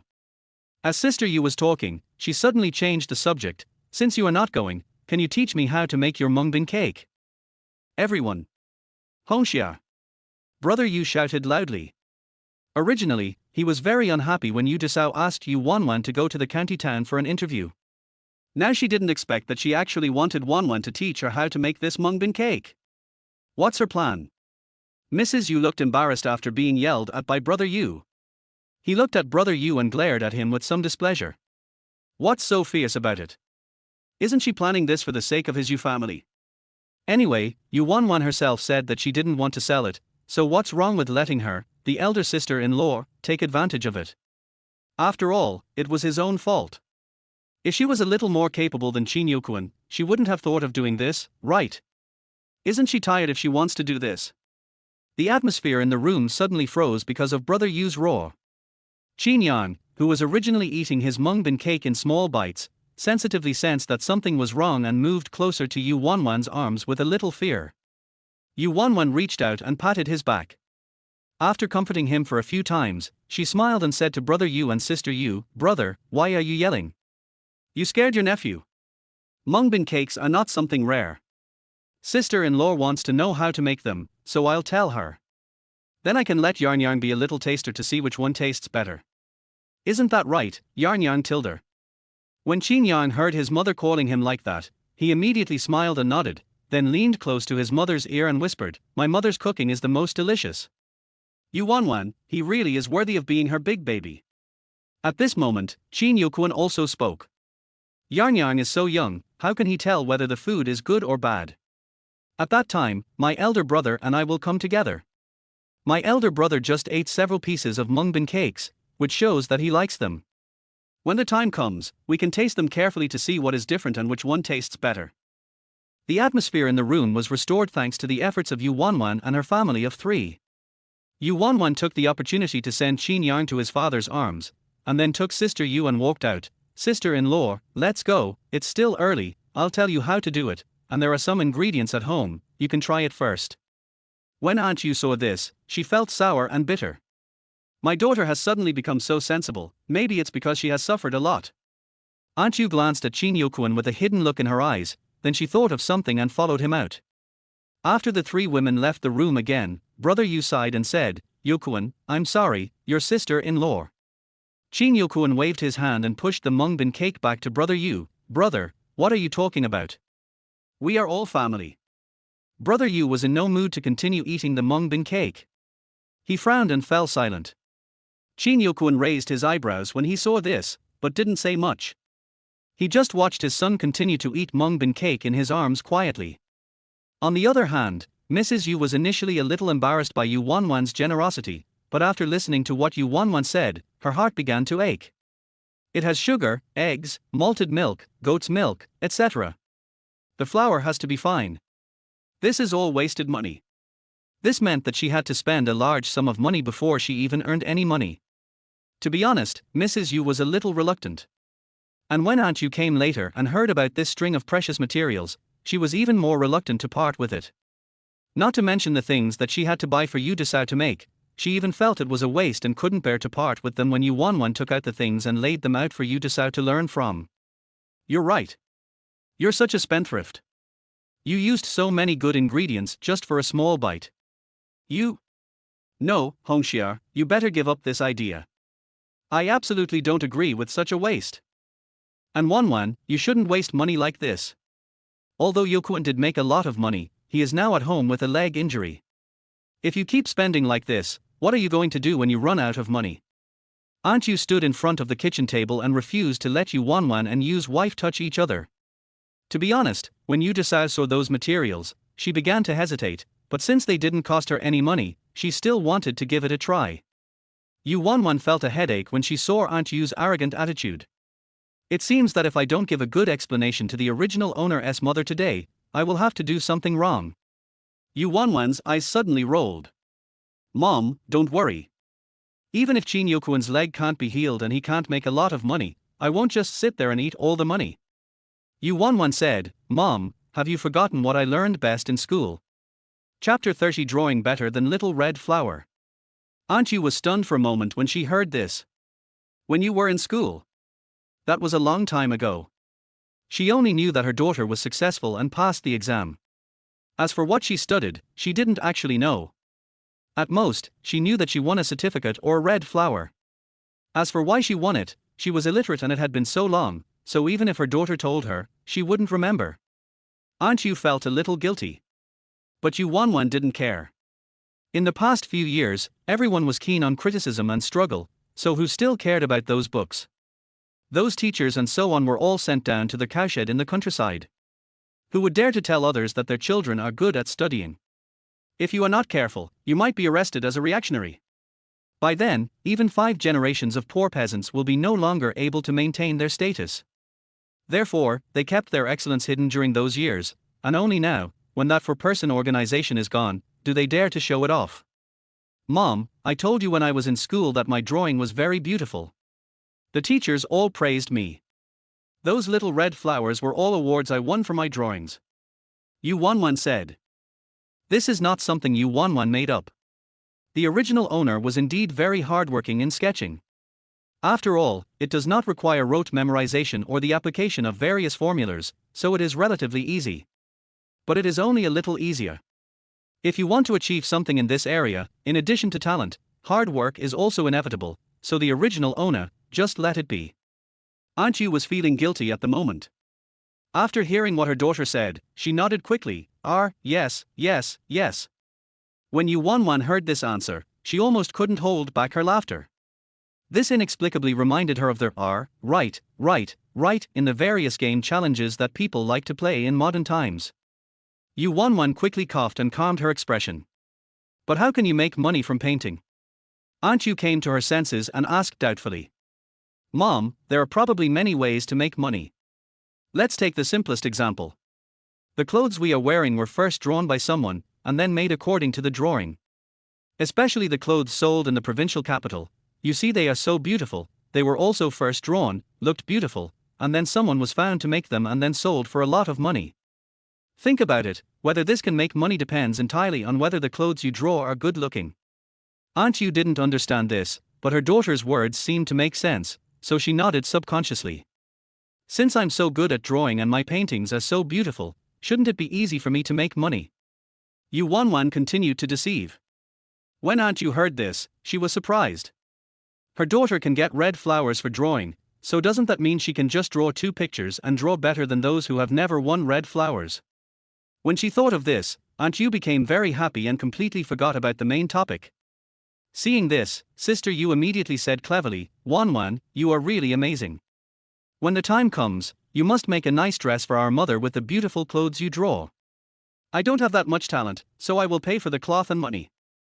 Aunt Yu was pleased with her daughter-in-law's words. Okay, sister-in-law, I won't be polite to you when the time comes. Just wait for the beautiful clothes to wear, and then make the uncles and aunts in the village envious tilder. Okay.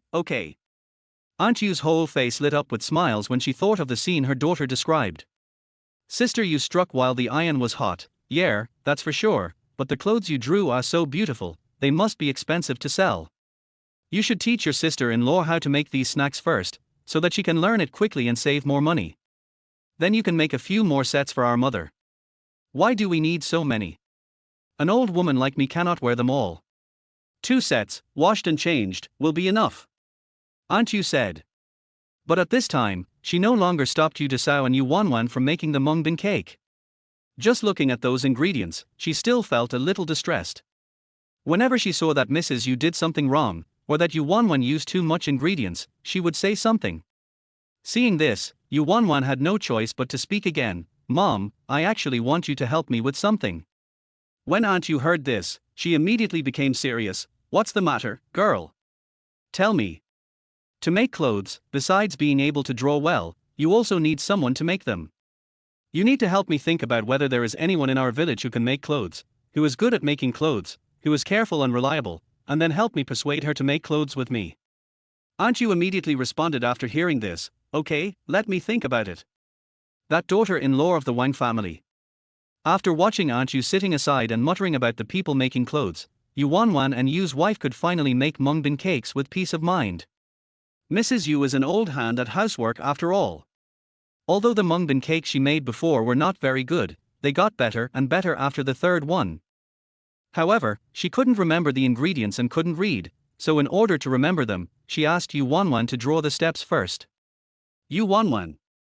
I always feel like I'm losing more than I've gained. But then she thought again, the original owner's family didn't have any major flaws in their character, and they were really good to the original owner. She occupied the original owner's body, so even if this was just a book, she should help them on behalf of the original owner to the best of her ability. Because I had to teach and draw the steps, Yu Wanwan didn't cook lunch. After eating Yu Wanwan's cooking for a few days, Qin Yuquan felt a little bit unable to eat the food cooked by Yu Desao. Not only him, but Qin Yang as well. However, both the father and son were not pretentious people. Although the taste was not as good as Yu Wanwan's, they still ate a lot. Aunt Yu and Brother Yu didn't think there was anything wrong with what sister-in-law Yu cooked. Instead, they enjoyed the meal very much. I felt this way until after dinner. Brother Yu couldn't help but bring up the old topic again. Wanwan, your cooking skills are no worse than those of the chefs in state-owned restaurants. If you don't make dim sum, you can definitely cook a few dishes and sell them. Brother, let's forget about this matter. I have my own plans. Yu Wanwan interrupted Brother Yu. Yes, Xiangdong, your sister is an educated person. She can do anything else. Why does she always cook for others? Aunt Yu said from behind. Brother Yu. What's going on? People with intellectuals can't cook now? What do they eat now? Okay, stop giving Wanwan bad advice. Wanwan is not us. She knows a lot of things. Mrs. Yu also followed suit with a disdainful remark. Yes, uncle, mom is amazing. Qin Yang praised proudly. Qin Yuquan. What's going on? The situation is now divided into camps, and he and his brother-in-law are outside the camp. Qin Yuquan, well, big brother, I don't agree with Wanwan going out to cook for others. It must be so tiring. Chapter 31 Whisper. Brother Yu. Well, he is the only bad guy. Brother Yu angrily finished another big bowl of rice. But then I thought again, cooking is physical work, and Wanwan can't stand being so tired. Don't you see that you are tired and thinner just by cooking for yourself? So, Brother Yu turned around and started talking to Chin Yokuan. Yokuan, you also said how tiring cooking is. When your leg is healed, you must take good care of Wanwan. She has lost weight during this period.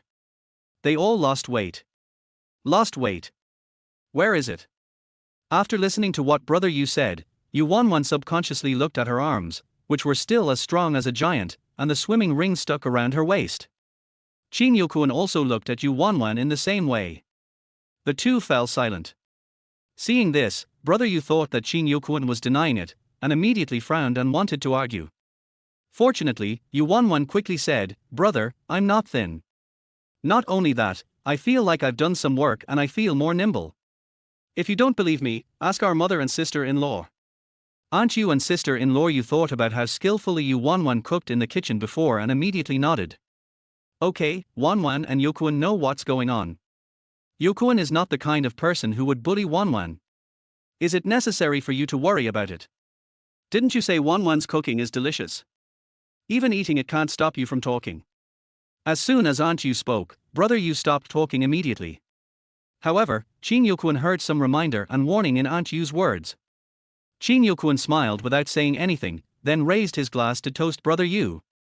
Of course, he is still recovering from his leg injury, so he drinks tea instead of wine.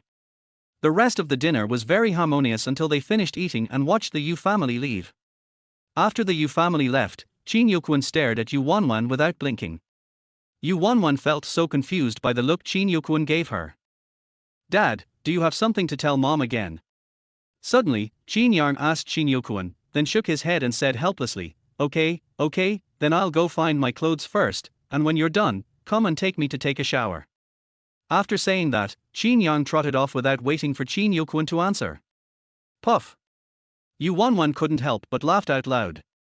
This sentence contained a secret. It was when she and Chin Yokuan were confronting each other before. Little Chin Yang felt that the atmosphere was not right, and then his father fooled him into thinking that he wanted to tell his mother a secret. Yu Wanwan didn't expose him. So, isn't he at retribution in this life at this time?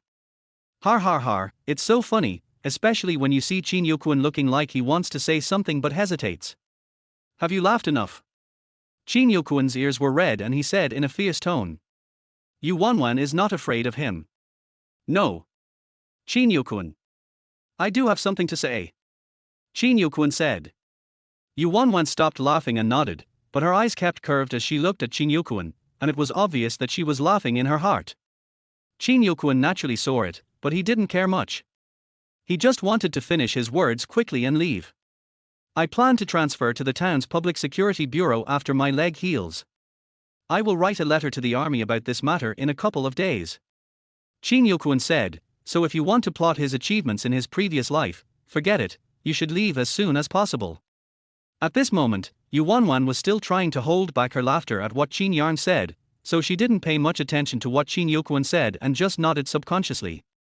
Moreover, for her, no matter what Chin Yokuan does in the future, it will not affect her much, as long as he knows his limits and has a bottom line. Chin Yokuan. She doesn't believe it.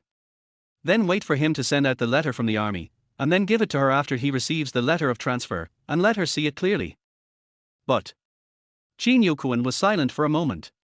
Don't worry, as long as you want to live a good life with me, I won't let you suffer. But if you change your attitude and hurt Yarn Yarn after knowing that the transfer is settled, don't blame me for settling all the new and old grudges together. Yu Wanwan raised her eyebrows and looked at Chin Yokuan. The two stared at each other for a long time, and then Yu Wanwan waved her hand nonchalantly. I thought you wanted to say something, that's it? You should go and help Yarn Yarn take a bath, you've made him wait for so long. Chin Yokuan pursed his lips. Finally, after looking at Yu Wanwan deeply, he turned and went into the house to find Chin Yarn. Yu Wanwan felt a little frightened when she saw Chin Yokuan's deep look. How could a good person resort to psychological tactics? But now she didn't have time to play any psychological tactics with Chin Yokuan. She had to think carefully about what she was going to do in her 70s and 80s. The drawing of the clothes she mentioned before was actually just an excuse she thought of on the spur of the moment to fool her original mother. But now that I've said it, I'll have to tinker with it for a while. Not to mention other things, just the 2 sets of clothes for the original mother, she had to design them first and then find a tailor to make them. Next, the clothes she wore when exercising before can also be designed well. And of course, her big baby-esque clothes. Thinking of this, the cloth she had bought at the market before was not enough, especially the cloth to make clothes for her original mother. At this time, everyone likes bright red and bright green, but she need to think about it carefully.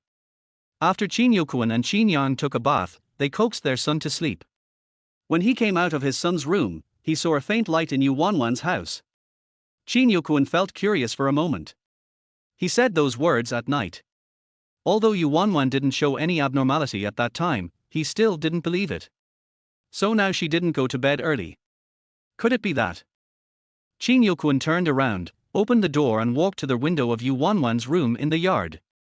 Yu Wanwan's window was not closed, and Chin Yokwon happened to see her sitting at the desk in the room, drawing something seriously with a pen. Yu Wanwan's features were very gentle under the candlelight. Looking at her serious attitude, his heart couldn't help but calm down. Suddenly, Yu Wanwan stretched lazily. Chin Yokwon was immediately awakened and quickly hid beside the window. After waiting for a long time, he quietly looked inside again. Seeing Yu Wanwan start painting seriously again, he breathed a sigh of relief and quietly left the window. What he didn't know was that after he left, Yu Wanwan raised her head from the desk, looked out the window, then smiled and continued to work on her own things. The next day, Chin Yokwon woke up to Chin Yang's exclamation. Chapter 32, The Clothes My Mother Drew Are So Pretty. After coming back from standing outside Yu Wanwan's window last night, Chin Yokwon couldn't fall asleep for some unknown reason. As soon as he closed his eyes, Yu Wanwan's gentle and serious look would appear in his mind, making him feel upset. It wasn't until 3 o'clock in the morning that I gradually felt sleepy. But that night, he kept having strange scenes in his dreams, which made him unable to sleep well. So, he got up a little late today. Chin Yokwon rubbed his brows. Dad, come and look at the clothes Mom drew for me, are they pretty? Chin Yang ran to his father's room and shouted happily. Chin Yokwon took the notebook from Chin Yang's hand, still thinking in his heart, the clothes are just like that, what's so special about them? What caught my eye was a series of very. Chin Yokwon didn't know what words to use to describe it. Most tops nowadays have collars, but the clothes Yu Wanwan drew did not have them. The second thing is the color, which is mostly solid color. The more popular ones are blue and white striped sailor shirt fabric or military green similar to the color of military uniforms. Although most of these clothes are solid colors, there are also the popular sailor shirt blue and white stripes and army green, but there is something very cute on the front of these clothes. Chin Yokwon could recognize that the white one was a rabbit, and the one with the word king on its forehead with lines on it was a tiger. But they are all distorted. How should I put it? They are too cute. Not to mention that Chin Yang, a little kid, likes them, even a grown man like him can hardly resist them. These two are still simple. The slightly more complicated one actually has a hat on the back, and the hat has the same pattern as the one on the chest of the dress. Are you treating Chin Yang like a little animal? Chin Yokwon wanted to say something, but when he saw his son staring at the pattern on the notebook, he said, nice. After a while, Chin Yokwon uttered these 2 words. After Chin Yang got his father's approval, the smile on his face grew even bigger. Then he carefully took the notebook back from his father's hand. Dad, Mom said she would find someone to make these for me. I'm so happy. Chin Yang said, I'm going to show them to Ergu and Goshen. After saying that, Chin Yang didn't even wait for Chin Yokwon to reply, and ran away like a whirlwind. Chin Yokwon. Is it that he has forgotten a little, or is there some other reason? As far as I can remember, I have never seen my son like this before. There was even a hint of showing off. Obviously, my son has always been very introverted and silent. Is all this because of her changes? Chin Yokwon narrowed his eyes and fell into deep thought. But not for a while yet. Chin Yang came running back again. Dad, I just forgot. Mom asked me to wake you up and eat. If you are late for a while, you don't need to eat breakfast. You can just eat lunch directly. Chin Yokwon had an indescribable look on his face. It would be better to just say that he was lazy and slept until noon. Is there any need to speak in such a roundabout way? Chin Yang didn't care about all that. After confirming that he had passed on what his mother asked him to say and that his father had heard it, he trotted away. He was also in a hurry to find Brother Gauden and the others to show them the beautiful clothes his mother was going to make for him. Chin Yokuan ended up having brunch together. After dinner, he stayed in the yard with his son and his friends. While his son and his friends were amazed at the clothes drawn in the book, he was listening quietly and occasionally standing up and walking around. At this moment, a voice suddenly came from outside the door. "Aunt, are you home? Grandma asked me to come over to talk to you." Yu Wanwan might not have heard it at first, so there was no movement. So Chin Yokuan went out to take a look. He also knew the person who came. It was brother Yu's 9-year-old son Dasan. Today was the weekend, so he didn't go to class. "Uncle-in-law," Dasan called out. When Dasan saw that the person who came out was Chin Yokuan, he looked a little scared. There was no way. Whenever Chin Yokuan didn't smile, his face would be dark. Not to mention the children, even the soldiers under his command were afraid of him. If Chin Yang hadn't been there, Chin Yokuan's expression would have been a little more relaxed, and Ergu and Goshing wouldn't have dared to come to the Chin family. Chin Yokuan realized that Dasan was afraid of him, pursed his lips and adjusted his facial expression. "Come in, your aunt is cooking in the kitchen. She may not have heard you calling her just now," Chin Yokuan said. When Dasan heard this, his eyes immediately lit up. He knew that after his mother came back from his aunt's house, she brought some mungbean cakes, saying that they were made by his aunt and they were delicious. And his mother has been preparing to make this thing recently, and even went to the street to buy materials today. So, his aunt is making mungbean cake again. Can he eat it again? Brother Dasan. Brother Dasan. When Dasan came in, Chin Yang immediately ran up to him and shouted. He knows the mountains. Zhang Erju and Jin Dazhuang followed behind Chin Yang and shouted as well. Dasan was stunned for a moment, then responded, "Little Yang, and Ergogo, and Sheng. Brother Dasan, come here quickly. Let me show you. This is the clothes my mother drew for me. Take a look and see if it looks good." Chin Yang immediately held up the notebook in front of Dasan as if he were presenting a treasure. "Chin Yokuan, this means not letting go of anyone you know, and not letting go of any opportunity." Dasan was not very curious about what was in the book at first, but when he heard the word clothes, he immediately became interested. After all, the reason he came to see his aunt today was because his grandmother asked him to tell her about the tailor. There is no child who doesn't like new clothes. But when Dasan saw the childlike clothes in the notebook, his love for it reached a new level. Is this dress really made by my aunt for you? It's so beautiful, better than my clothes." Dasan stared at the notebook and was unwilling to leave. Chin Yang became alert immediately when he saw this scene. As expected. After Yu Wanwan heard the noise in the yard and came out, she saw Dasan and called out. Before she could ask any questions, Dasan ran up to her with Chin Yang's notebook in hand. "Aunt, I want clothes like this too. Can you ask my mother to make them for me too?" Yu Wanwan hasn't spoken yet. "No. This is my clothes. This is the clothes my mother wanted to make for me. Brother Dasan, you are so bad. Give it back to me." Chin Yang grabbed the notebook and tried to snatch it away. Dasan didn't have time to let go. Then there was a hissing sound and the book broke into 2 pieces. Chin Yang pouts and cries when he sees this. "Brother Dasan is bad, I don't like you anymore, leave." Chapter 33 Reconciliation. Dasan was stunned. "When I realized I was in trouble, I was so scared that I didn't know what to do with the half-filled notebook in my hand." When Ergu and Goshing saw Chin Yang crying and chasing Dasan away, they looked at the beautiful book and immediately helped to shout at Dasan, "Go away, you are a bad boy." This sudden change left Chin Yokuan and Yu Wanwan with no time to react. When I came to my senses and heard the appearances of the children, I didn't know whether to be angry or laugh for a moment. Yu Wanwan, wow, her baby has really evolved and can even be so unreasonable. Chin Yokuan, well, his son is really different. Dasan was immediately panicked by being accused by the 3 children. He didn't even dare to look at Yu Wanwan and Chin Yokuan, and then he burst into tears. "Chin Yang, Zhang Erju and Jin Dazhuang, how old are you? How dare you cry? It seems like they are bullying people." Chin Yokuan looked at the crying Dasan with an indescribable expression, and then looked at Yu Wanwan. "Your nephew, can you comfort him?" Yu Wanwan met Chin Yokuan's eyes. "That's also your nephew?" Then he shifted his gaze to Chin Yang. The little guy was so confident before he started crying in Dasan, but now he seems a little worried and at a loss. Yu Wanwan squatted down and looked at Qin Yarn at eye level. Mom, I'm sorry. Qin Yarn said softly. Yu Wanwan touched Qin Yarn's little head and asked, why do you have to say sorry? I made brother Dasan cry. Qin Yarn said. Yu Wanwan pinched Qin Yarn's little face and said, why did the baby make Dasan cry? Brother Dasan tore up the painting you drew for me. I got angry and chased him away. Qin Yarn felt more and more aggrieved as he spoke. He felt he had done nothing wrong. It was obviously Dasan who refused to let go of his notebook, which caused the notebook to be torn. He did something bad, so he let Dasan go.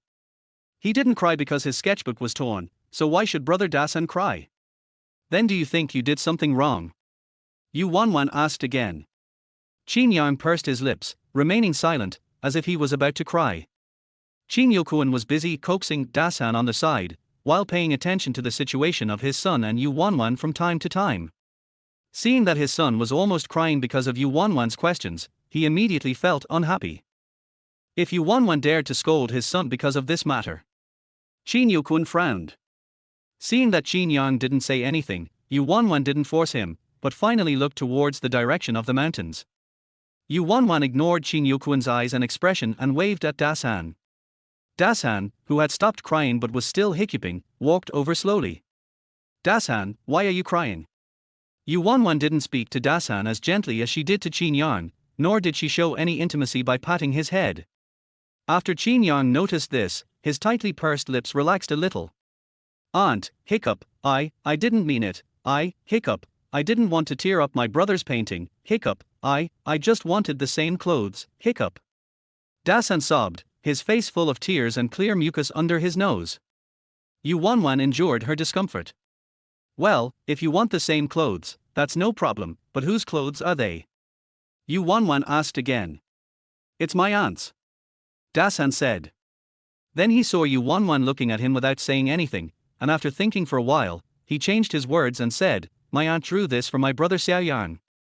Well, this thing belongs to my brother. Do you think you should ask my aunt or my brother? Yu Wanwan asked again. Dasan lowered his head and said, looking for brother Xiaoyang. Well, then, didn't you do something wrong by not looking for your brother? Yu Wanwan asked. Dasan nodded. Then he turned to Qin Yarn and said, Xiaoyang brother, I'm sorry, hiccup, I shouldn't have not asked you. Qin Yarn felt even more at a loss after hearing Dasan's apology, and quickly raised his head to look at his mother. Dasan has apologized to Xiaoyang now, so is Xiaoyang willing to forgive Dasan?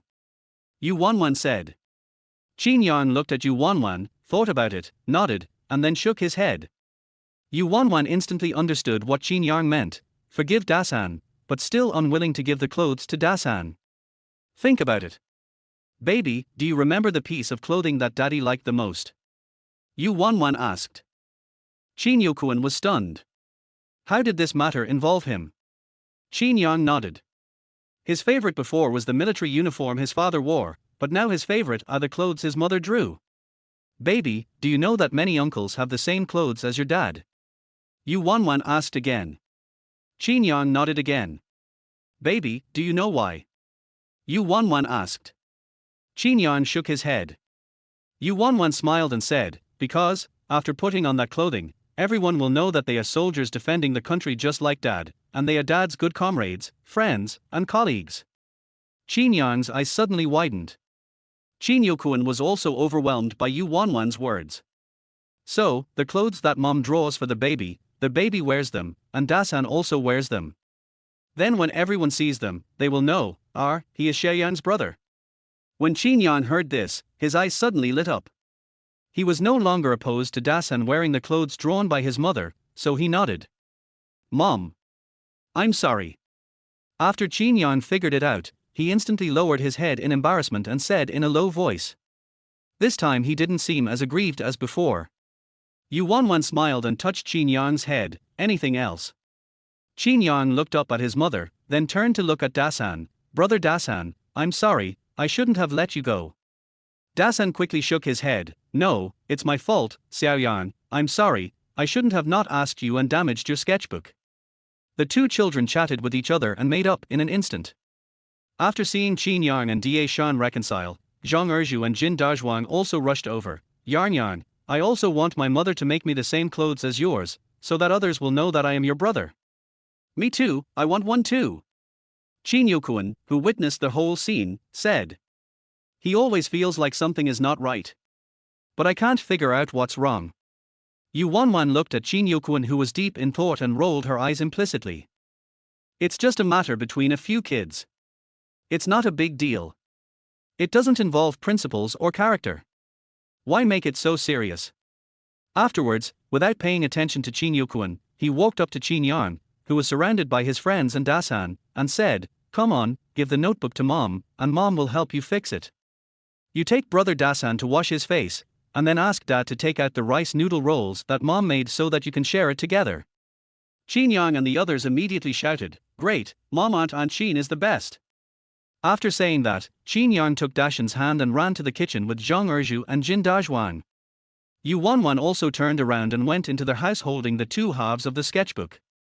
Qin Yokuan, so, he was the only one who didn't need to respond, and everything was arranged clearly. Chapter 34. Do you want to learn how to make clothes? After dinner, Dasan did not go back but stayed. Anyway, Qin Yang lives in a room by himself, and the bed is big enough for two children to sleep together. Qin Yang was particularly happy. He followed Dasan and the other boy and looked at the sketchbook that was sewn by their mother with needle and thread, and began to discuss the brothers' costumes. Later, Qin Yokuan saw that the time was far beyond Qin Yang's previous sleeping time, so he couldn't help but force the two little guys to sleep, and even threatened that if they didn't sleep yet, he would not make clothes for them. Only then did the two little guys reluctantly put away the sketchbook and then closed their eyes and went to sleep. Of course, Qin Yokuan didn't get any benefits either, as he was once again called a bad father by Qin Yang. And Dasan also followed behind and shouted, Bad uncle. Qin Yokuan laughed angrily, turned around and left the room. He happened to see Yu Wanwan coming out to get some water, and couldn't help but say, You are so capable. You have become a good person. After saying that, after meeting Yu Wanwan's puzzled look, he just slipped away. Yu Wanwan, what's wrong with this guy? Have a good night's sleep. The next day, after breakfast, Yu Wanwan took Qin Yang and Dasan out. Today she was going to visit the tailor her mother said had good skills, and make the clothes she had drawn. After Qin Yokuan watched the mother and son leave, his first reaction was to go to the kitchen. When he saw the clean kitchen, with no cooked food or snacks except rice and noodles, the corners of his mouth couldn't help but twitch. He felt that he was being treated differently. In the past few days, there was always food in the kitchen. When Qin Yang was tired from playing, or when his friends came over, they could take it out at any time. But today, when Qin Yang left. At this moment, Qin Yokuan was a little jealous of his son. Qin Yang, who didn't know he was being envied, was asking his mother, Mom, we're leaving now, what about Dad's lunch? Yu Wanwan patted Qin Yang's little head and said, Baby, you're awesome. You still care about Daddy when you go out. However, Daddy is a mature adult. He is not like our baby who is still young and cannot use a knife to cook. So he can solve his own lunch. Don't worry, baby. Of course, whether the food is delicious or not, and whether her spoiled mouth can eat the food she cooks, is another matter. No need to tell the little one this. After hearing what his mother said, Qin Yang smiled sweetly and nodded. He was praised by his mother again. When he becomes a mature adult, he will not only be able to cook his own meals, but also cook delicious meals for his mother. The tailor with good skills is a man who is almost 60 years old this year. His home is halfway up the mountain. The old man also has a son and a granddaughter. The son works away from home all year round, so the grandfather and his granddaughter live in the mountains in the countryside. Because of the bad class background that was criticized during those years, the daughter-in-law couldn't stand such a life and divorced her son and ran away. The son didn't want to find another wife and burden her, so it has been like this for 3 generations of grandparents and grandchildren. The grandfather's granddaughter is about the same age as Dasan this year. She also goes to school and has a day off today. But unlike the children running around in the village, she was very quiet and stayed at home. When Yu Wanwan came to visit, it was the old man's granddaughter who opened the door. The granddaughter is called Zhuang Xiaohong. When she saw the plump Yu Wanwan, she was frightened for a moment. You, who are you? Zhuang Xiaohong, this is my aunt and brother Xiaoyang. My aunt is here to ask your grandfather to make clothes. Yu Wanwan didn't say anything, but Dasan beside her spoke. Zhuang Xiaohong knew Dasan, and she felt a little relieved. She nodded, then opened the door wide to let Yu Wanwan and the others in. As if he could see Zhuang Xiaohong's uneasiness, Qin Yan suddenly smiled at her sweetly. Sister Xiaohong, hello. My name is Qin Yan, you can call me Xiaoyang or Yarn. Zhuang Xiaohong was stunned by Qin Yan's smile, and subconsciously curled her lips along with him. Hello, brother Xiaoyang. Qin Yan smiled even sweeter. Zhuang Xiaohong's uneasiness was instantly relieved. Yu Wanwan's eyes curved up as she watched this scene. Her son is really awesome, he is really good at socializing. The group was brought into their house by Zhuang Xiaohong and sat down. Zhuang Xiaohong also poured boiled water for Yu Wanwan and the others. After a while, Grandpa Zhuang was helped out by Zhuang Xiaohong. Uncle Zhuang. Yu Wanwan immediately stood up and shouted when she saw someone coming in. Grandpa Zhuang nodded seriously. Are you here to make clothes? What kind do you want? Grandpa Zhuang asked directly as soon as he sat down. Yu Wanwan didn't hesitate and directly handed the sketchbook that she had spent 2 nights drawing to Grandpa Zhuang. Grandpa Zhuang raised his eyebrows and looked at Yu Wanwan in surprise, but he still took her notebook and started flipping through it. At first, Grandpa Zhuang was still careless, but the more he looked at the clothes in the painting, the more focused he became. The layman watches the excitement, while the expert sees the details. When others look at clothes in a painting, they only pay attention to the beauty of the front view and ignore other details. But Grandpa Zhuang was looking at the disassembled drawings of each part that Yu Wanwan had taken apart. It is no exaggeration to say that even someone with no basic knowledge can make the clothes shown here as long as they have the drawing and slightly expand it according to the proportions. Do you want to learn how to make clothes? Grandpa Zhuang suddenly asked. Yu Wanwan. Grandpa Zhuang looked at Yu Wanwan, who had a puzzled look on her face, and sighed. Your drawing is very good. Even if it's not an old man like me, anyone who knows how to cut can make it. So you have a lot of talent. Would you like to learn how to make clothes? If you are willing, I can teach you.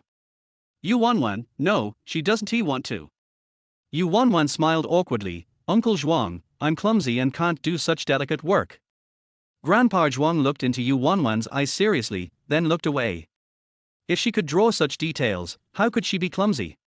If she put in some effort, she could do it. She said that because she didn't want to. It's ridiculous that he has this skill. So many people wanted to ask him to teach them, but he refused. Now that he finally agreed, he still doesn't want to. Yu Wanwan is very sensitive to emotions, so she immediately noticed that Grandpa Zhuang was unhappy. After thinking for a while, he suddenly spoke again. Uncle Zhuang, I am almost 30 this year. Even if I learn it, I don't have that much energy to promote your craft. I think you should find a young man who is clean and energetic. When Grandpa Zhuang heard this, his face was moved for a moment. But after looking at his granddaughter beside him, he frowned again. He also wanted to. What he wanted most was to pass this skill on to his granddaughter. At least no matter what happens in the future, I still have a skill and I can survive no matter what. It's just that my granddaughter. This is not the right material. Chapter 35. You don't like making clothes. Grandpa Zhuang glanced at Qin Yang and Dasan, who came with Yu Wanwan. The former seems to be a smart child, but the latter cannot be seen. Could it be that Yu Wanwan was talking about this smaller one? Yu Wanwan followed Grandpa Zhuang's line of sight and immediately understood what he was thinking. She glanced at Zhuang Xiaohong, whose eyes looked a little dim, and smiled again. Uncle Zhuang, don't have any ideas about my son. He is still so young. I want him to be admitted to Beijing in the future and serve the country after he has achieved academic success. Yu Wanwan said. Grandpa Zhuang was stunned for a moment after hearing this. But he soon started to laugh. Good, very good, good ambition, little guy, you must work hard. Although he has been mistreated by the country over the years, Grandpa Zhuang still has a sincere heart towards the motherland. Qin Yang immediately nodded heavily. Grandpa, I will definitely do my best. Grandpa, you should also do your best, let's do it together. Har har har. Grandpa Zhuang was immediately amused by Qin Yang's childish words. Okay, Grandpa, try your best too. Qin Yang smiled sweetly, which made Grandpa Zhuang's serious face reveal a gentle expression. But then again, if he doesn't he let the little guy learn the craft from him, could it be the older one? Grandpa Zhuang looked towards the mountain and frowned subconsciously. Yu Wanwan did not play dumb with him anymore. Uncle Zhuang, please don't look down on my nephew. He doesn't have the patience and is not interested in making clothes. If you want to find a successor, you should find someone who is interested in this field and is willing to endure hardships and work hard. After hearing this, Grandpa Zhuang withdrew his gaze.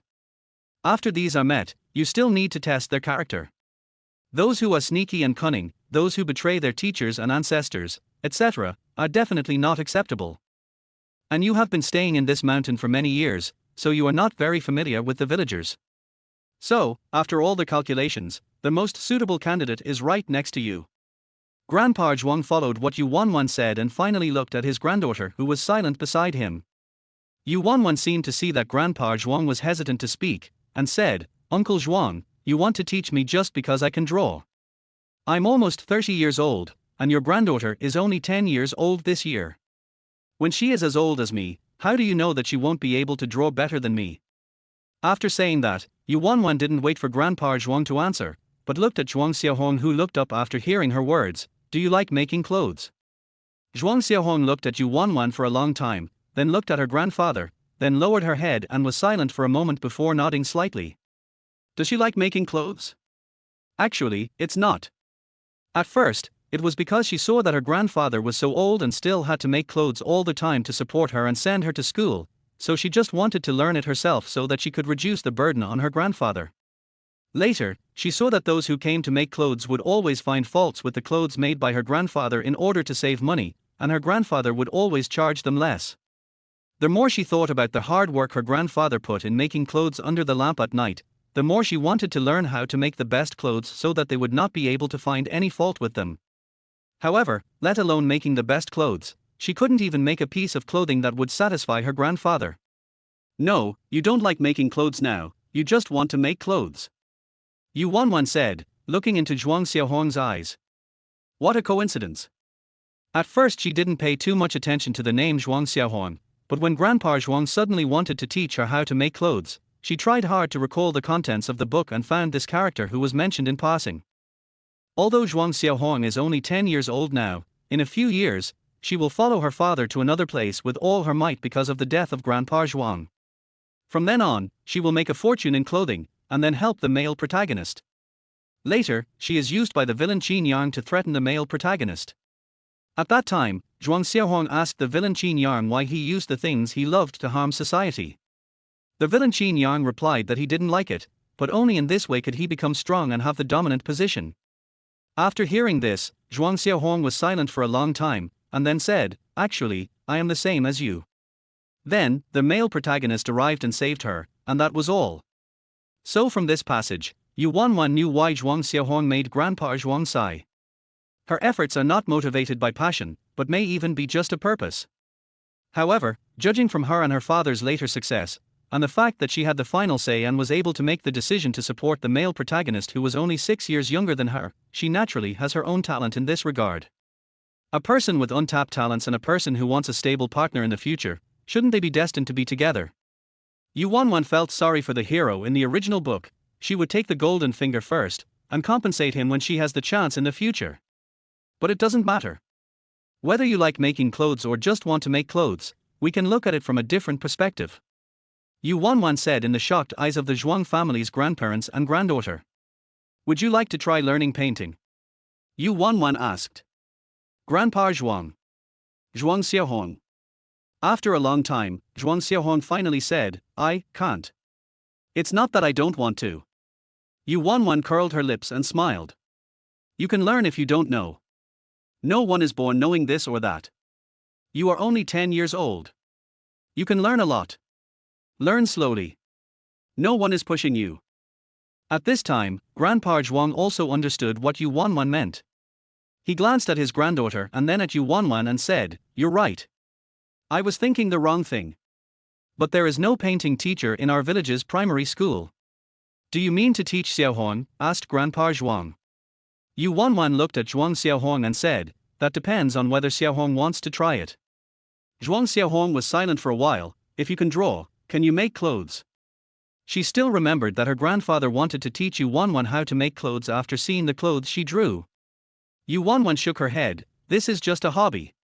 As for whether you can make clothes, it depends on whether you will learn to draw clothes in the future. Then I don't want to learn, Zhuang Xiaohong said decisively. But before she could finish her words, Yu Wanwan interrupted her and said, however, if you don't learn first, then you can only watch Grandpa make clothes forever without knowing the key points. Besides, don't you want to make nice clothes? Well, if you don't learn to paint and don't have a concept of beauty and ugliness, how can you know what kind of clothes are good looking? Zhuang Xiaohong was confused for a moment after hearing Yu Wanwan's words. There's nothing we can do. Children, how can they fool adults?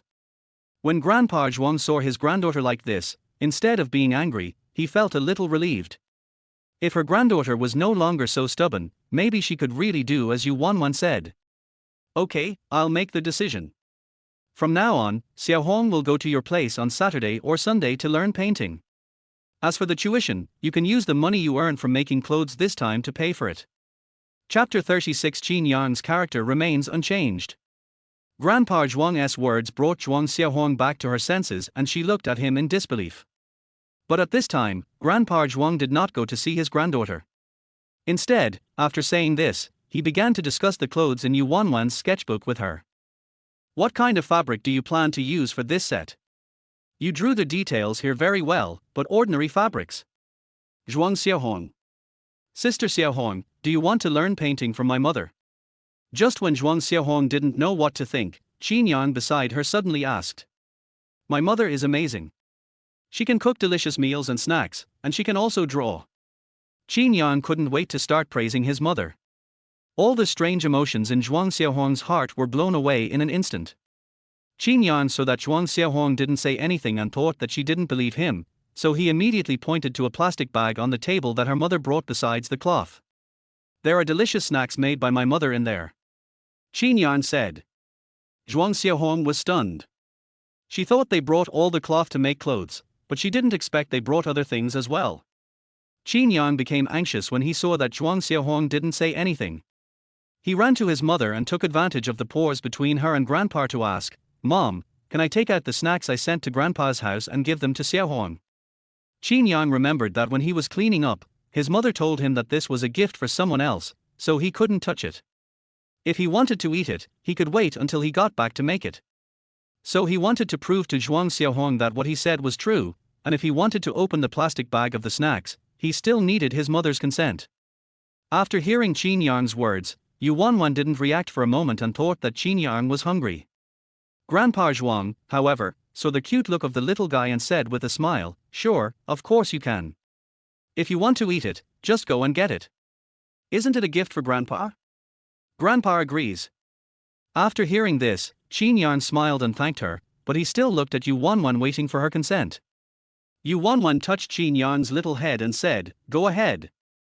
After getting consent, Qin Yang immediately ran away, opened the plastic bag on the table, and reached out to take the mung bean cakes that Yu Wanwan had neatly arranged.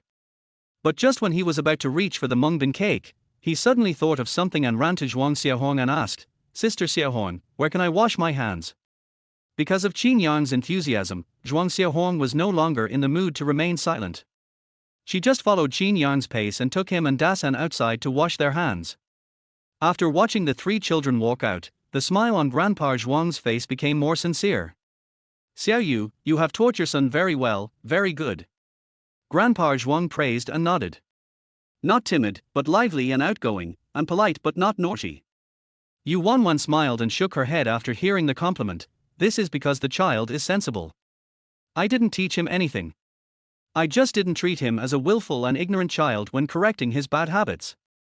Instead, I used examples and metaphors based on things that interested him. Grandpa Zhuang showed a surprised expression at what Yu Wanwan said. Can a child be taught in this way? But then he thought again, his granddaughter was only influenced by the family situation in recent years, otherwise she would not have developed such a personality.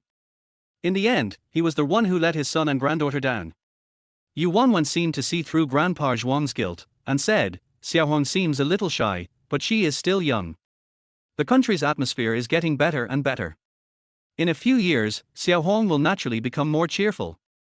Grandpa Zhuang didn't have high hopes for this, but after hearing Yu Wanwan say this, he felt a little better. After a while, the three children came into their house after washing their hands. This time, Qin Yang picked up the mung bean cake without hesitation, and handed it to Zhuang Xiaohong, motioning her to eat it quickly to see if it tasted good. Zhuang Xiaohong was a little embarrassed at first, but under the silent urging of Qin Yang's cute eyes, she finally gritted her teeth and took a bite. Then she let go. When he saw that Qin Yang and Dasan did not take the mung bean cake, he took the initiative to take it and handed it to them. The atmosphere between the three little guys suddenly became harmonious because of the mung bean cake. At this moment, Zhuang Xiaohong had no idea of drawing clothes, only Qin Yang's constant praise of the food cooked by his mother is the most delicious. Seeing that his granddaughter was no longer silent, Grandpa Zhuang happily discussed the details of the clothes with Yu Wanwan, and the discussion lasted until noon. Originally, Yu Wanwan planned to send Dasan home after settling the clothing issue, and have 2 meals at home before going back. But at this time, I think every household has already eaten, and the Zhuang family's grandparents and grandchildren didn't cook, and asked her to stay and eat with them. Yu Wanwan simply stayed, and with the persuasion of Qin Yang's mother, she made lunch in the Zhuang family's kitchen. The old and 3 children at the table were all very satisfied with the meal, constantly praising Yu Wanwan's cooking skills. Even someone as thick-skinned as Yu Wanwan could hardly stand it. Just then, there was a knock on the door. Zhuang Xiaohong immediately put down her bowl and chopsticks and went to open the door. Then, Yu Wanwan and others in the room heard Zhuang Xiaohong's voice at the door, "Dad." Grandpa Zhuang stood up instantly. But he soon sat back down. When Zhuang's father and Zhuang Xiaohong walked in, they were stunned when they saw Yu Wanwan and Qin Yang Dasan at the table. He did have some impression of Dasan, because his father, Brother Yu, was a driver in the factory in the town, and he also worked in the town and would run into him from time to time. Dasan looked so much like Brother Yu, so of course he recognized him at first sight. But Yu Wanwan, he is too fat, and his facial features don't look like those of the Yu family.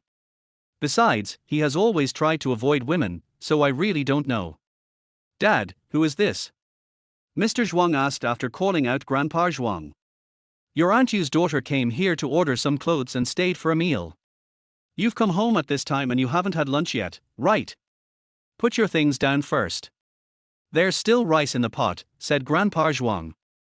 When Mr. Zhuang heard this, he nodded, then looked at Yu Wanwan and nodded again, then he carried his things and walked into the inner room. After a while, he came back and sat on the table with a bowl of rice in his hand. The atmosphere at the table became a little quiet because of Mr. Zhuang's sudden return. Until "Uncle Zhuang, are the dishes my mother cooks delicious?" Yu Wanwan, very good, her son's mother's character will never fall, but it makes his mother a little embarrassed. Mr. Zhuang paused for a moment, then looked at Qin Yang and said with a smile, "It's delicious, even better than what's cooked in a state-owned restaurant." Although he had many doubts in his mind, Mr. Zhuang was a little hungry after the journey back and did not allow him to think too much. When he heard Qin Yang's question, he answered it casually. Qin Yang looked very happy. The atmosphere at the table, because of this sentence, returned to harmony. During the meal, Mr. Zhuang also learned what kind of clothes Yu Wanwan came to make, why he cooked such a table of food for her as a guest who stayed for dinner, and that his daughter wanted to learn painting from Yu Wanwan. To be honest, there is too much information here.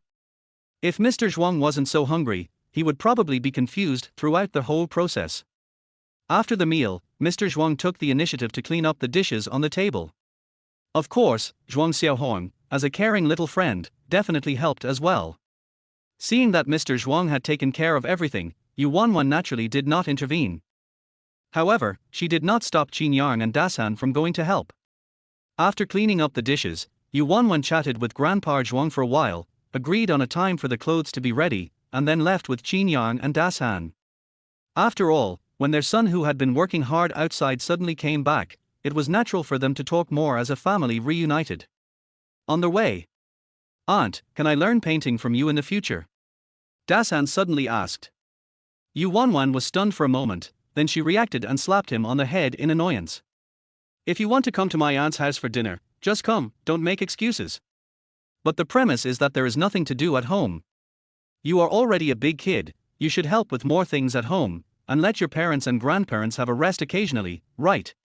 Dasan saw that his thoughts were seen through by his aunt, and he smiled innocently. Yes, yes, aunt, I will listen to you. Yu Wanwan was about to praise her when she heard this, but unexpectedly Qin Yang followed suit and said, Mom, I'll listen to you too. I can help with some things at home too. Yu Wanwan instantly forgot to praise Dasan. She bent down, picked up Qin Yang and gave him a big kiss. My big baby is the best. On their way here, because he was carrying cloth and snacks in his hands, he couldn't hold Qin Yang. Qin Yang walked here by himself without even complaining about being tired. Yu Wanwan felt so distressed for him. Now that he's so sensible, Yu Wanwan feels great about everything. She's almost grateful to her ex-boyfriend for that knife. Dasan looked at the intimacy between his aunt and cousin, and a hint of envy appeared in his eyes. But the dealer on the other side was not as warm as Yu Wanwan thought. Dad, I want to quit my job at the factory and go into business, said Mr. Zhuang. I've thought about it. I want to start a clothing business. After all, Grandpa Zhuang knows how to make clothes, and because of Grandpa Zhuang's relationship, the factory where he works now is also a garment factory, so he is most familiar with clothes. This is why Mr. Zhuang suddenly came back, not on a holiday, nor on a weekend. Grandpa Zhuang frowned and said nothing. In the book that Yu Wanwan read, Grandpa Zhuang did not agree with Zhuang's father's decision to go into the sea. After all, he used to work in the town and did not go home often. It was the same for his granddaughter to have no father, so he was so silent. If he agrees to let Mr. Zhuang go into the sea, then what will happen to their father and daughter in the future? Grandpa Zhuang doesn't even dare to think about it. However, Grandpa Zhuang disagreed, and Dad Zhuang was unwilling to give in. Although he did not resign in the end, he came back less and less frequently. This also led to Zhuang Xiaohong's relationship with him being almost zero after her grandfather's death, and the reason why she later went into business and took the lead. Just this time, Grandpa Zhuang did not directly reject Father Zhuang. Chapter 37 New Clothes. Another weekend. When Yu Wanwan said the night before that she would take Qin Yang to pick up the clothes he had made the next day, Qin Yuquan said that his legs were almost healed and he could walk farther, so he would accompany the mother and daughter this time. Yu Wanwan and Qin Yang looked at each other, smiles in their eyes. Qin Yuquan saw it but pretended not to see it. The next morning, he got up earlier than Yu Wanwan, and actively fetched water and boiled water, and tidied up the small vegetable garden outside the yard. When Yu Wanwan got up to exercise, she saw Qin Yuquan tidying up the vegetable garden. She held her chin and thought for a while, how about raising a few more chickens and ducks at home in a few days? Anyway, Qin Yuquan is not going back to the army, and police officers these days should not be that busy. Even if he is busy, it is not impossible for her to take care of the chickens and ducks occasionally. And the little ones can also keep chickens and ducks as pets. Think of pets. Yu Wanwan couldn't help but think of buying a little rabbit for Qin Yang to cultivate the child's love. But it depends on what animal the little one likes. Yu Wanwan thought about all this in silence, and prepared to ask the little one when he woke up. After a while, there was movement in the little guy's room. He walked out and saw Yu Wanwan exercising, and immediately went up to follow her movements. Baby, do you like any small animals? Yu Wanwan asked. Compared to before, she can now speak normally without gasping for breath. Her figure has also changed significantly. Although her biceps and belly are still there, they are not as spectacular as before. Qin Yang tilted his head after hearing this, then thought for a moment and said, Goose, big white goose. Yu Wanwan. What kind of hobby is this? Doesn't he like cute little chicks, ducks or rabbits, but he actually likes the village bully. Yu Wanwan tried hard to search her memory, but couldn't find the answer. Baby, have you ever seen a big white goose? Qin Yang shook his head. No one in Qingshui village or Xiaoyu village raises geese. Then, baby, how do you know about geese? Yu Wanwan asked. Qin Yang immediately stopped what he was doing, stood in front of his mother, raised his head and chest and said, Geese, geese, geese, sing with your necks raised to the sky. This is what his brother Dasan taught him to recite last time. He memorized it after listening to it once. Today I have the opportunity to recite it to my mother. Yu Wanwan. Awesome, my big baby. How come you are so awesome? Yu Wanwan exclaimed quickly. Qin Yang smiled immediately when he received praise from his mother. Then let's go to the street in a few days to see if there are any geese for sale. Mom will buy 2 for you then. If there aren't any, we can buy some ducklings, which are distant relatives of geese. Is that okay? Yu Wanwan asked. That must work.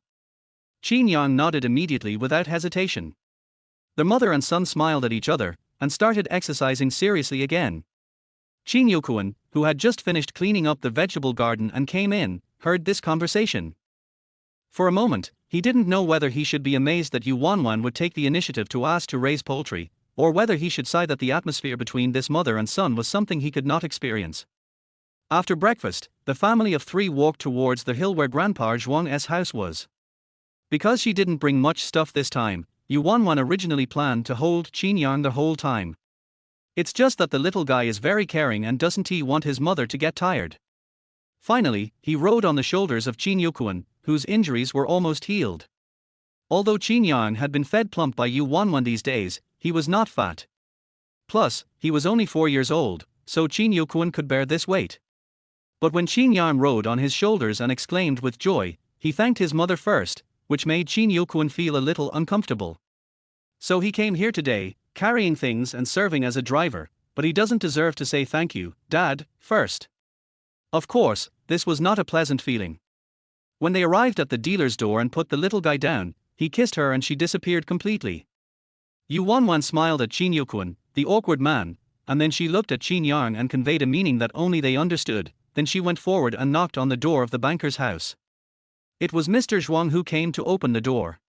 When he saw Yu Wanwan, Mr. Zhuang subconsciously greeted her with an eager look and attitude.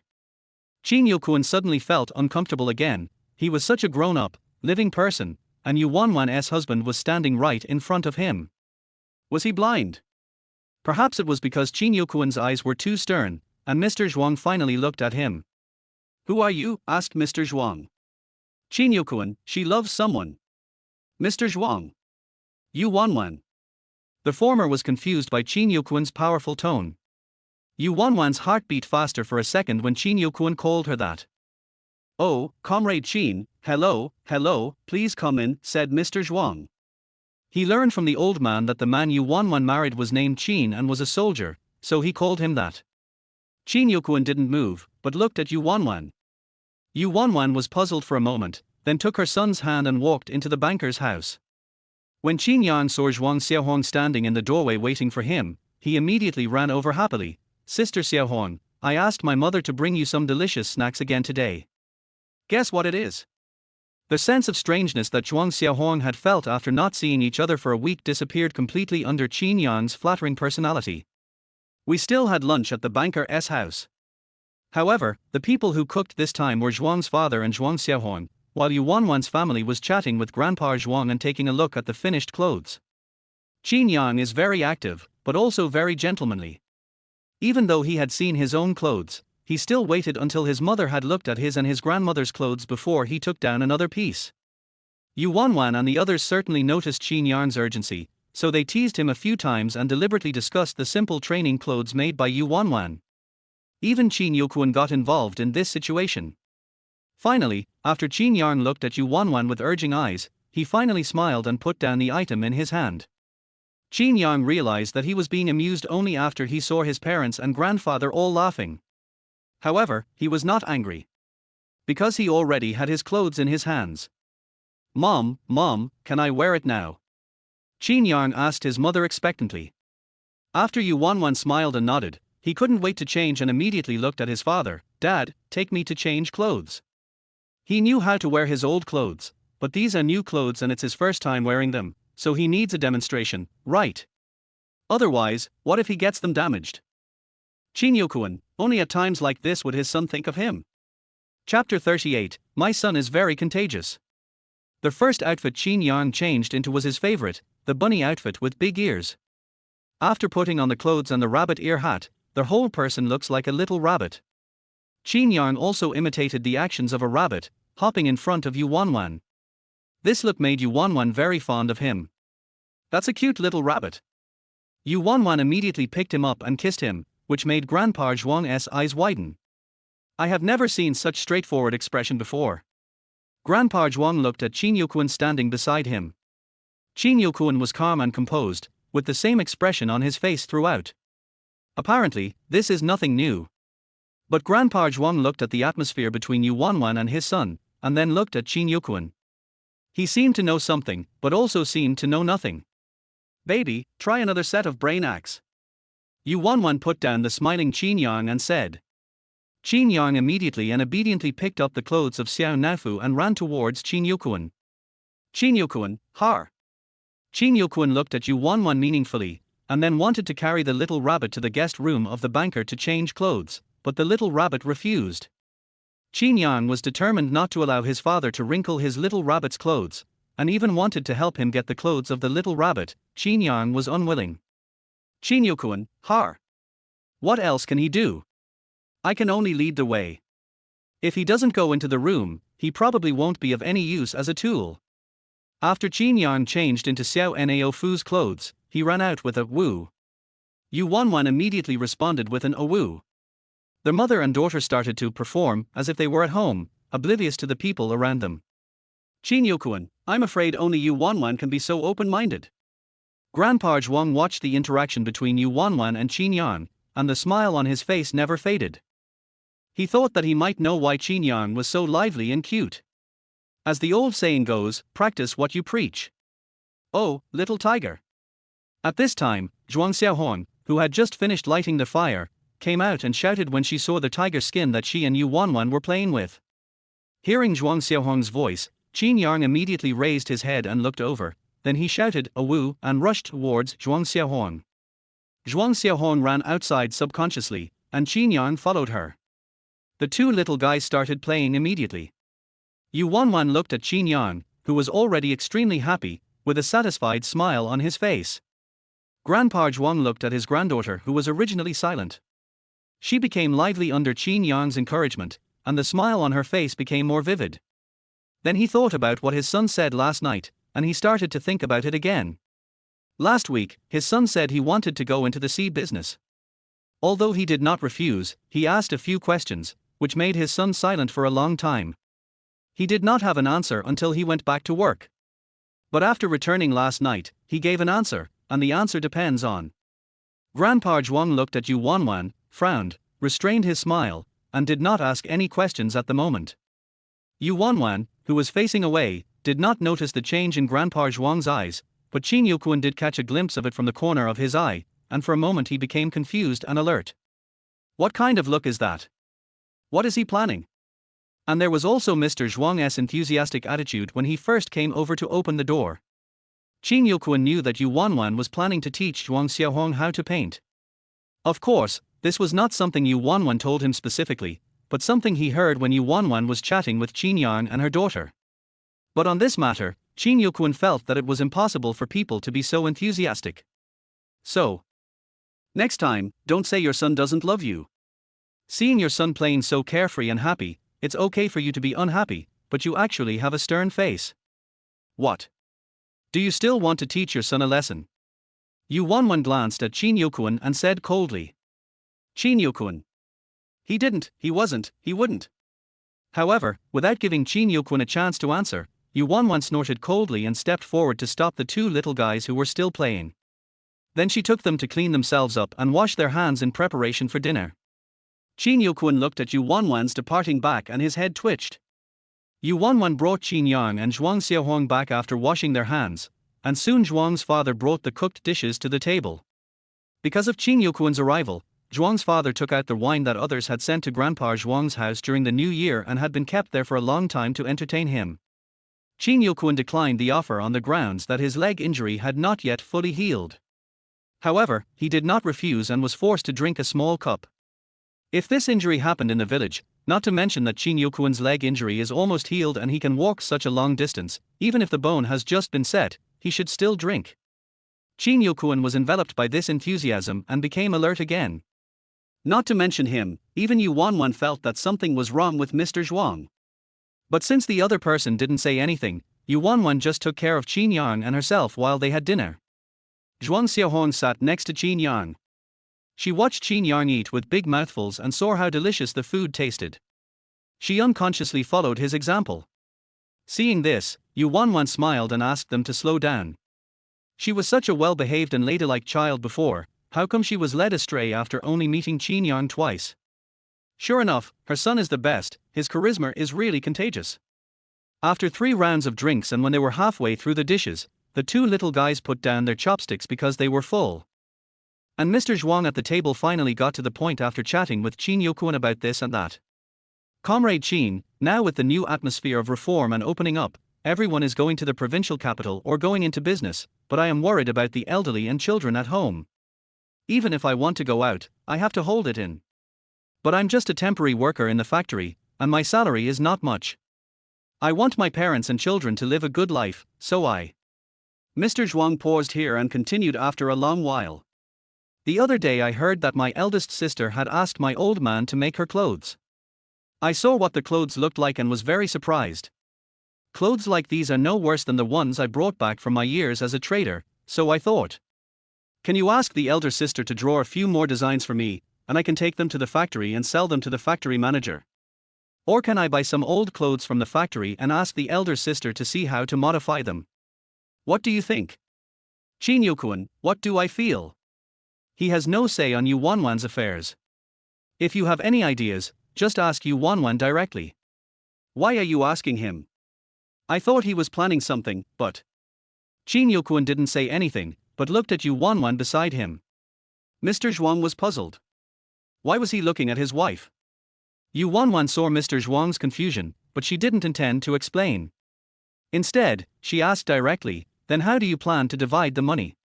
Chapter 39, If I don't listen to my wife, should I listen to you? When Mr. Zhuang heard this, he was stunned. Money? What money to share? Har har. Zhuang's father smiled and said, Big sister, why do you want to share the money for just drawing a few pictures? Yu Wanwan frowned. Seeing this, Mr. Zhuang immediately said, Look, you are still going to teach Xiaohong how to draw, right?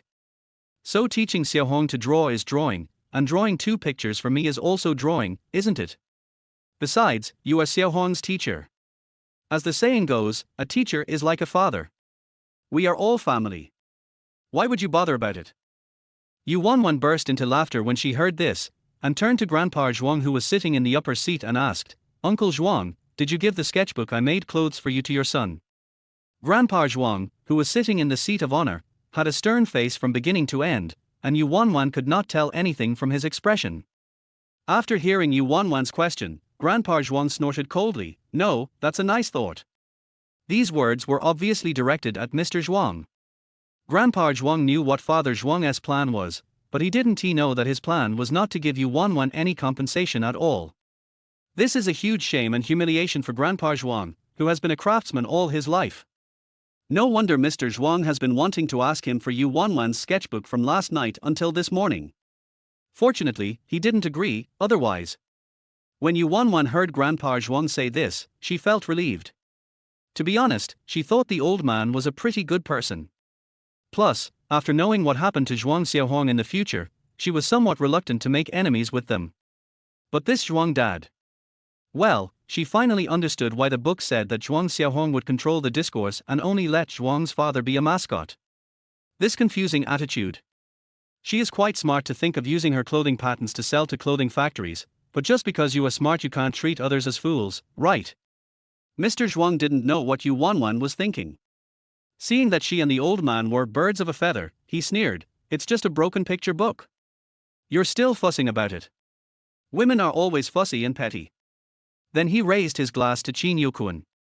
Brother Qin, aren't you right? If this is successful, I will treat you to good wine and cigarettes in the future.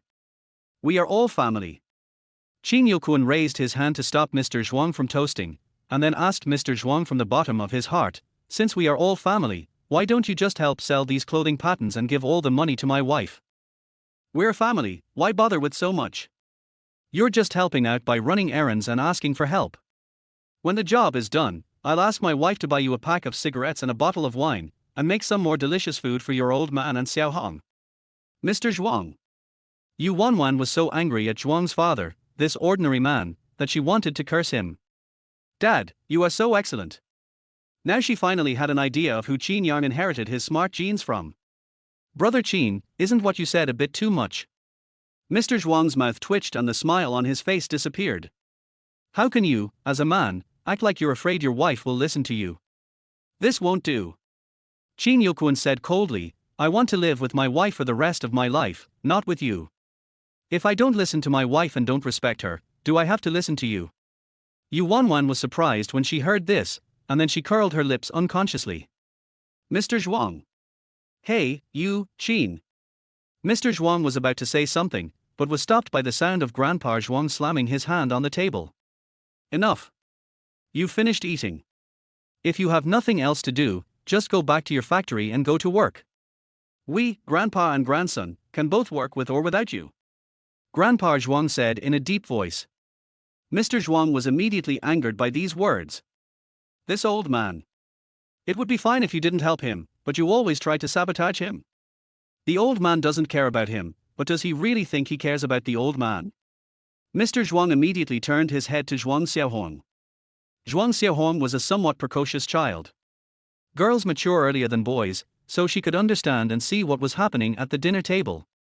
She saw her father looking at her and felt a little hesitant. But in the end he looked away. She longs for her father's love, but she cares about her grandfather more.